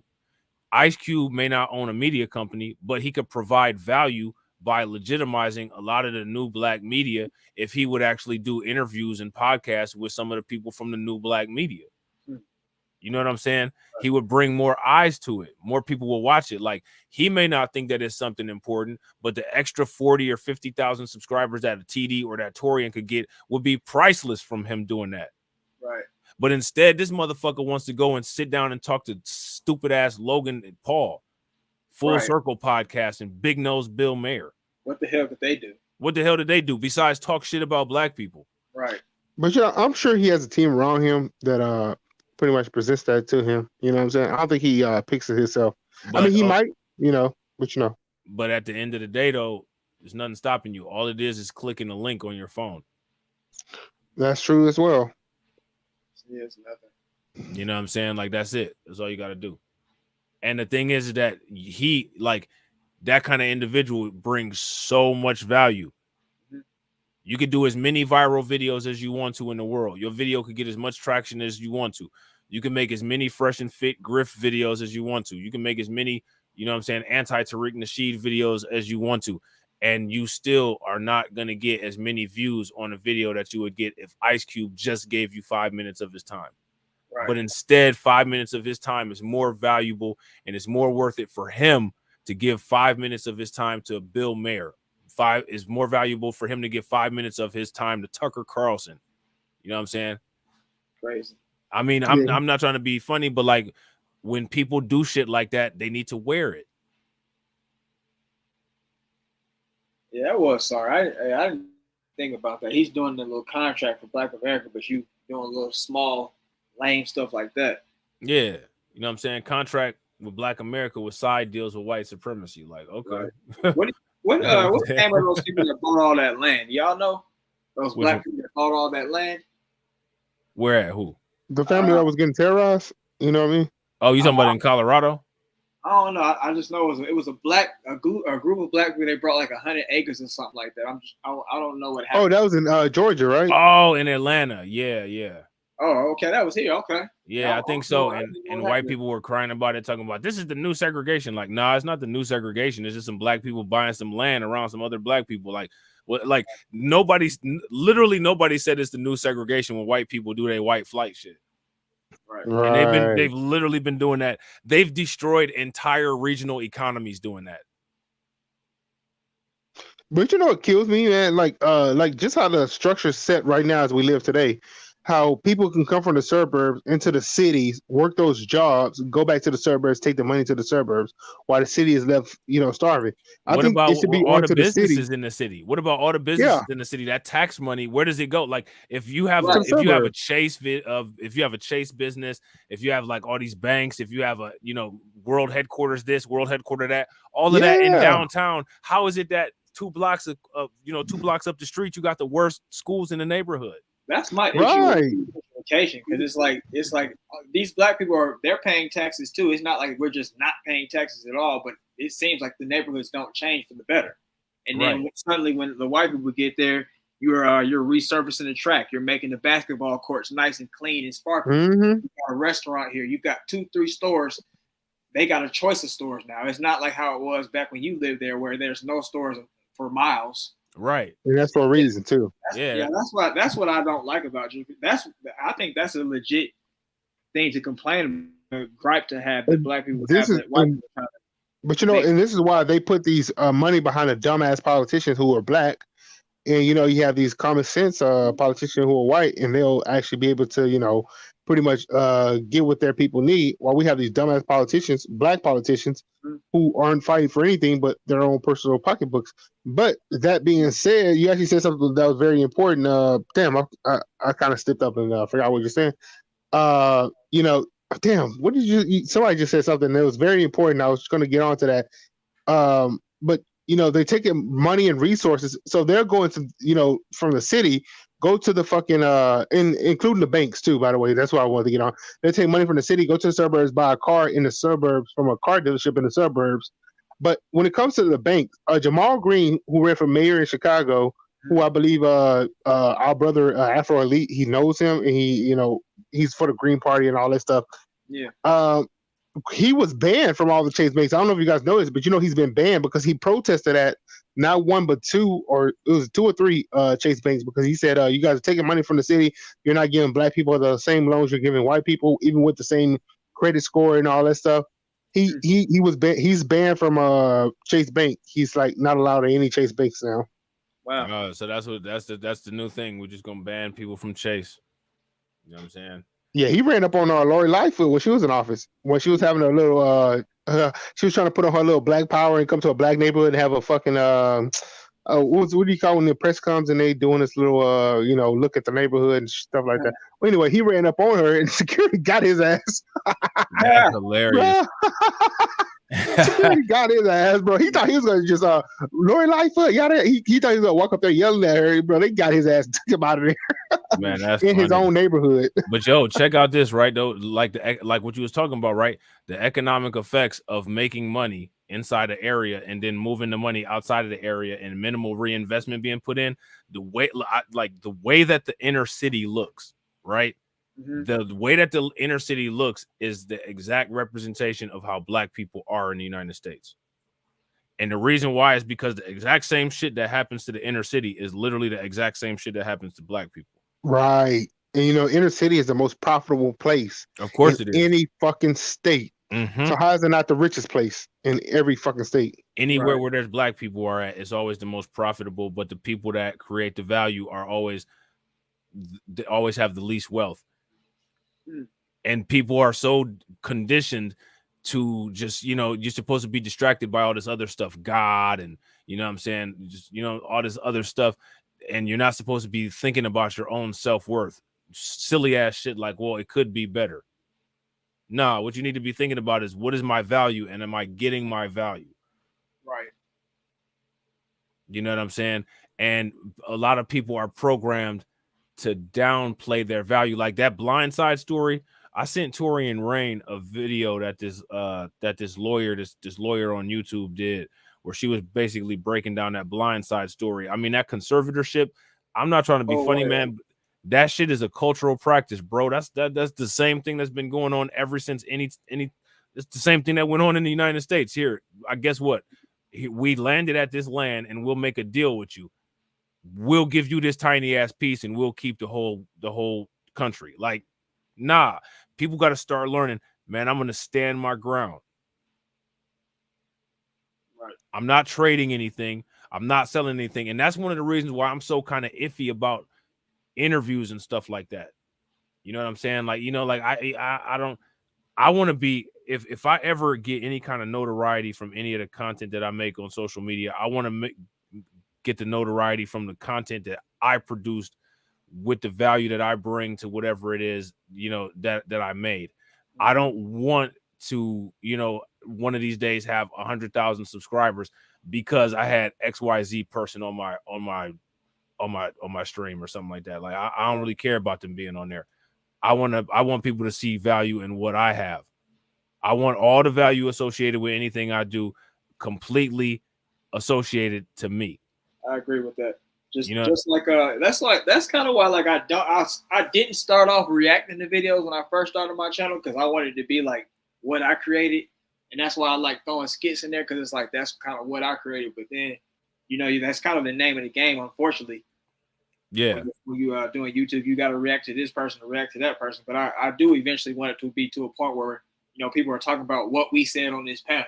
Right. Yeah. Right. I agree. That'd be real cool. I agree. And honestly, like, it'll get there at some point. It's just, people got to be patient. And like, as far as we go, I think that we're building something, and we got a diverse amount of, ideas, you know what I'm saying? Intelligent people that, we have conversations about relevant topics, you know what I'm saying? Entertaining, comical, you know what I'm saying? Like we bring a lot of value to YouTube, and there's a lot of value that is not there for people because YouTube does not favor content creators like us. So people that are looking for the kind of content that we deliver, it's a small amount of it out there. And then once what we do starts to get popularized, there's going to be a whole bunch of people that want to try to copy or try to be like us. Like, look at what happened with Fresh and Fit. Yeah. You know what I'm saying? Like, you know, it's just Fresh and Fit is a perfect example of so many things. They came with a business model. They didn't protect their business model. Literally everybody came and copied off of it. And now look at the originators of it are not going to be generating very much money from it anymore. Right. I think that'd be good if people took what we talk about and kind of start making it the popular thing. Yeah, I agree. But at the same time, though, you're gonna have to get taxed. Like, you ain't about to come talking about our shit, right, our content. You know what I'm saying? You ain't about to be saying cereal cheap to toot, or you know, the word is correct, and you ain't coming over here paying your motherfucking tithe. You know what I'm saying? Some shit might happen. Yeah, I like that. I like that the guys that have bigger channels within our little group come in here and they talk with us and all that kind of stuff. Yeah, that's cool. I agree. That's one of the reasons why I will always support Torian. Right. I'll always support TD. You know what I'm saying? I'll always support Afro Elite. You know what I'm saying? Like, I always support all them people. You know what I'm saying? Yeah, even keep it 100. He comes in, he got more than us, and he comes in here and thoughts. For sure. Absolutely. Keep it 100. Duke and Don, Moxie approved. You know what I'm saying? Like, all them guys. Yeah, you know I forgot about Duke and Don. Duke and Don been having them followers, and he been having us on for a while. For a while, yep. Everybody, man. That's how you build a value chain. You know what I'm saying? That's how you do it. Because if you look, it's other content creators out here doing it. Yeah. And they not the content creators that's friends of us. Right. Yeah, they're not friends of us. You know what I'm saying? Yeah. They're not friends of us. So, you know what I'm saying? Somebody gotta do it. You know what I'm saying? Yeah, Fresh and Fit, Sneaker, all them value chain it up. Man, they killing it. That 1 million subscriber value chain, bro. Man, crazy value chain. Yeah, it's wild. You know what I'm saying? But we gonna get there though. Slow process. You know what I'm saying? Ups and downs. You know what I'm saying? And we ain't gonna fumble the bag like that. Nah, hell nah, bro. If we gotta do some crazy stuff, we doing it on Discord. Right. You know what I'm saying? If we gotta do some crazy stuff, we not even doing it on Rumble. Like, you know what I'm saying? We gonna do a Zoom meeting or something. I personally don't think that was smart. I don't care what they say about. Well, it was on a different platform. It shouldn't count. That wasn't smart. That's like EDP getting caught down bad trying to get cupcakes from a girl, quote unquote. This is how, I agree. Like, this is how stupid somebody is, right? Mm-hmm. If you're a police officer and you're in uniform, or if you're a UPS driver, or if you're a FedEx driver and you're in uniform, and you walk up to somebody and punch them in the face, and that becomes a national news story, is the police department or UPS or FedEx going to fire you? Definitely. Of course they are, because they don't want to be associated with that negative publicity. Right. That was a very stupid move. And they'd be the first to say, well, yeah, she shouldn't have been on OnlyFans doing all that stuff, and she would have got fired from her nursing job. But Facts. Which the thing that's interesting about that is she got fired from her nursing job to make $55,000 a month on OnlyFans. You got fired from YouTube to make like way less than what you were making on YouTube. Bro, I heard that dude was doing Uber Drive, man. The EDB, whatever his name. And they took him off of there. They fired him. Yeah, they took him off of there because somebody said, "Well, that's EDP." I think he was working at Walmart recently, and they blow the whistle on him there too, and then Burger King or something, one of them fast food joints. So yeah, he's just a social pariah at this point, even with the jobs. Facts. Man, that's wild. Shout out to Jay. Jay said, I just saw a story where some WS shot at a black FedEx driver and he lost his job. Where was that, in like Missouri or Mississippi? Because I think I heard about that. You said where? Yeah, it is current because the police just the court system just filed a mistrial. Yeah, they got off. Yeah, they got off. That's ugly, man. I think I just saw another video of a white dude. He was calling a black dude the N-word, trying to get him to come out the car and fight, and they still haven't caught up with him yet. Nobody's identified him yet. Of course, and they're not gonna. Even though I guarantee you, you can clearly read every letter on the license plate. We have no idea where this guy is. Right? Yeah. It's been at least a week or two. Bro, and it's just so crazy and so phony how they be doing. Like, he's such a brilliant criminal. I mean, he just evaded law. Like, really? Like, at every turn, like, you just got to come with some bullshit. Like, you got to try to sit here and talk about how intelligent and brilliant this dude is. Like, no, like, this dude is a criminal just like everybody else. Jeffrey Dahmer is, he was in the advanced class. He's so brilliant. It's amazing. Bro, and you know, I have never seen it. I gotta check it out on Netflix and everything. But they said they try to sympathize for Jeffrey Dahmer during the whole series. Oh yeah, they did. What Jeffrey? Go ahead, bro. What did they say? What did they say that they were saying that made them seem like they were sympathizing for him on the series? Oh, they love Jeffrey Dahmer. He's got a whole fan club. Oh yeah, mean, that part. Yeah, the women were sending him money and all that kind of crap. Well, what I heard was they tried to make it look like because of his childhood, because of brain damage, he did what he did. Yeah, so he's not responsible for anything. Yeah, they did. They definitely mental health it up. It doesn't matter whether you have some type of messed up mental health or not. Yeah. Listen, man, I'm gonna tell you something. To anybody that is one of those people that's sensitive to swear words, cover your ears. Fuck any mental health excuse for anything. You guys hear me? Fuck any mental health excuse for anything. And I'm going to tell you exactly why. You ready? Anytime anybody brings up mental health and tries to tell you that you should forgive somebody because some fucking asshole with a mental health issue did something to you, you tell them, fuck that. And here's the reason why. Because a person with a mental illness is more advanced cognitively than a fucking dog.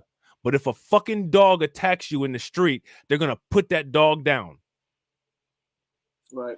So you mean to tell me that a dog will get a life sentence for biting you in the fucking leg, but I'm supposed to sit here and sympathize with a human with a whole ass brain that did some fuck shit? Man, miss me with the bullshit. These motherfuckers really think that people are dumb. Right. You know what I'm saying? Yeah, like Above Average Joe said, it's a cheap cop-out for pretty much everything bad that somebody does. Right.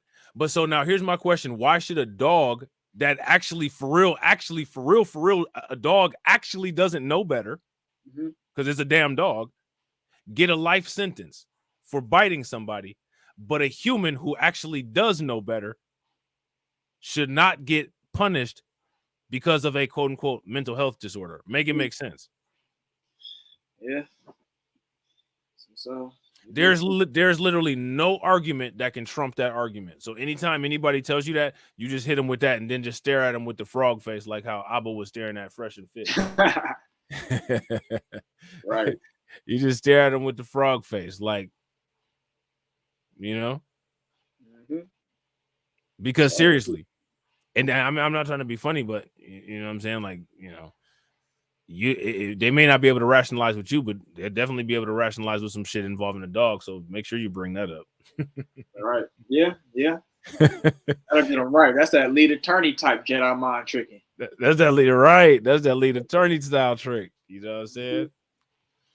But y'all, we've been live for 4 hours, man. I think this is actually one of the best Reacts podcasts that we ever did, man. So shout out to everybody that was here. Grind, you know what I'm saying? Jay, We Lit, TD, Derek had tried to pop in. I don't know what happened.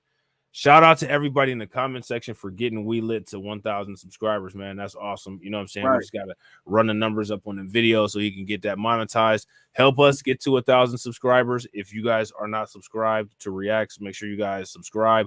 Also, there's great content and great conversation. Jay can attest to this. If Terrence is in the chat, he can attest. John Guillory, he can also attest. There's great content and great conversation that goes on in the Discord as well. I guarantee you that you guys will not be bored if you subscribe to the Discord. So remember, the Reacts Discord is not the same as the Blacklight Revelations Discord. The Reacts Discord is pinned in the comment section. Make sure you guys go and check it out. Hopefully we'll see you in there. And if not, we'll see you guys on the next Reacts podcast. All right, peace.